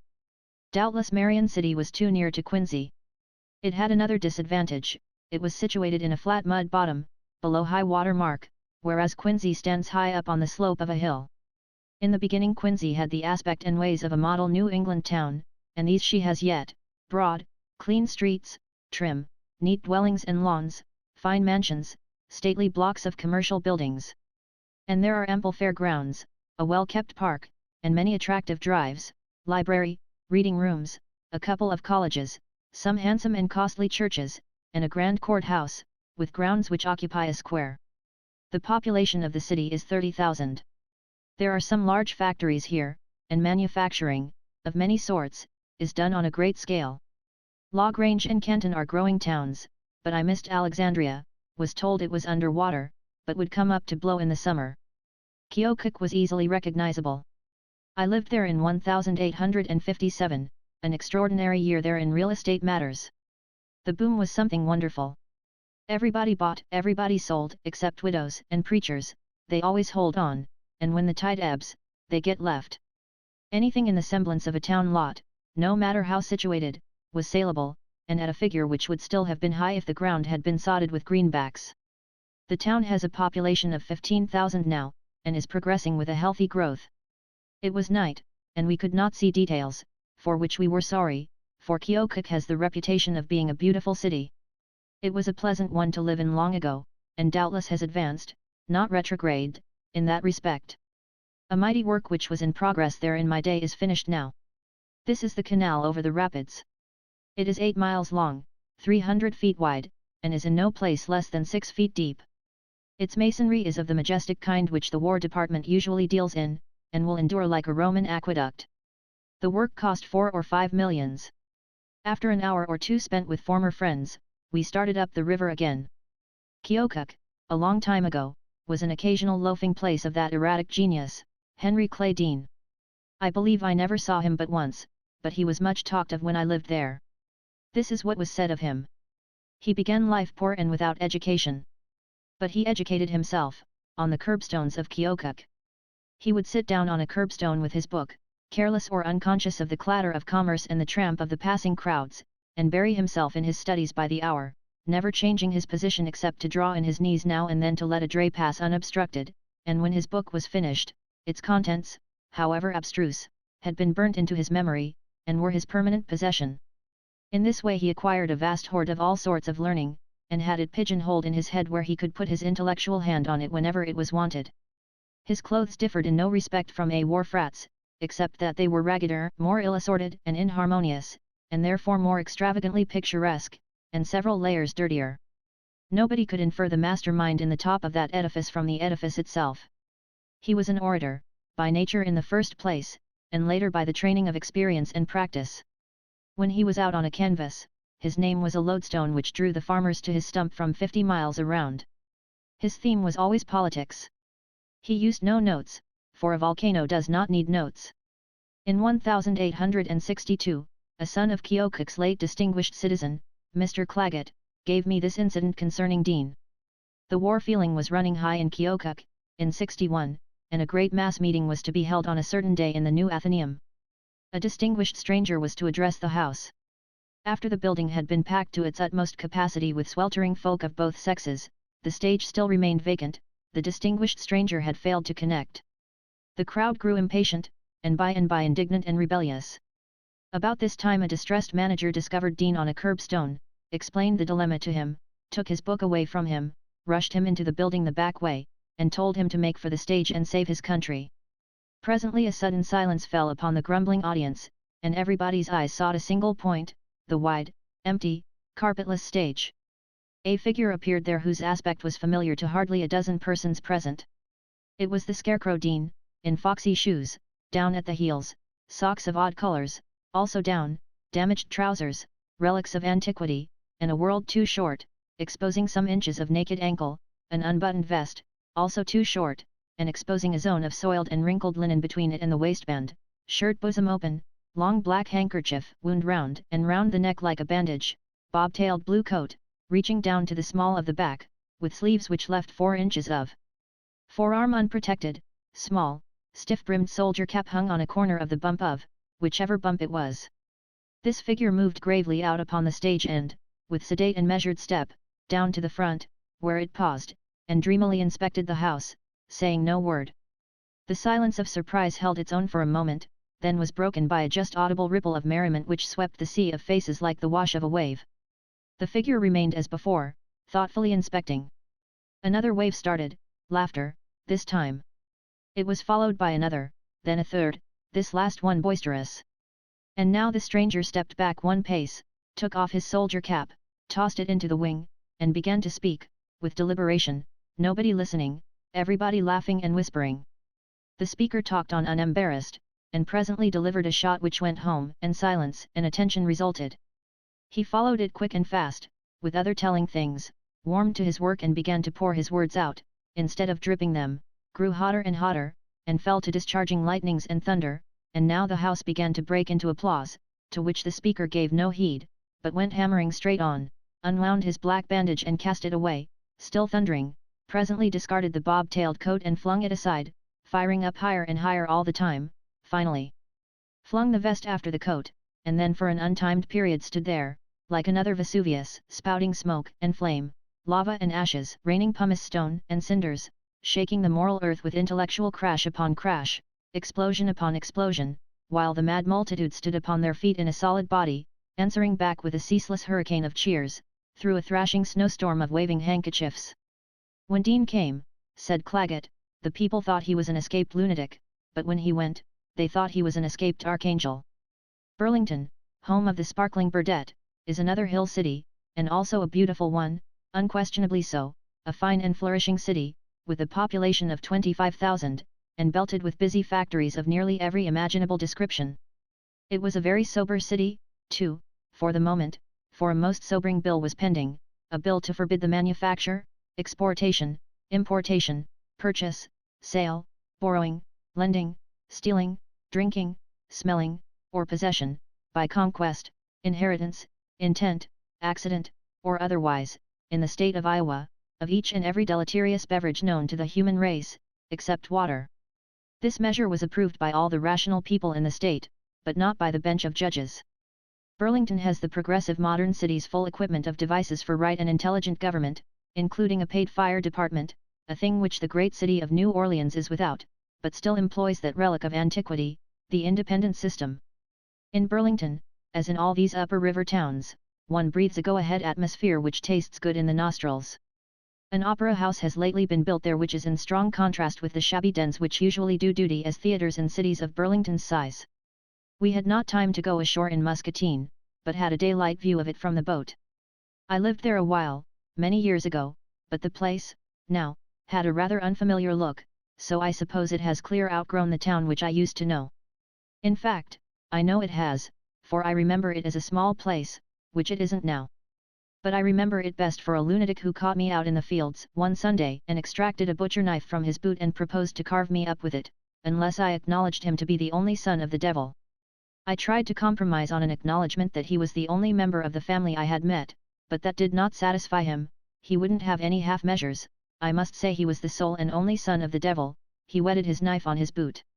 It did not seem worthwhile to make trouble about a little thing like that, so I swung round to his view of the matter and saved my skin whole. Shortly afterward, he went to visit his father, and as he has not turned up since, I trust he is there yet. And I remember Muscatine, still more pleasantly, for its summer sunsets. I have never seen any, on either side of the ocean, that equaled them. They used the broad smooth river as a canvas, and painted on it every imaginable dream of color, from the mottled daintinesses and delicacies of the opal, all the way up, through cumulative intensities, to blinding purple and crimson conflagrations which were enchanting to the eye, but sharply tried it at the same time. All the upper Mississippi region has these extraordinary sunsets as a familiar spectacle. It is the true sunset land. I am sure no other country can show so good a right to the name. The sunrises are also said to be exceedingly fine. I do not know. Chapter 58. On the upper river. The big towns drop in, thick and fast, now and between stretch processions of thrifty farms, not desolate solitude. Hour by hour, the boat plows deeper and deeper into the great and populous northwest, and with each successive section of it which is revealed, one's surprise and respect gather emphasis and increase. Such a people, and such achievements as theirs, compel homage. This is an independent race who think for themselves, and who are competent to do it, because they are educated and enlightened, they read, they keep abreast of the best and newest thought, they fortify every weak place in their land with a school, a college, a library, and a newspaper, and they live under law. Solicitude for the future of a race like this is not in order. This region is new, so new that it may be said to be still in its babyhood. By what it has accomplished while still teething, one may forecast what marvels it will do in the strength of its maturity.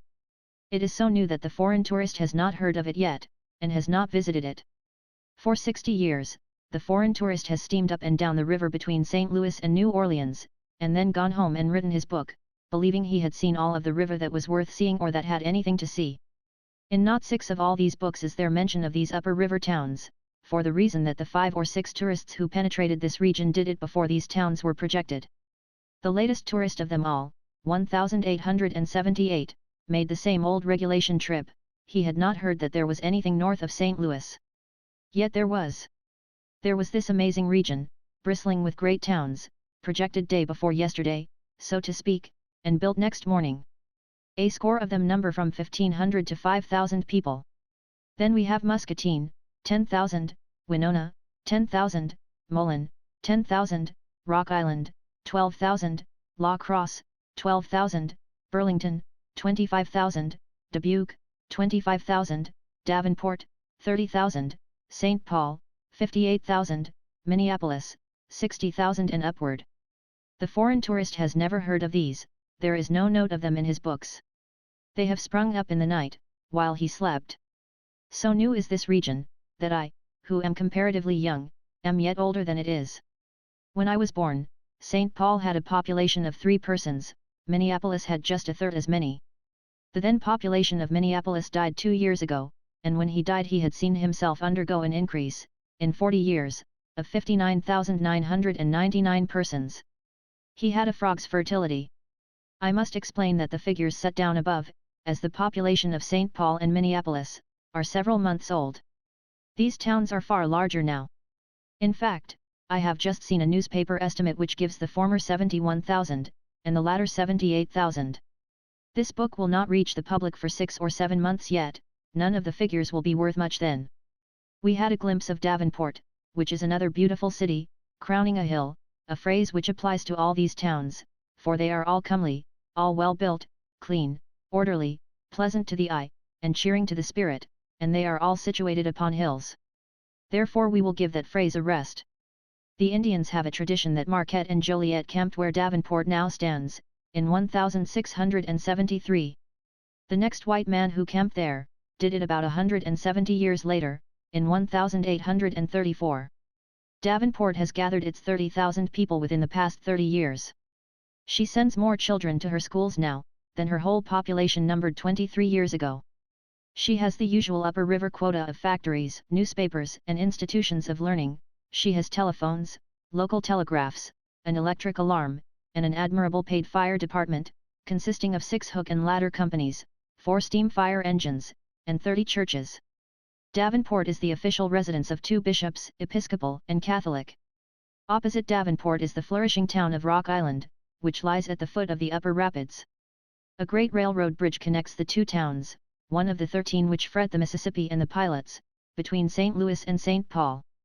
The charming island of Rock Island, 3 miles long and half a mile wide, belongs to the United States, and the government has turned it into a wonderful park, enhancing its natural attractions by art, and threading its fine forests with many miles of drives. Near the center of the island one catches glimpses, through the trees, of 10 vast stone 4-story buildings, each of which covers an acre of ground. These are the government workshops, for the Rock Island establishment is a national armory and arsenal.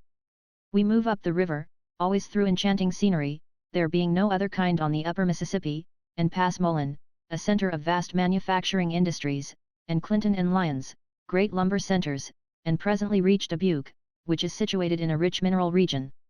The lead mines are very productive, and of wide extent. Dubuque has a great number of manufacturing establishments, among them a plough factory which has for customers all Christendom in general.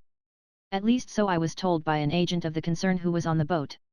He said, "You show me any country under the sun where they really know how to plow, and if I don't show you our mark on the plow they use, I'll eat that plow, and I won't ask for any Worcestershire sauce to flavor it up with, either." All this part of the river is rich in Indian history and traditions. Black Hawks was once a puissant name hereabouts, as was Keokuk's, further down. A few miles below Dubuque is the Tete de Mort, Death's Head Rock or Bluff, to the top of which the French drove a band of Indians, in early times, and cooped them up there, with death for a certainty, and only the manner of it matter of choice, to starve, or jump off and kill themselves. Black Hawk adopted the ways of the white people, toward the end of his life, and when he died he was buried, near Des Moines, in Christian fashion, modified by Indian custom, that is to say, clothed in a Christian military uniform, and with a Christian cane in his hand, but deposited in the grave in a sitting posture. Formerly, a horse had always been buried with a chief. The substitution of the cane shows that Black Hawk's haughty nature was really humbled, and he expected to walk when he got over. We noticed that above Dubuque the water of the Mississippi was olive green, rich and beautiful and semi-transparent, with the sun on it. Of course the water was nowhere as clear or of as fine a complexion as it is in some other seasons of the year, for now it was at flood stage, and therefore dimmed and blurred by the mud manufactured from caving banks. The majestic bluffs that overlook the river, along through this region, charm one with the grace and variety of their forms, and the soft beauty of their adornment. The steep verdant slope, whose base is at the water's edge, is topped by a lofty rampart of broken, turreted rocks, which are exquisitely rich and mellow in color, mainly dark browns and dull greens, but splashed with other tints. And then you have the shining river, winding here and there and yonder, its sweep interrupted at intervals by clusters of wooded islands threaded by silver channels, and you have glimpses of distant villages, asleep upon capes, and of stealthy rafts slipping along in the shade of the forest walls, and of white steamers vanishing around remote points. And it is all as tranquil and reposeful as dreamland, and has nothing this worldly about it, nothing to hang a fret or a worry upon. Until the unholy train comes tearing along, which it presently does, ripping the sacred solitude to rags and tatters with its devil's whoop and the roar and thunder of its rushing wheels, and straightway you are back in this world, and with one of its frets ready to hand for your entertainment, for you remember that this is the very road whose stock always goes down after you buy it, and always goes up again as soon as you sell it.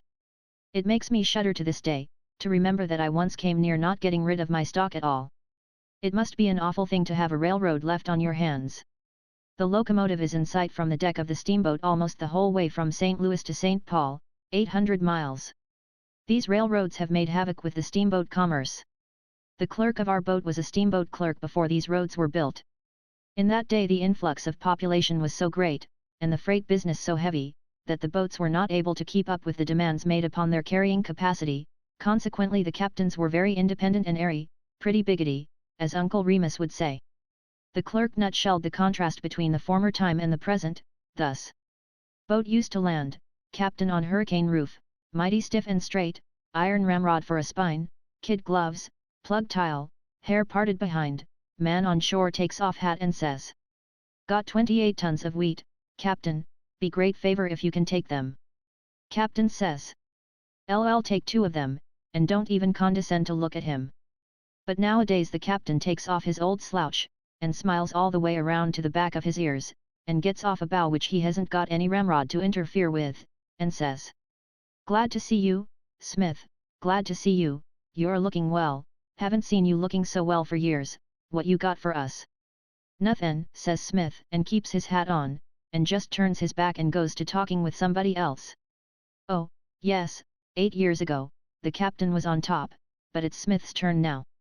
8 years ago a boat used to go up the river with every stateroom full, and people piled 5 and 6 deep on the cabin floor, and a solid deck load of immigrants and harvesters down below, into the bargain.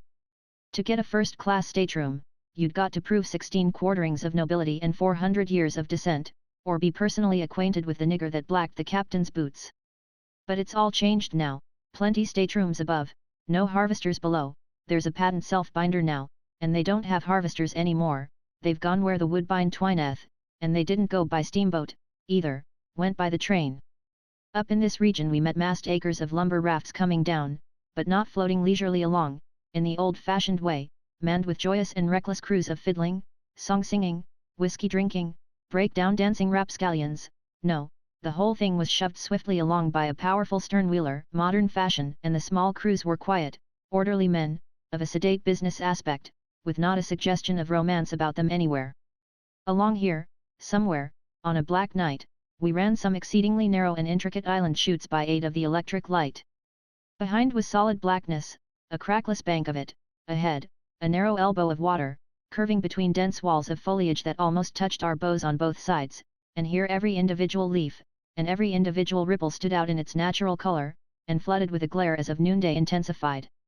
The effect was strange, and fine, and very striking. We passed Prairie du Chien, another of Father Marquette's camping places, and after some hours of progress through varied and beautiful scenery, reached La Crosse. Here is a town of 12 or 13,000 population, with electric lighted streets, and with blocks of buildings which are stately enough, and also architecturally fine enough, to command respect in any city. It is a choice town, and we made satisfactory use of the hour allowed us, in roaming it over, though the weather was rainier than necessary. Chapter 59. Legends and Scenery. We added several passengers to our list, at La Crosse, among others an old gentleman who had come to this northwestern region with the early settlers, and was familiar with every part of it. Pardonably proud of it, too. He said, "You'll find scenery between here and St. Paul that can give the Hudson points. You'll have the Queen's Bluff, 700 feet high, and just as imposing a spectacle as you can find anywheres, and Trempealeau Island, which isn't like any other island in America, I believe, for it is a gigantic mountain, with precipitous sides, and is full of Indian traditions, and used to be full of rattlesnakes. If you catch the sun just right there, you will have a picture that will stay with you. And above Winona you'll have lovely prairies, and then come the Thousand Islands, too beautiful for anything, green? Why, you never saw foliage so green, nor packed so thick. It's like 1,000 plush cushions afloat on a looking glass, when the water's still, and then the monstrous bluffs on both sides of the river, ragged, rugged, dark-complected, just the frame that's wanted. You always want a strong frame, you know, to throw up the nice points of a delicate picture and make them stand out." The old gentleman also told us a touching Indian legend or two, but not very powerful ones. After this excursion into history, he came back to the scenery, and described it, detail by detail, from the Thousand Islands to St. Paul, naming its names with such facility, tripping along his theme with such nimble and confident ease, slamming in a 3-ton word, here and there, with such a complacent air of "tisn't anything, I can do it any time I want to," and letting off fine surprises of lurid eloquence at such judicious intervals, that I presently began to suspect. But no matter what I began to suspect. Hear him. 10 miles above Winona we come to Fountain City, nestling sweetly at the feet of cliffs that lift their awful fronts, Jove-like, toward the blue depths of heaven, bathing them in virgin atmospheres that have known no other contact save that of angels' wings. And next we glide through silver waters, amid lovely and stupendous aspects of nature that attune our hearts to adoring admiration, about 12 miles, and strike Mount Vernon, 600 feet high, with romantic ruins of a once first-class hotel perched far among the cloud shadows that model its dizzy heights, sole remnant of once flourishing Mount Vernon, town of early days, now desolate and utterly deserted. And so we move on. Past Chimney Rock we fly, noble shaft of 600 feet, then just before landing at Minneska our attention is attracted by a most striking promontory rising over 500 feet, the ideal mountain pyramid. Its conic shape, thickly wooded surface girding its sides, and its apex like that of a cone, cause the spectator to wonder at nature's workings. From its dizzy heights superb views of the forests, streams, bluffs, hills, and dales below and beyond for miles are brought within its focus. What grander river scenery can be conceived, as we gaze upon this enchanting landscape, from the uppermost point of these bluffs upon the valleys below? The primeval wildness and awful loneliness of these sublime creations of nature and nature's God, excite feelings of unbounded admiration, and the recollection of which can never be effaced from the memory, as we view them in any direction. Next we have the lion's head and the lioness's head, carved by nature's hand, to adorn and dominate the beauteous stream, and then anon the river widens, and a most charming and magnificent view of the valley before us suddenly bursts upon our vision, rugged hills, clad with verdant forests from summit to base, level prairie lands, holding in their lap the beautiful Wabasha, city of the healing waters, puissant foe of Bright's disease, and that grandest conception of nature's works. Incomparable Lake Pepin, these constitute a picture whereon the tourist's eye may gaze uncounted hours, with rapture unappeased and unappeasable. And so we glide along, in due time encountering those majestic domes, the mighty Sugar Loaf, and the sublime Maiden's Rock, which latter, romantic superstition has invested with a voice, and oft-times as the birch canoe glides near, at twilight, the dusky paddler fancies he hears the soft sweet music of the long-departed Winona, darling of Indian song and story. Then Frontenac looms upon our vision, delightful resort of jaded summer tourists, then progressive Red Wing, and Diamond Bluff, impressive and preponderous in its lone sublimity, then Prescott and the St. Croix, and anon we see bursting upon us the domes and steeples of St. Paul, giant young chief of the North, marching with 7 league stride in the van of progress, banner-bearer of the highest and newest civilization, carving his beneficent way with the tomahawk of commercial enterprise. Sounding the war-whoop of Christian culture, tearing off the reeking scalp of sloth and superstition to plant there the steam plough and the schoolhouse, ever in his front stretch arid lawlessness, ignorance, crime, despair, ever in his wake bloom the jail, the gallows and the pulpit, and ever. Have you ever travelled with a panorama? I have formerly served in that capacity. My suspicion was confirmed. Do you still travel with it? No, she is laid up till the fall season opens. I am helping now to work up the materials for a tourist's guide which the St. Louis and St. Paul Packet Company are going to issue this summer for the benefit of travelers who go by that line. When you were talking of Maiden's Rock, you spoke of the long-departed Winona, darling of Indian song and story. Is she the Maiden of the Rock, and are the two connected by legend? Yes, and a very tragic and painful one. Perhaps the most celebrated, as well as the most pathetic, of all the legends of the Mississippi. We asked him to tell it. He dropped out of his conversational vein and back into his lecture gate without an effort, and rolled on as follows. A little distance above Lake City is a famous point known as Maiden's Rock, which is not only a picturesque spot, but is full of romantic interest from the event which gave it its name. Not many years ago this locality was a favorite resort for the Sioux Indians on account of the fine fishing and hunting to be had there, and large numbers of them were always to be found in this locality. Among the families which used to resort here, was one belonging to the tribe of Wabasha. Winona, firstborn, was the name of a maiden who had plighted her troth to a lover belonging to the same band. But her stern parents had promised her hand to another, a famous warrior, and insisted on her wedding him. The day was fixed by her parents, to her great grief. She appeared to accede to the proposal and accompany them to the rock, for the purpose of gathering flowers for the feast. On reaching the rock, Winona ran to its summit and standing on its edge upbraided her parents who were below, for their cruelty, and then singing a death dirge, threw herself from the precipice and dashed them in pieces on the rock below. Dashed who in pieces? Her parents. Yes. Well, it certainly was a tragic business, as you say. And moreover, there is a startling kind of dramatic surprise about it which I was not looking for. It is a distinct improvement upon the threadbare form of Indian legend. There are 50 lovers' leaps along the Mississippi from whose summit disappointed Indian girls have jumped, but this is the only jump in the lot hat turned out in the right and satisfactory way. What became of Winona? She was a good deal jarred up and jolted, but she got herself together and disappeared before the coroner reached the fatal spot, and 'tis said she sought and married her true love, and wandered with him to some distant clime, where she lived happy ever after, her gentle spirit mellowed and chastened by the romantic incident which had so early deprived her of the sweet guidance of a mother's love and a father's protecting arm, and thrown her, all unfriended, upon the cold charity of a censorious world. I was glad to hear the lecturer's description of the scenery, for it assisted my appreciation of what I saw of it, and enabled me to imagine such of it as we lost by the intrusion of night. As the lecturer remarked, this whole region is blanketed with Indian tales and traditions. But I reminded him that people usually merely mention this fact, doing it in a way to make a body's mouth water, and judiciously stopped there. Why?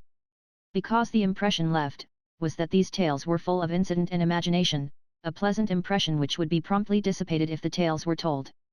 I showed him a lot of this sort of literature which I had been collecting, and he confessed that it was poor stuff, exceedingly sorry rubbish, and I ventured to add that the legends which he had himself told us were of this character, with the single exception of the admirable story of Winona. He granted these facts, but said that if I would hunt up Mr. Schoolcraft's book, published near 50 years ago, and now doubtless out of print, I would find some Indian inventions in it that were very far from being barren of incident and imagination, that the tales in Hiawatha were of this sort, and they came from Schoolcraft's book, and that there were others in the same book which Mr. Longfellow could have turned into verse with good effect. For instance, there was the legend of the Undying Head. He could not tell it, for many of the details had grown dim in his memory, but he would recommend me to find it and enlarge my respect for the Indian imagination. He said that this tale, and most of the others in the book, were current among the Indians along this part of the Mississippi when he first came here, and that the contributors to Schoolcraft's book had got them directly from Indian lips, and had written them down with strict exactness, and without embellishments of their own. I have found the book. The lecturer was right. There are several legends in it which confirm what he said. I will offer two of them, The Undying Head, and P-Bone and Seegwun, an allegory of the seasons. The latter is used in Hiawatha, but it is worth reading in the original form, if only that one may see how effective a genuine poem can be without the helps and graces of poetic measure and rhythm. P-Bone and Seegwun. An old man was sitting alone in his lodge, by the side of a frozen stream. It was the close of winter, and his fire was almost out. He appeared very old and very desolate. His locks were white with age, and he trembled in every joint. Day after day passed in solitude, and he heard nothing but the sound of the tempest, sweeping before it the new fallen snow. One day, as his fire was just dying, a handsome young man approached and entered his dwelling. His cheeks were red with the blood of youth, his eyes sparkled with animation, and a smile played upon his lips. He walked with a light and quick step. His forehead was bound with a wreath of sweet grass, in place of a warrior's frontlet, and he carried a bunch of flowers in his hand. "Ah, my son," said the old man, "I am happy to see you. Come in. Come and tell me of your adventures, and what strange lands you have been to see. Let us pass the night together. I will tell you of my prowess and exploits, and what I can perform. You shall do the same, and we will amuse ourselves." He then drew from his sack a curiously wrought antique pipe, and having filled it with tobacco, rendered mild by a mixture of certain leaves, handed it to his guest. When this ceremony was concluded they began to speak. "I blow my breath," said the old man, "and the stream stands still. The water becomes stiff and hard as clear stone. I breathe," said the young man, "and flowers spring up over the plain. I shake my locks," retorted the old man, "and snow covers the land. The leaves fall from the trees at my command, and my breath blows them away. The birds get up from the water, and fly to a distant land. The animals hide themselves from my breath, and the very ground becomes as hard as flint. I shake my ringlets," rejoined the young man, "and warm showers of soft rain fall upon the earth. The plants lift up their heads out of the earth, like the eyes of children glistening with delight. My voice recalls the birds. The warmth of my breath unlocks the streams. Music fills the groves wherever I walk, and all nature rejoices." At length the sun began to rise. A gentle warmth came over the place. The tongue of the old man became silent. The robin and bluebird began to sing on the top of the lodge. The stream began to murmur by the door, and the fragrance of growing herbs and flowers came softly on the vernal breeze. Daylight fully revealed to the young man the character of his entertainer. When he looked upon him, he had the icy visage of P-Bone *Winter. Streams began to flow from his eyes. As the sun increased, he grew less and less in stature, and anon had melted completely away. Nothing remained on the place of his lodge fire but the miscode *, the trailing arbutus, a small white flower, with a pink border, which is one of the earliest species of northern plants. The undying head is a rather long tale, but it makes up in weird conceits, fairy tale prodigies, variety of incident, and energy of movement, for what it lacks in brevity. See Appendix D. Chapter 60. Speculations and Conclusions. We reached St. Paul, at the head of navigation of the Mississippi, and there our voyage of 2,000 miles from New Orleans ended. It is about a 10-day trip by steamer. It can probably be done quicker by rail. I judge so because I know that one may go by rail from St. Louis to Hannibal, a distance of at least 120 miles, in 7 hours. This is better than walking, unless one is in a hurry. The season being far advanced when we were in New Orleans, the roses and magnolia blossoms were falling, but here in St. Paul it was the snow. In New Orleans we had caught an occasional withering breath from over a crater, apparently. Here in St. Paul we caught a frequent benumbing one from over a glacier, apparently. But I wander from my theme. St. Paul is a wonderful town. It is put together in solid blocks of honest brick and stone, and has the air of intending to stay. Its post office was established 36 years ago, and by, when the postmaster received a letter, he carried it to Washington, horseback, to inquire what was to be done with it.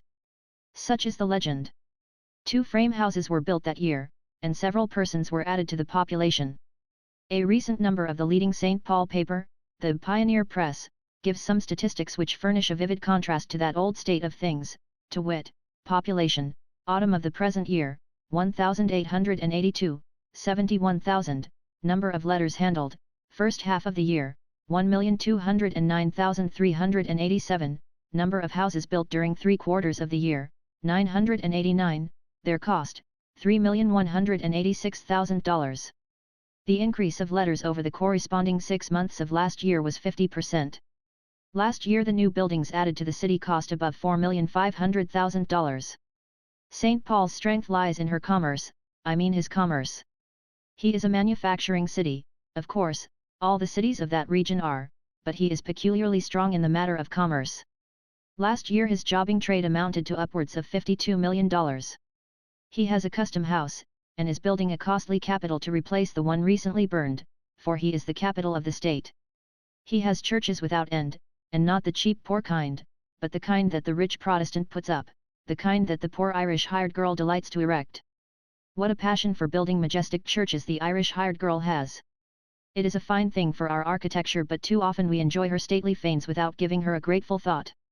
In fact, instead of reflecting that every brick and every stone in this beautiful edifice represents an ache or a pain, and a handful of sweat, and hours of heavy fatigue, contributed by the back and forehead and bones of poverty, it is our habit to forget these things entirely, and merely glorify the mighty temple itself, without vouchsafing one praiseful thought to its humble builder, whose rich heart and withered purse it symbolizes.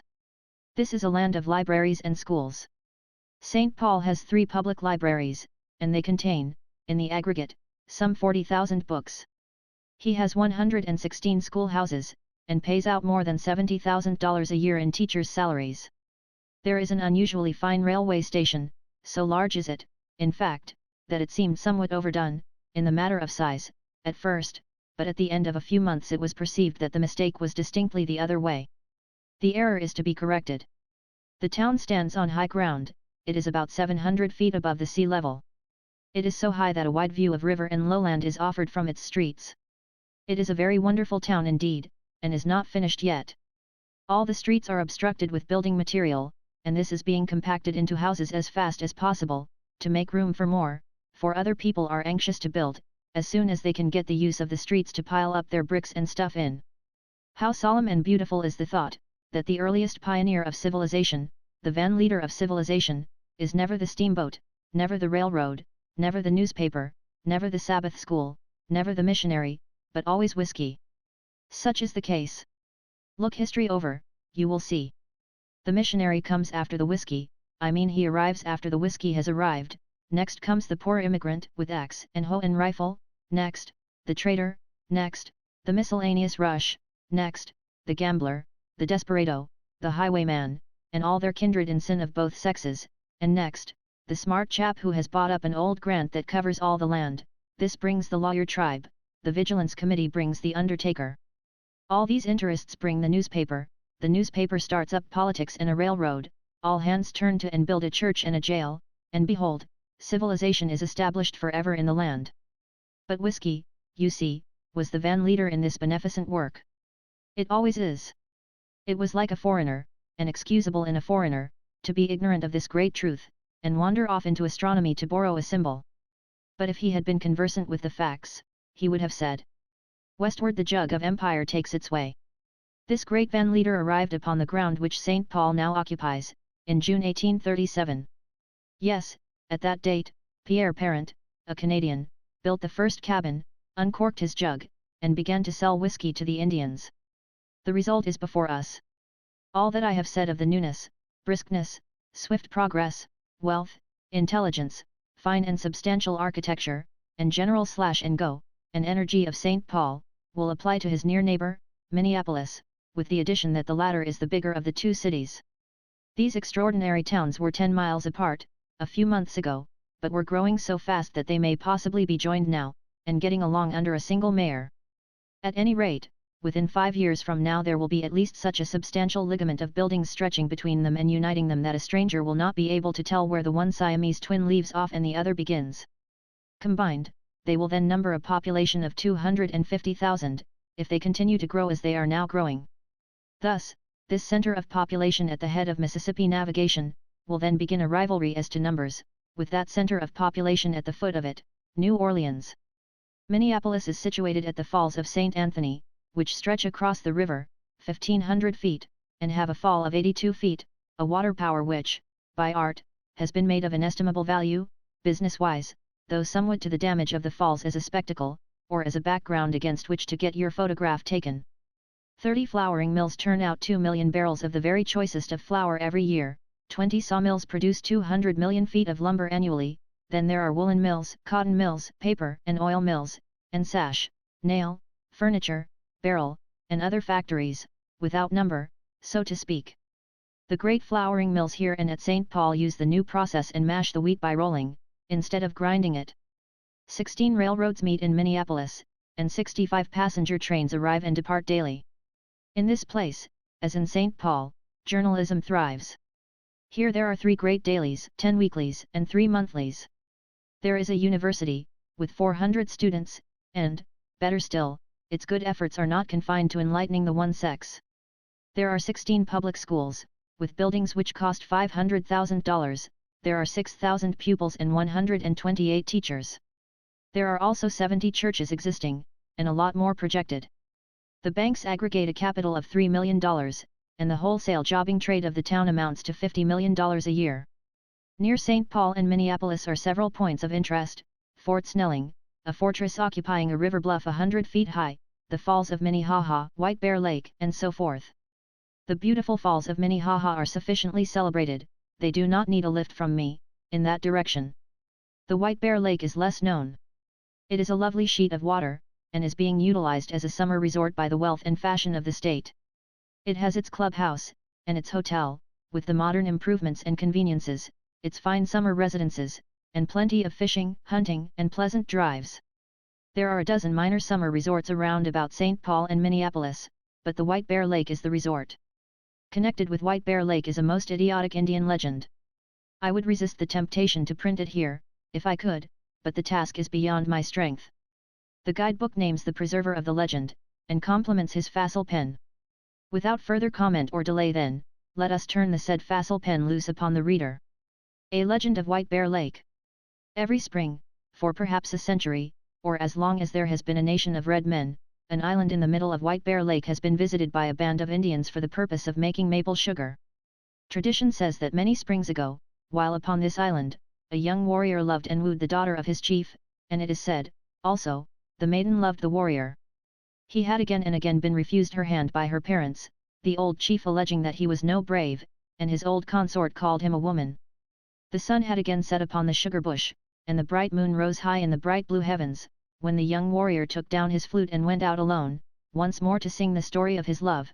The mild breeze gently moved the 2 gay feathers in his head dress, and as he mounted on the trunk of a leaning tree, the damp snow fell from his feet heavily.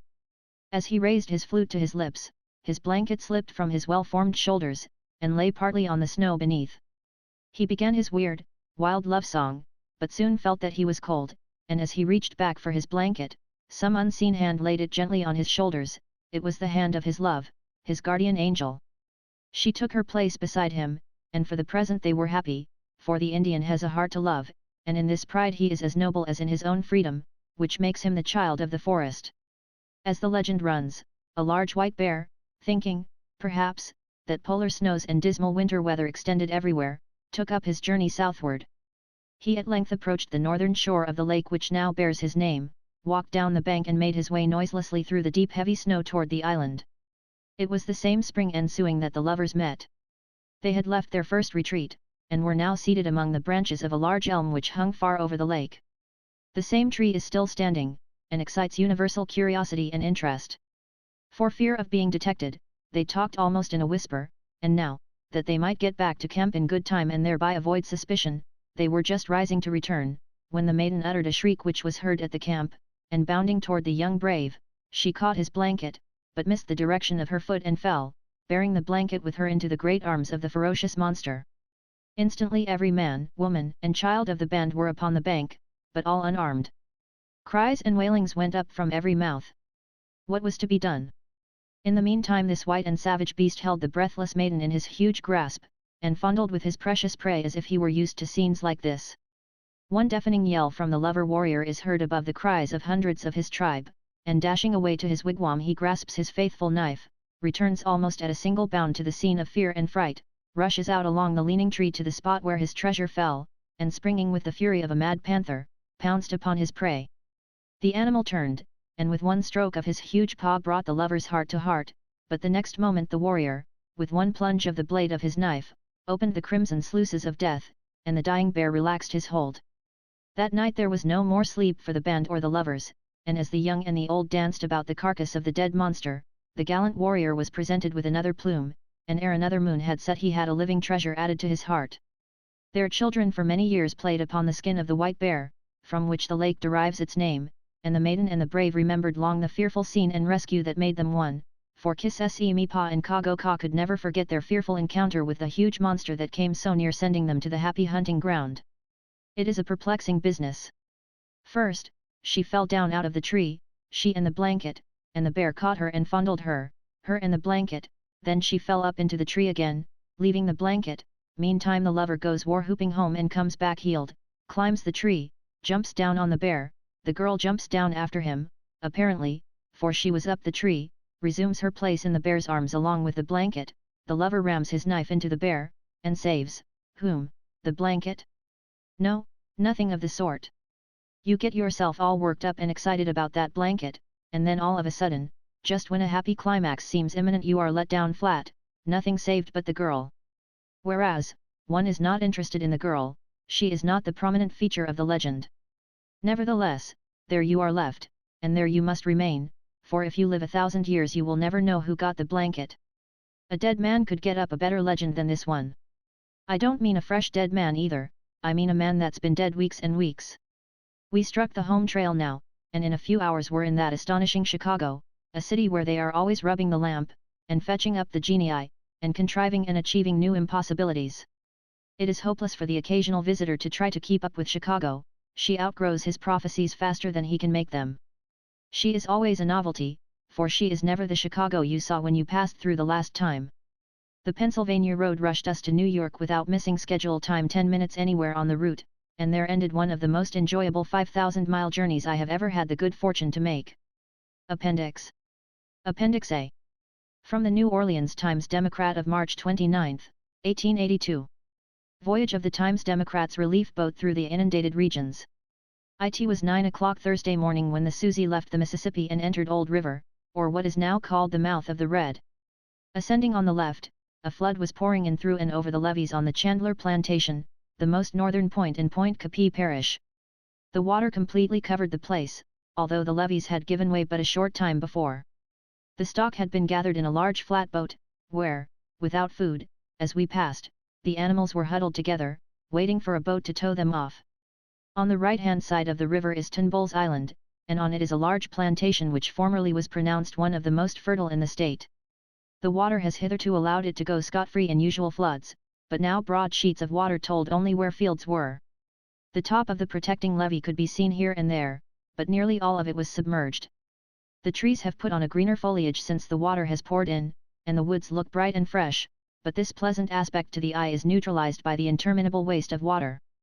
We pass mile after mile, and it is nothing but trees standing up to their branches in water. A water turkey now and again rises and flies ahead into the long avenue of silence. A pirogue sometimes flits from the bushes and crosses the Red River on its way out to the Mississippi, but the sad-faced paddlers never turn their heads to look at our boat. The puffing of the boat is music in this gloom, which affects one most curiously.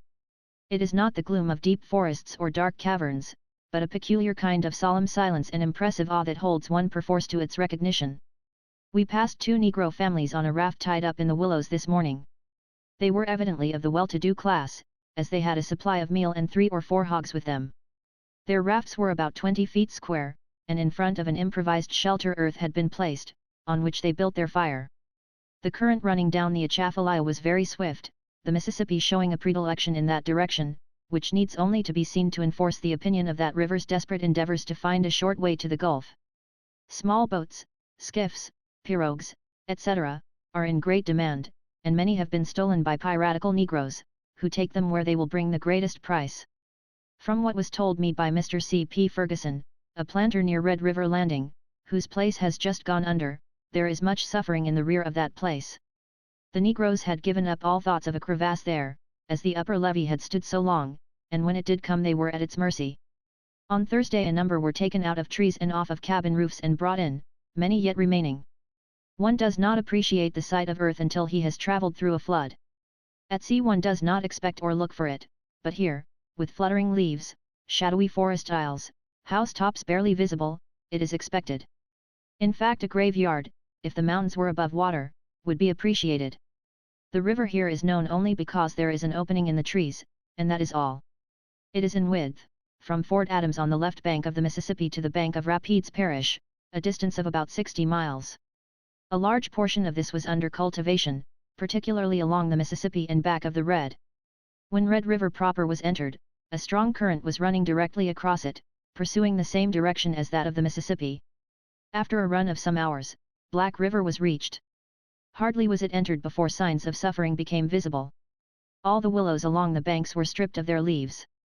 One man, whom your correspondent spoke to, said that he had had 150 head of cattle and 100 head of hogs. At the first appearance of water he had started to drive them to the highlands of Avoyelles, 35 miles off, but he lost 50 head of the beef cattle and 60 hogs. Black River is quite picturesque, even if its shores are under water. A dense growth of ash, oak, gum, and hickory make the shores almost impenetrable, and where one can get a view down some avenue in the trees, only the dim outlines of distant trunks can be barely distinguished in the gloom. A few miles up this river, the depth of water on the banks was fully 8 feet, and on all sides could be seen, still holding against the strong current, the tops of cabins. Here and there one overturned was surrounded by driftwood, forming the nucleus of possibly some future island. In order to save coal, as it was impossible to get that fuel at any point to be touched during the expedition, a lookout was kept for a wood pile.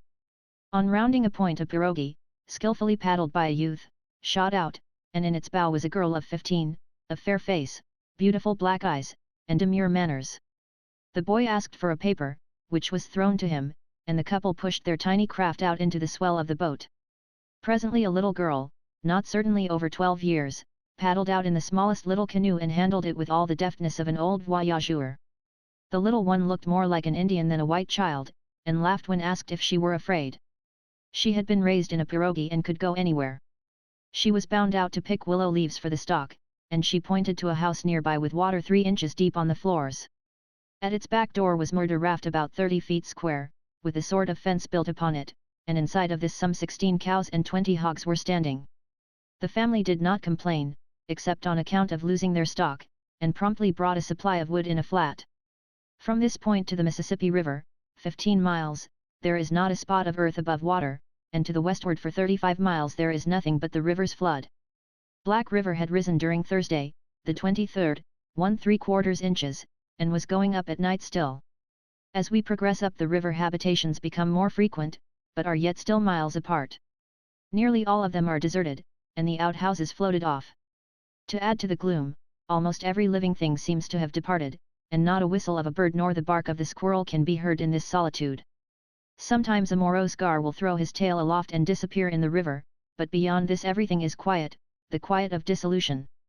Down the river floats now a neatly whitewashed hen house, then a cluster of neatly split fence rails, or a door and a bloated carcass, solemnly guarded by a pair of buzzards, the only bird to be seen, which feast on the carcass as it bears them along. A picture frame in which there was a cheap lithograph of a soldier on horseback, as it floated on told of some hearth invaded by the water and despoiled of this ornament. At dark, as it was not prudent to run, a place alongside the woods was hunted and to a tall gum tree the boat was made fast for the night. A pretty quarter of the moon threw a pleasant light over forest and river, making a picture that would be a delightful piece of landscape study, could an artist only hold it down to his canvas. The motion of the engines had ceased, the puffing of the escaping steam was stilled, and the enveloping silence closed upon us, and such silence it was. Usually in a forest at night one can hear the piping of frogs, the hum of insects, or the dropping of limbs, but here nature was dumb. The dark recesses, those aisles into this cathedral, gave forth no sound, and even the ripplings of the current die away. At daylight Friday morning all hands were up, and up the Black we started. The morning was a beautiful one, and the river, which is remarkably straight, put on its loveliest garb. The blossoms of the haw perfumed the air deliciously, and a few birds whistled blithely along the banks. The trees were larger, and the forest seemed of older growth than below. More fields were passed than near the mouth, but the same scene presented itself, smokehouses drifting out in the pastures, negro quarters anchored in confusion against some oak, and the modest residence just showing its eaves above water. The sun came up in a glory of carmine, and the trees were brilliant in their varied shades of green. Not a foot of soil is to be seen anywhere, and the water is apparently growing deeper and deeper, for it reaches up to the branches of the largest trees. All along, the bordering willows have been denuded of leaves, showing how long the people have been at work gathering this fodder for their animals. An old man in a pirogue was asked how the willow leaves agreed with his cattle. He stopped in his work, and with an ominous shake of his head replied, "Well, sir, it's enough to keep warmth in their bodies and that's all we expect, but it's hard on the hogs, particularly the small ones. They is dropping off powerful fast. But what can you do? It's all we've got."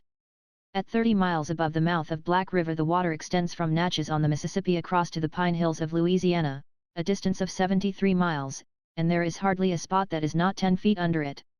The tendency of the current up the Black is toward the west. In fact, so much is this the case, the waters of Red River have been driven down from toward the Calcasieu country, and the waters of the Black enter the Red some 15 miles above the mouth of the former, a thing never before seen by even the oldest steamboatmen. The water now in sight of us is entirely from the Mississippi. Up to Trinity, or rather Troy, which is but a short distance below, the people have nearly all moved out, those remaining having enough for their present personal needs. Their cattle, though, are suffering and dying off quite fast, as the confinement on rafts and the food they get breeds disease.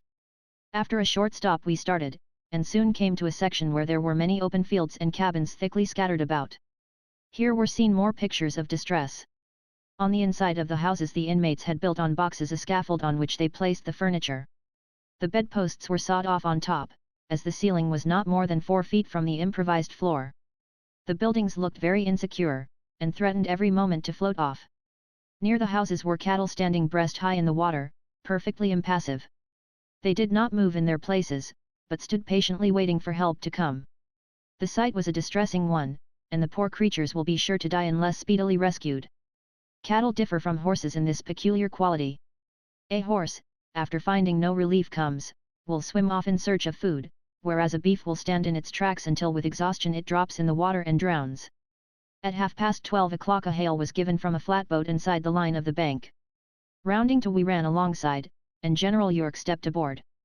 He was just then engaged in getting off stock, and welcomed the Times Democrat boat heartily, as he said there was much need for her. He said that the distress was not exaggerated in the least. People were in a condition it was difficult even for one to imagine. The water was so high there was great danger of their houses being swept away. It had already risen so high that it was approaching the eaves, and when it reaches this point there is always imminent risk of their being swept away. If this occurs, there will be great loss of life. The general spoke of the gallant work of many of the people in their attempts to save their stock, but thought that fully 25% had perished. Already 2,500 people had received rations from Troy, on Black River, and he had towed out a great many cattle, but a very great quantity remained and were in dire need. The water was now 18 inches higher than in 1874, and there was no land between Vidalia and the hills of Catahoula. At 2 o'clock the Susie reached Troy, 65 miles above the mouth of Black River. Here on the left comes in Little River, just beyond that the Washita, and on the right the Tensaw. These three rivers form the Black River. Troy, or a portion of it, is situated on and around three large Indian mounds, circular in shape, which rise above the present water about 12 feet. They are about 150 feet in diameter, and are about 200 yards apart. The houses are all built between these mounds, and hence are all flooded to a depth of 18 inches on their floors. These elevations, built by the Aborigines, hundreds of years ago, are the only points of refuge for miles. When we arrived we found them crowded with stock, all of which was thin and hardly able to stand up. They were mixed together, sheep, hogs, horses, mules, and cattle. One of these mounds has been used for many years as the graveyard, and today we saw attenuated cows lying against the marble tombstones, chewing their cud in contentment, after a meal of corn furnished by General York. Here, as below, the remarkable skill of the women and girls in the management of the smaller pirogues was noticed. Children were paddling about in these most ticklish crafts with all the nonchalance of adepts. General York has put into operation a perfect system in regard to furnishing relief. He makes a personal inspection of the place where it is asked, sees what is necessary to be done, and then, having 2 boats chartered, with flats, sends them promptly to the place, when the cattle are loaded and towed to the pine hills and uplands of Catahoula. He has made Troy his headquarters, and to this point boats come for their supply of feed for cattle. On the opposite side of Little River, which branches to the left out of Black, and between it and the Washita, is situated the town of Trinity, which is hourly threatened with destruction. It is much lower than Troy, and the water is 8 and 9 feet deep in the houses. A strong current sweeps through it, and it is remarkable that all of its houses have not gone before. The residents of both Troy and Trinity have been cared for, yet some of their stock have to be furnished with food. As soon as the Susie reached Troy, she was turned over to General York, and placed at his disposition to carry out the work of relief more rapidly. Nearly all her supplies were landed on one of the mountains to lighten her, and she was headed downstream to relieve those below. At Tom Hooper's place, a few miles from Troy, a large flat, with about 50 head of stock on board, was taken in tow. The animals were fed, and soon regained some strength. Today we go on Little River, where the suffering is greatest. Down Black River. Saturday evening, March 25th. We started down Black River quite early, under the direction of General York, to bring out what stock could be reached. Going down river, a flat in tow was left in a central locality, and from there men pulled her back in the rear of plantations, picking up the animals wherever found. In the loft of a gin house there were 17 head found, and after a gangway was built they were led down into the flat without difficulty. Taking a skiff with the general, your reporter was pulled up to a little house of 2 rooms, in which the water was standing 2 feet on the floors. In one of the large rooms were huddled the horses and cows of the place, while in the other the widow Taylor and her son were seated on a scaffold raised on the floor. 1 or 2 dugouts were drifting about in the Rome ready to be put in service at any time. When the flat was brought up, the side of the house was cut away as the only means of getting the animals out, and the cattle were driven on board the boat. General York, in this as in every case, inquired if the family desired to leave, informing them that Major Burke, of the Times-Democrat, has sent the Susie up for that purpose. Mrs. Taylor said she thanked Major Burke, but she would try and hold out. The remarkable tenacity of the people here to their homes is beyond all comprehension. Just below, at a point 16 miles from Troy, information was received that the house of Mr. Tom Ellis was in danger, and his family were all in it. We steamed there immediately, and a sad picture was presented. Looking out of the half of the window left above water, was Mrs. Ellis, who is in feeble health, whilst at the door were her 7 children, the oldest not 14 years. One side of the house was given up to the work animals, some 12 head, besides hogs. In the next room the family lived, the water coming within 2 inches of the bed rail. The stove was below water, and the cooking was done on a fire on top of it. The house threatened to give way at any moment, one end of it was sinking, and, in fact, the building looked a mere shell. As the boat rounded to, Mr. Ellis came out in a dugout, and General York told him that he had come to his relief, that the Times-Democrat boat was at his service, and would remove his family at once to the hills, and on Monday a flat would take out his stock, as, until that time, they would be busy. Notwithstanding the deplorable situation himself and family were in, Mr. Ellis did not want to leave. He said he thought he would wait until Monday, and take the risk of his house falling. The children around the door looked perfectly contented, seeming to care little for the danger they were in. These are but 2 instances of the many. After weeks of privation and suffering, people still cling to their houses and leave only when there is not room between the water and the ceiling to build a scaffold on which to stand. It seemed to be incomprehensible, yet the love for the old place was stronger than that for safety. After leaving the Ellis place, the next spot touched at was the Oswald place. Here the flat was towed alongside the gin house where there were 15 head standing in water, and yet, as they stood on scaffolds, their heads were above the top of the entrance. It was found impossible to get them out without cutting away a portion of the front, and so axes were brought into requisition and a gap made. After much labor the horses and mules were securely placed on the flat. At each place we stop there are always 3, 4, or more dugouts arriving, bringing information of stock in other places in need. Notwithstanding the fact that a great many had driven a part of their stock to the hills some time ago, there yet remains a large quantity, which General York, who is working with indomitable energy, will get landed in the Pine Hills by Tuesday. All along Black River the Susie has been visited by scores of planters, whose tales are the repetition of those already heard of suffering and loss.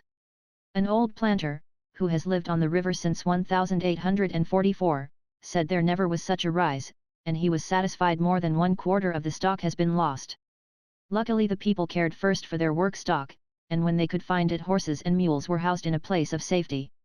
The rise, which still continues, and was 2 inches last night, compels them to get them out to the hills, hence it is that the work of General York is of such a great value.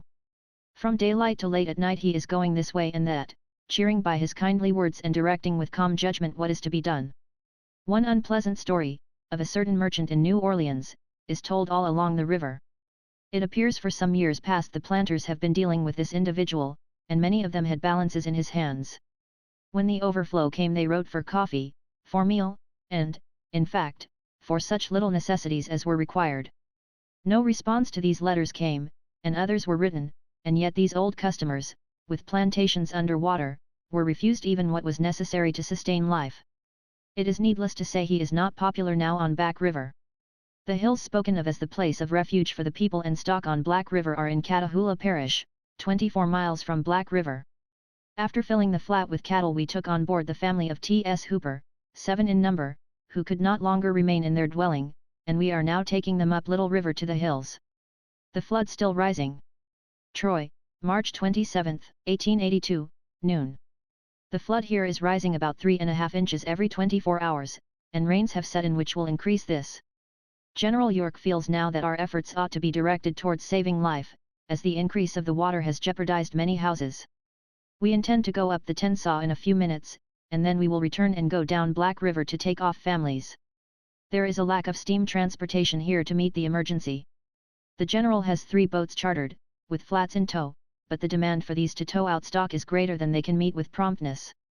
All are working night and day, and the Susie hardly stops for more than an hour anywhere.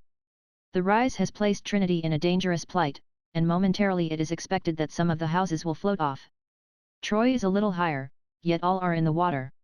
Reports have come in that a woman and child have been washed away below here, and 2 cabins floated off. Their occupants are the same who refused to come off day before yesterday. One would not believe the utter passiveness of the people. As yet no news has been received of the steamer Delia, which is supposed to be the one sunk in yesterday's storm on Lake Catahoula. She is due here now, but has not arrived. Even the mail here is most uncertain, and this I sent by skiff to Natchez to get it to you. It is impossible to get accurate data as to past crops, etc., as those who know much about the matter have gone, and those who remain are not well versed in the production of this section.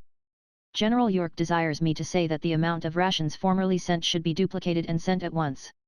It is impossible to make any estimate, for the people are fleeing to the hills, so rapid is the rise. The residents here are in a state of commotion that can only be appreciated when seen, and complete demoralization has set in. If rations are drawn for any particular section hereabouts, they would not be certain to be distributed, so everything should be sent to Troy as a center, and the General will have it properly disposed of. He has sent for 100 tents, and, if all go to the hills who are in motion now, 200 will be required. Appendix B. The Mississippi River Commission. The condition of this rich valley of the lower Mississippi, immediately after and since the war, constituted one of the disastrous effects of war most to be deplored. Fictitious property in slaves was not only righteously destroyed, but very much of the work which had depended upon the slave labor was also destroyed or greatly impaired, especially the levee system. It might have been expected by those who have not investigated the subject, that such important improvements as the construction and maintenance of the levees would have been assumed at once by the several states.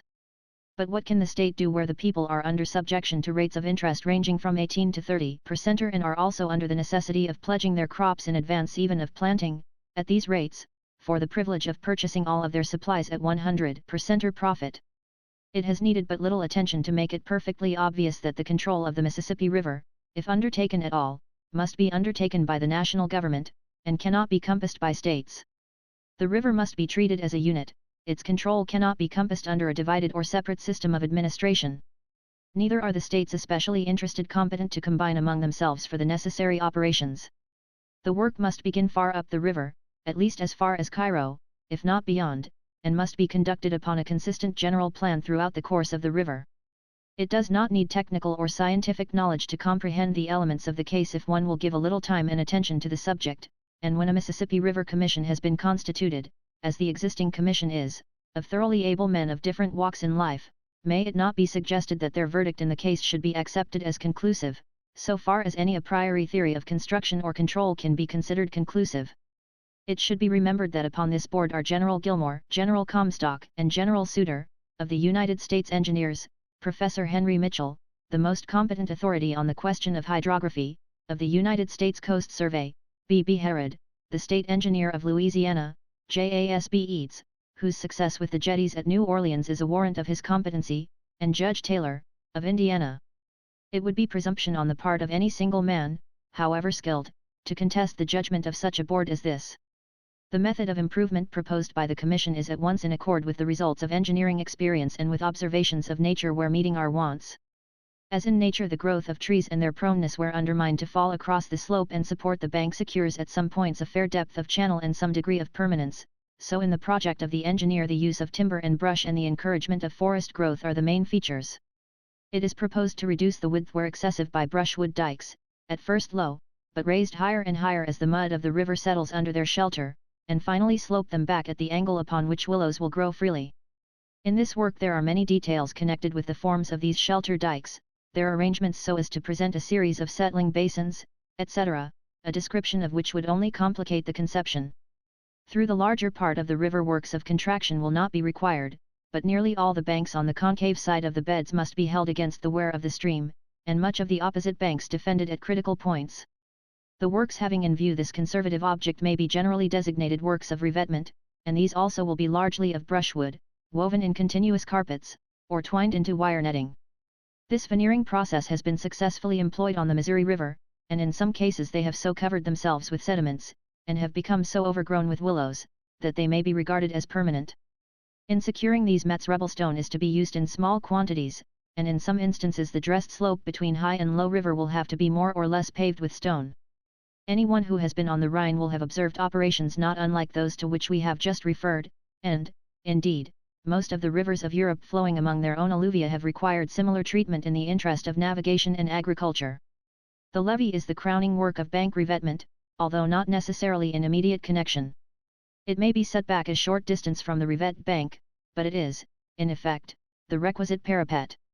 The flood river and the low river cannot be brought into register, and compelled to unite in the excavation of a single permanent channel, without a complete control of all the stages, and even the abnormal rise must be provided against, because this would endanger the levee, and once in force behind the works of revetment would tear them also away.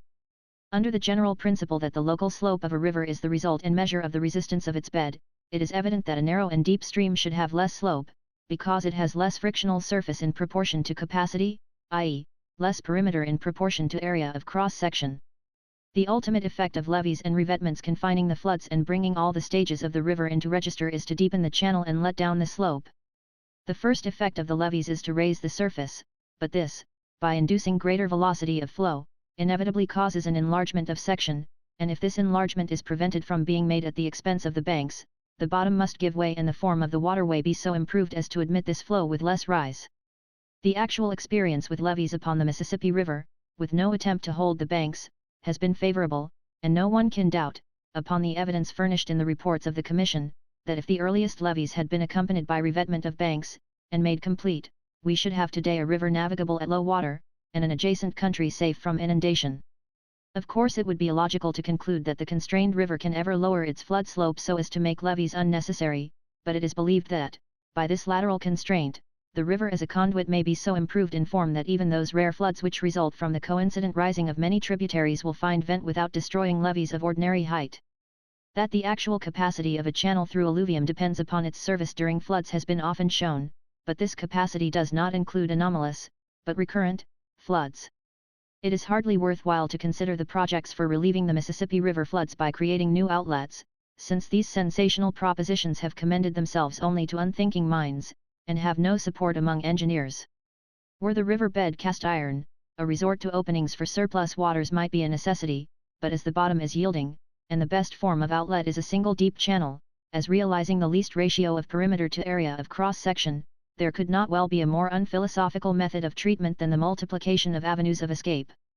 In the foregoing statement the attempt has been made to condense in as limited a space as the importance of the subject would permit, the general elements of the problem, and the general features of the proposed method of improvement which has been adopted by the Mississippi River Commission. The writer cannot help feeling that it is somewhat presumptuous on his part to attempt to present the facts relating to an enterprise which calls for the highest scientific skill, but it is a matter which interests every citizen of the United States, and is one of the methods of reconstruction which ought to be approved. It is a war claim which implies no private gain, and no compensation except for one of the cases of destruction incident to war, which may well be repaired by the people of the whole country. Edward Atkinson. Boston, April 14, 1882. Appendix C. Reception of Captain Basil Hall's book in the United States. Having now arrived nearly at the end of our travels, I am induced, ere I conclude, again to mention what I consider as one of the most remarkable traits in the national character of the Americans, namely, their exquisite sensitiveness and soreness respecting everything said or written concerning them. Of this, perhaps, the most remarkable example I can give is the effect produced on nearly every class of readers by the appearance of Captain Basil Hall's travels in North America. In fact, it was a sort of moral earthquake, and the vibration it occasioned through the nerves of the Republic, from one corner of the Union to the other, was by no means over when I left the country in July 1831, a couple of years after the shock. I was in Cincinnati when these volumes came out, but it was not till July 1830, that I procured a copy of them. One bookseller to whom I applied told me that he had had a few copies before he understood the nature of the work, but that, after becoming acquainted with it, nothing should induce him to sell another. Other persons of his profession must, however, have been less scrupulous, for the book was read in city, town, village, and hamlet, steamboat, and stage-coach, and a sort of war-whoop was sent forth perfectly unprecedented in my recollection upon any occasion whatever. An ardent desire for approbation, and a delicate sensitiveness under censure, have always, I believe, been considered as amiable traits of character, but the condition into which the appearance of Captain Hall's work through the Republic shows plainly that these feelings, if carried to excess, produce a weakness which amounts to imbecility. It was perfectly astonishing to hear men who, on other subjects, were of some judgment, utter their opinions upon this. I never heard of any instance in which the common sense generally found in national criticism was so overthrown by passion.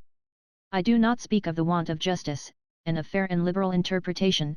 These, perhaps, were hardly to be expected. Other nations have been called thin-skinned, but the citizens of the Union have, apparently, no skins at all. They wince if a breeze blows over them, unless it be tempered with adulation. It was not, therefore, very surprising that the acute and forcible observations of a traveller they knew would be listened to should be received testily. The extraordinary features of the business were, first, the excess of the rage into which they lashed themselves, and, secondly, the puerility of the inventions by which they attempted to account for the severity with which they fancied they had been treated.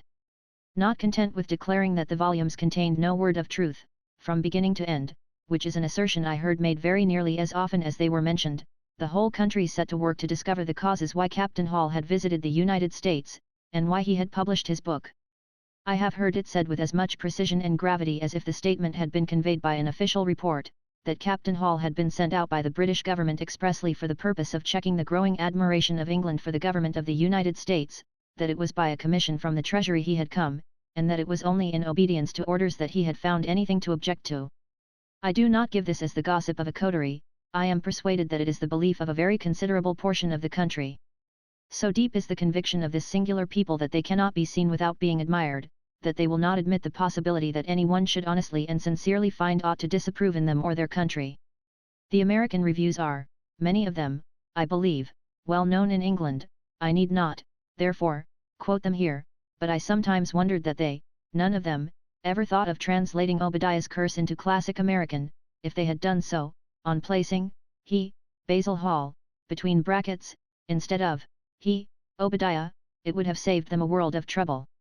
I can hardly describe the curiosity with which I sat down at length to peruse these tremendous volumes, still less can I do justice to my surprise at their contents. To say that I found not one exaggerated statement throughout the work is by no means saying enough. It is impossible for anyone who knows the country not to see that Captain Hall earnestly sought out things to admire and commend.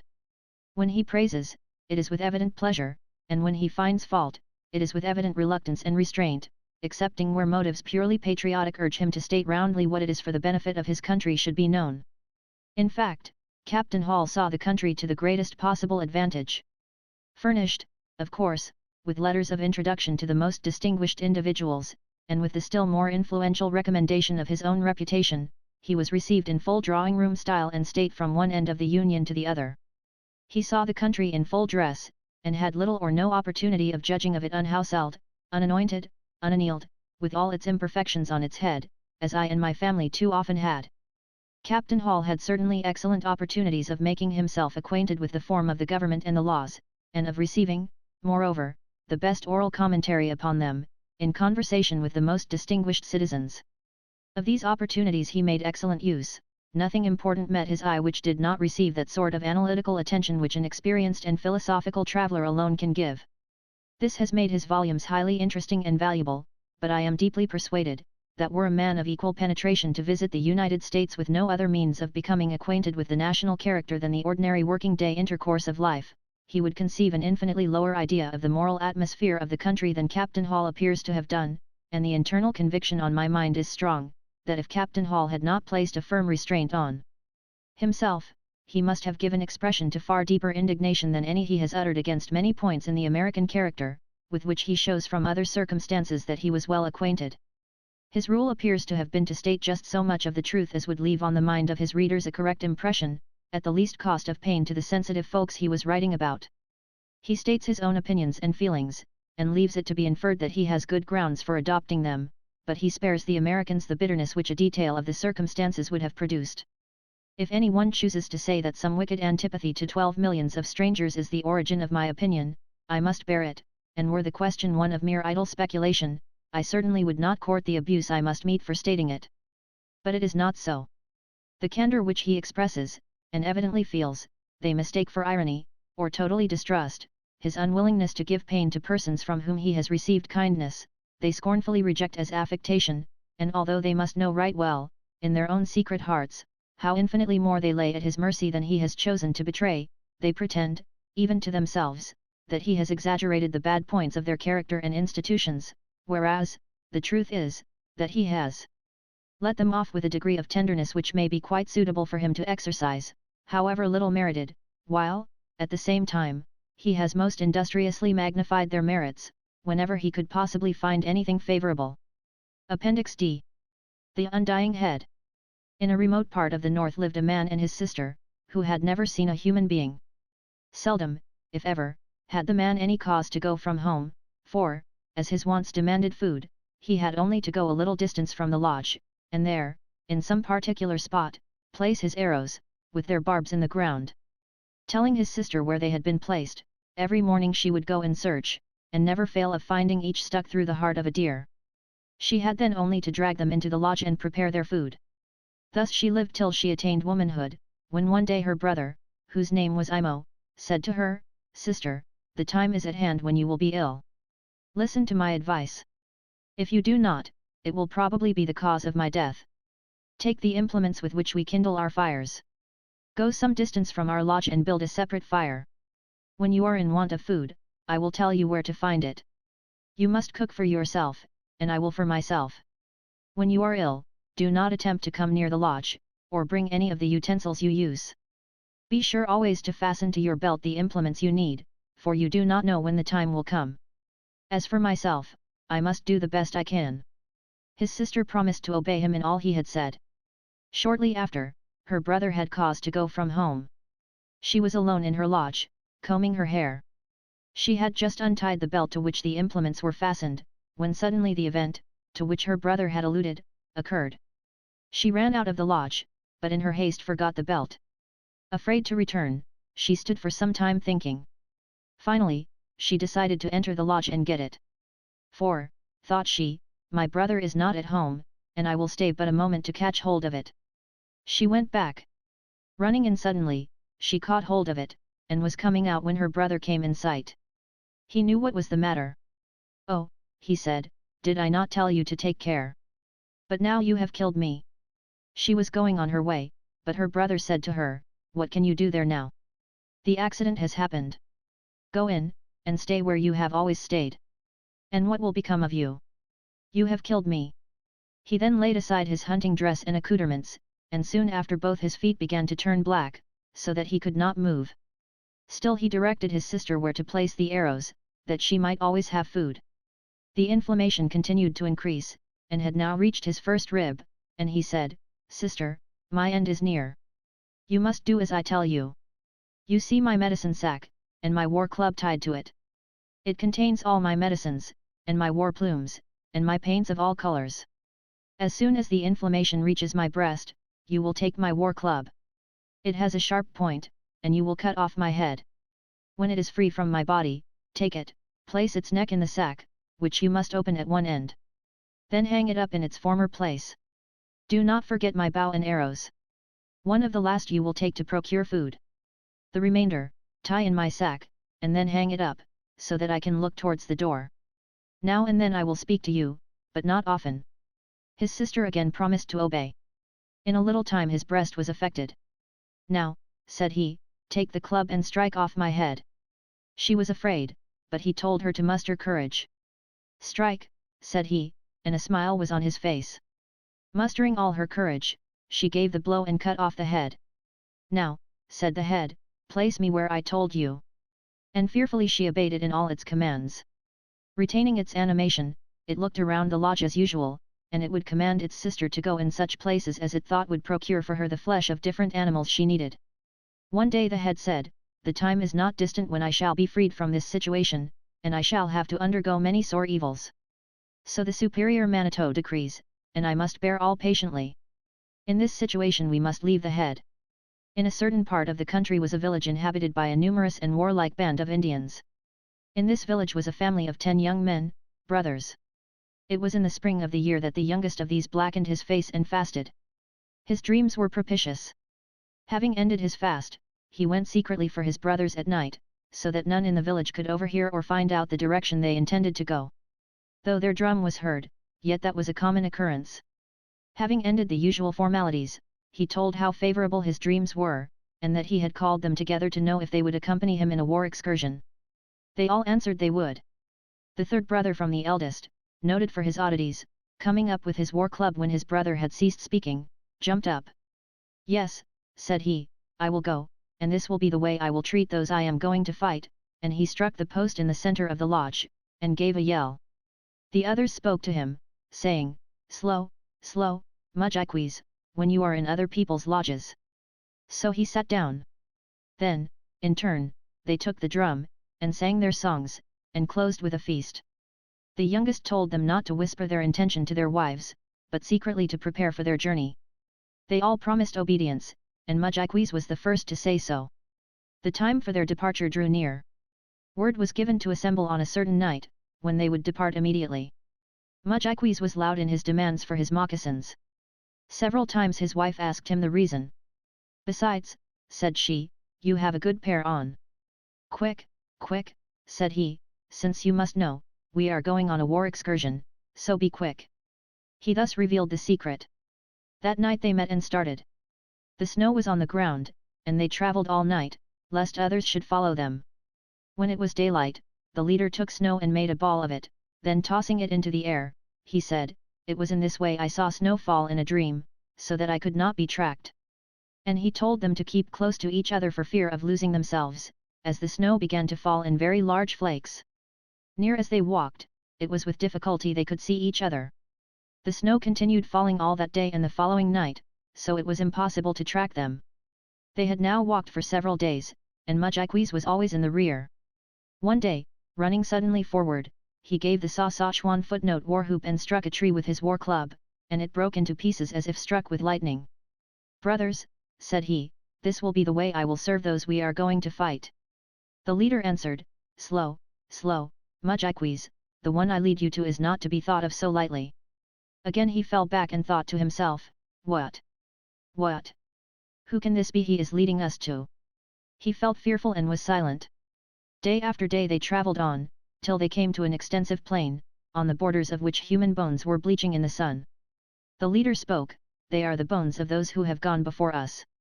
None has ever yet returned to tell the sad tale of their fate. Again Mudjikwees became restless, and, running forward, gave the accustomed yell. Advancing to a large rock which stood above the ground, he struck it, and it fell to pieces.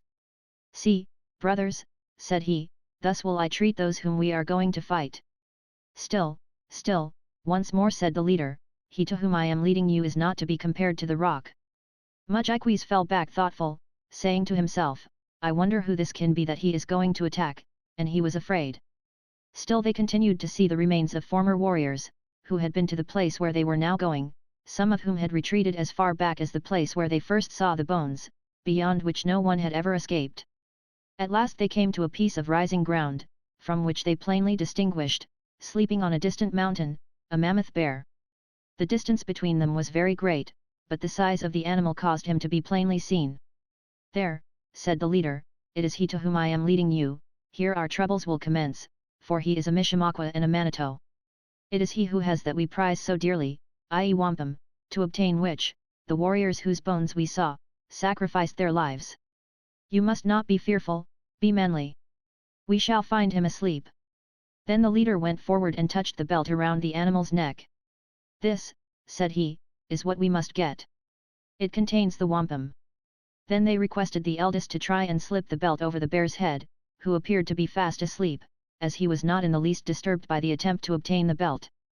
All their efforts were in vain, till it came to the one next the youngest. He tried, and the belt moved nearly over the monster's head, but he could get it no farther. Then the youngest one, and the leader, made his attempt, and succeeded. Placing it on the back of the oldest, he said, "Now we must run," and off they started. When one became fatigued with its weight, another would relieve him. Thus they ran till they had passed the bones of all former warriors, and were some distance beyond, when looking back, they saw the monster slowly rising. He stood some time before he missed his wampum. Soon they heard his tremendous howl, like distant thunder, slowly filling all the sky, and then they heard him speak and say, "Who can it be that has dared to steal my wampum? Earth is not so large but that I can find them," and he descended from the hill in pursuit. As if convulsed, the earth shook with every jump he made. Very soon he approached the party.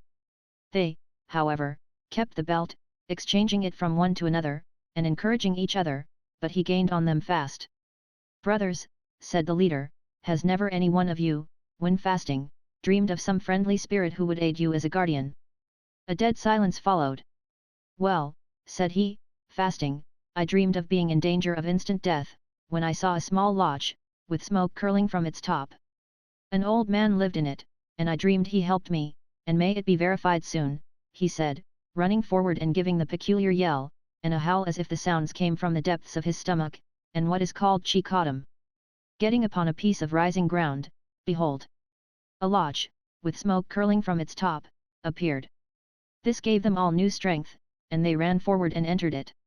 The leader spoke to the old man who sat in the lodge, saying, "Nemsho, help us, we claim your protection, for the great bear will kill us." "Sit down and eat, my grandchildren," said the old man. "Who is a great Manito?" said he. "There is none but me, but let me look," and he opened the door of the lodge, when, lo! At a little distance he saw the enraged animal coming on, with slow but powerful leaps. He closed the door.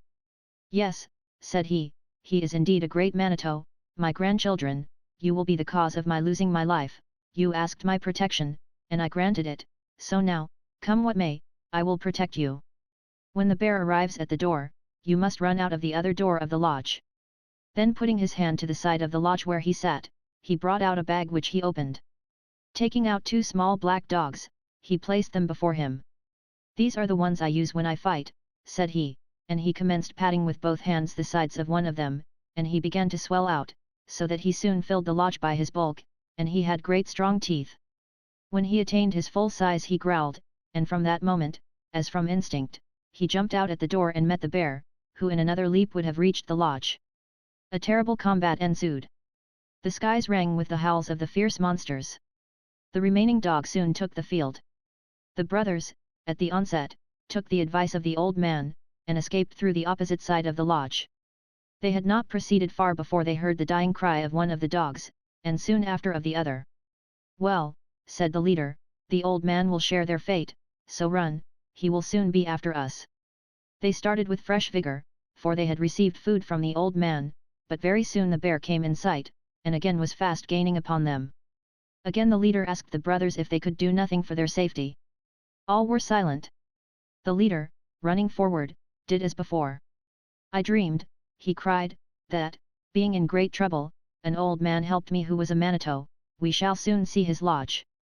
Taking courage, they still went on. After going a short distance they saw the lodge of the old Manito. They entered immediately and claimed his protection, telling him a Manito was after them. The old man, setting meat before them, said, "Eat. Who is a Manito?" "There is no Manito but me, there is none whom I fear," and the earth trembled as the monster advanced. The old man opened the door and saw him coming. He shut it slowly, and said, "Yes, my grandchildren, you have brought trouble upon me." Procuring his medicine sack, he took out his small war clubs of black stone, and told the young men to run through the other side of the lodge. As he handled the clubs, they became very large, and the old man stepped out just as the bear reached the door. Then striking him with one of the clubs, it broke in pieces, the bear stumbled. Renewing the attempt with the other war club, that also was broken, but the bear fell senseless. Each blow the old man gave him sounded like a clap of thunder, and the howls of the bear ran along till they filled the heavens. The young men had now run some distance, when they looked back. They could see that the bear was recovering from the blows. First he moved his paws, and soon they saw him rise on his feet. The old man shared the fate of the first, for they now heard his cries as he was torn in pieces. Again the monster was in pursuit, and fast overtaking them. Not yet discouraged, the young men kept on their way, but the bear was now so close, that the leader once more applied to his brothers, but they could do nothing. "Well," said he, "my dreams will soon be exhausted, after this I have but one more."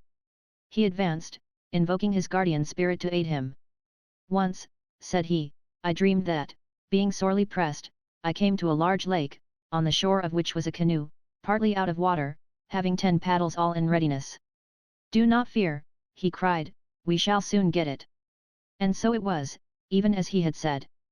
Coming to the lake, they saw the canoe with 10 paddles, and immediately they embarked. Scarcely had they reached the center of the lake, when they saw the bear arrive at its borders. Lifting himself on his hind legs, he looked all around. Then he waded into the water, then losing his footing he turned back, and commenced making the circuit of the lake. Meantime the party remained stationary in the center to watch his movements. He travelled all around, till at last he came to the place from whence he started. Then he commenced drinking up the water, and they saw the current fast setting in towards his open mouth. The leader encouraged them to paddle hard for the opposite shore. When only a short distance from land, the current had increased so much, that they were drawn back by it, and all their efforts to reach it were in vain. Then the leader again spoke, telling them to meet their fates manfully. "Now is the time, Mudjiquis," said he, "to show your prowess. Take courage and sit at the bow of the canoe, and when it approaches his mouth, try what effect your club will have on his head." He obeyed, and stood ready to give the blow, while the leader, who steered, directed the canoe for the open mouth of the monster. Rapidly advancing, they were just about to enter his mouth, when Mudjiquis struck him a tremendous blow on the head, and gave the Saskatchewan. The bear's limbs doubled under him, and he fell, stunned by the blow. But before Mudjiquis could renew it, the monster disgorged all the water he had drank, with a force which sent the canoe with great velocity to the opposite shore. Instantly leaving the canoe, again they fled, and on they went till they were completely exhausted. The earth again shook, and soon they saw the monster hard after them. Their spirits drooped, and they felt discouraged. The leader exerted himself, by actions and words, to cheer them up, and once more he asked them if they thought of nothing, or could do nothing for their rescue, and, as before, all were silent. Then, he said, "This is the last time I can apply to my guardian spirit. Now, if we do not succeed, our fates are decided." He ran forward, invoking his spirit with great earnestness, and gave the yell. "We shall soon arrive," said he to his brothers, "at the place where my last guardian spirit dwells. In him I place great confidence. Do not be afraid, or your limbs will be fear-bound. We shall soon reach his lodge. Run, run," he cried. Returning now to Imo, he had passed all the time in the same condition we had left him, the head directing his sister, in order to procure food, where to place the magic arrows, and speaking at long intervals. One day the sister saw the eyes of the head brighten, as if with pleasure. At last it spoke. "Oh, sister," it said, "in what a pitiful situation you have been the cause of placing me. Soon, very soon, a party of young men will arrive and apply to me for aid, but alas! How can I give what I would have done with so much pleasure? Nevertheless, take 2 arrows, and place them where you have been in the habit of placing the others, and have meat prepared and cooked before they arrive. When you hear them coming and calling on my name, go out and say, 'Alas, it is long ago that an accident befell him. I was the cause of it.' If they still come near, ask them in, and set meat before them. And now you must follow my directions strictly. When the bear is near, go out and meet him. You will take my medicine sack, bows and arrows, and my head. You must then untie the sack, and spread out before you my paints of all colors, my war eagle feathers, my tufts of dried hair, and whatever else it contains. As the bear approaches, you will take all these articles, one by one, and say to him, "This is my deceased brother's paint," and so on with all the other articles, throwing each of them as far as you can. The virtues contained in them will cause him to totter, and, to complete his destruction, you will take my head, and that too you will cast as far off as you can, crying aloud, "See, this is my deceased brother's head." He will then fall senseless. By this time the young men will have eaten, and you will call them to your assistance. You must then cut the carcass into pieces, yes, into small pieces, and scatter them to the four winds, for, unless you do this, he will again revive. She promised that all should be done as he said. She had only time to prepare the meat, when the voice of the leader was heard calling upon Imo for aid. The woman went out and said as her brother had directed. But the war party being closely pursued, came up to the lodge. She invited them in, and placed the meat before them. While they were eating, they heard the bear approaching. Untying the medicine sack and taking the head, she had all in readiness for his approach. When he came up she did as she had been told, and, before she had expended the paints and feathers, the bear began to totter, but, still advancing, came close to the woman. Saying as she was commanded, she then took the head, and cast it as far from her as she could. As it rolled along the ground, the blood, excited by the feelings of the head in this terrible scene, gushed from the nose and mouth. The bear, tottering, soon fell with a tremendous noise. Then she cried for help, and the young men came rushing out, having partially regained their strength and spirits. Mujikes, stepping up, gave a yell and struck him a blow upon the head. This he repeated, till it seemed like a mass of brains, while the others, as quick as possible, cut him into very small pieces, which they then scattered in every direction. While thus employed, happening to look around where they had thrown the meat, wonderful to behold, they saw starting up and turning off in every direction small black bears, such as are seen at the present day. The country was soon overspread with these black animals. And it was from this monster that the present race of bears derived their origin. Having thus overcome their pursuer, they returned to the lodge. In the meantime, the woman, gathering the implements she had used, and the head, placed them again in the sack. But the head did not speak again, probably from its great exertion to overcome the monster. Having spent so much time and traversed so vast a country in their flight, the young men gave up the idea of ever returning to their own country, and game being plenty, they determined to remain where they now were. One day they moved off some distance from the lodge for the purpose of hunting, having left the wampum with the woman. They were very successful, and amused themselves, as all young men do when alone, by talking and jesting with each other. One of them spoke and said, "We have all this sport to ourselves, let us go and ask our sister if she will not let us bring the head to this place, as it is still alive. It may be pleased to hear us talk, and be in our company. In the meantime take food to our sister." They went and requested the head. She told them to take it, and they took it to their hunting grounds, and tried to amuse it, but only at times did they see its eyes beam with pleasure. One day, while busy in their encampment, they were unexpectedly attacked by unknown Indians. The skirmish was long contested and bloody, many of their foes were slain, but still they were 30-1. The young men fought desperately till they were all killed. The attacking party then retreated to a height of ground, to muster their men, and to count the number of missing and slain. One of their young men had stayed away, and, in endeavouring to overtake them, came to the place where the head was hung up. Seeing that alone retain animation, he eyed it for some time with fear and surprise. However, he took it down and opened the sack, and was much pleased to see the beautiful feathers, one of which he placed on his head. Starting off, it waved gracefully over him till he reached his party, when he threw down the head and sack, and told them how he had found it, and that the sack was full of paints and feathers. They all looked at the head and made sport of it. Numbers of the young men took the paint and painted themselves, and one of the party took the head by the hair and said, "Look, you ugly thing, and see your paints on the faces of warriors." But the feathers were so beautiful, that numbers of them also placed them on their heads. Then again they used all kinds of indignity to the head, for which they were in turn repaid by the death of those who had used the feathers. Then the chief commanded them to throw away all except the head. "We will see," said he, when we get home, what we can do with it. We will try to make it shut its eyes." When they reached their homes they took it to the council lodge, and hung it up before the fire, fastening it with rawhide soaked, which would shrink and become tightened by the action of the fire. "We will then see," they said, "if we cannot make it shut its eyes."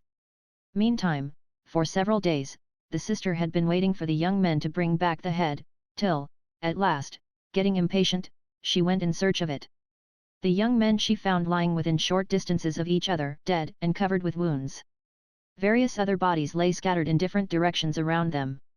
She searched for the head and sack, but they were nowhere to be found. She raised her voice and wept, and blackened her face.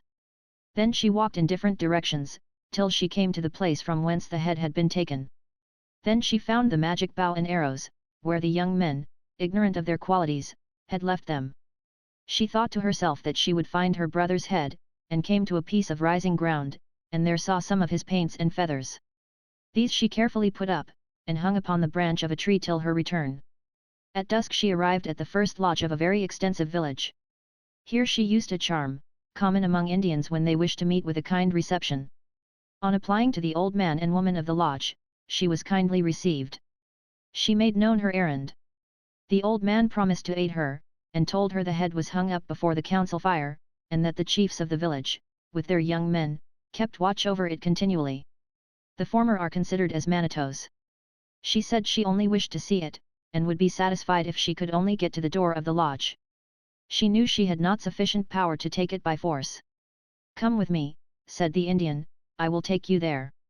They went, and they took their seats near the door. The council lodge was filled with warriors, amusing themselves with games, and constantly keeping up a fire to smoke the head, as they said, to make dry meat. They saw the head move, and not knowing what to make of it, one spoke and said, "Ha! Ha! It is beginning to feel the effects of the smoke." The sister looked up from the door, and her eyes met those of her brother, and tears rolled down the cheeks of the head. "Well," said the chief, "I thought we would make you do something at last. Look! Look at it," shedding tears, said he to those around him, and they all laughed and passed their jokes upon it. The chief, looking around, and observing the woman, after some time said to the man who came with her, "Who have you got there? I have never seen that woman before in our village." "Yes," replied the man, "you have seen her, she is a relation of mine, and seldom goes out. She stays at my lodge, and asked me to allow her to come with me to this place." In the center of the lodge sat one of those young men who are always forward, and fond of boasting and displaying themselves before others. "Why," said he, "I have seen her often, and it is to this lodge I go almost every night to court her." All the others laughed and continued their games. The young man did not know he was telling a lie to the woman's advantage, who by that means escaped. She returned to the man's lodge, and immediately set out for her own country. Coming to the spot where the bodies of her adopted brothers lay, she placed them together, their feet toward the east. Then taking an axe which she had, she cast it up into the air, crying out, "Brothers, get up from under it, or it will fall on you." This she repeated 3 times, and the third time the brothers all arose and stood on their feet. Mujikwees commenced rubbing his eyes and stretching himself. "Why," said he, "I have overslept myself." "No, indeed," said one of the others, "do you not know we were all killed, and that it is our sister who has brought us to life?" The young men took the bodies of their enemies and burned them. Soon after, the woman went to procure wives for them, in a distant country, they knew not where, but she returned with 10 young women, which she gave to the 10 young men, beginning with the eldest. Mujikwees stepped to and fro, uneasy lest he should not get the one he liked. But he was not disappointed, for she fell to his lot. And they were well matched, for she was a female magician.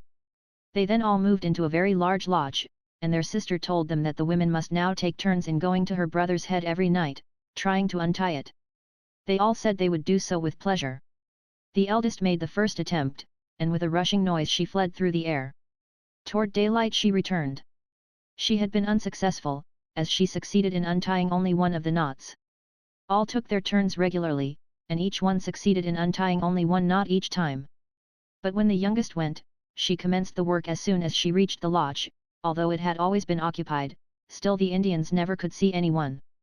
For 10 nights now, the smoke had not ascended, but filled the lodge and drove them out. This last night they were all driven out, and the young woman carried off the head. The young people and the sister heard the young woman coming high through the air, and they heard her saying, "Prepare the body of our brother." And as soon as they heard it, they went to a small lodge where the black body of Imo lay. His sister commenced cutting the neck part, from which the neck had been severed. She cut so deep as to cause it to bleed, and the others who were present, by rubbing the body and applying medicines, expelled the blackness. In the meantime, the one who brought it, by cutting the neck of the head, caused that also to bleed. As soon as she arrived, they placed that close to the body, and, by aid of medicines and various other means, succeeded in restoring Imo to all his former beauty and manliness. All rejoiced in the happy termination of their troubles, and they had spent some time joyfully together, when Imo said, "Now I will divide the wampum," and getting the belt which contained it, he commenced with the eldest, giving it in equal portions. But the youngest got the most splendid and beautiful, as the bottom of the belt held the richest and rarest. They were told that, since they had all once died, and were restored to life, they were no longer mortal, but spirits, and they were assigned different stations in the invisible world. Only Mujiquiz's place was, however, named. He was to direct the west wind, hence generally called Kabeun, there to remain forever. They were commanded, as they had it in their power, to do good to the inhabitants of the earth, and, forgetting their sufferings in procuring the wampum, to give all things with a liberal hand. And they were also commanded that it should also be held by them sacred, those grains or shells of the pale hue to be emblematic of peace, while those of the darker hue would lead to evil and war. The spirits then, amid songs and shouts, took their flight to their respective abodes on high, while Imo, with his sister Imiqua, descended into the depths below.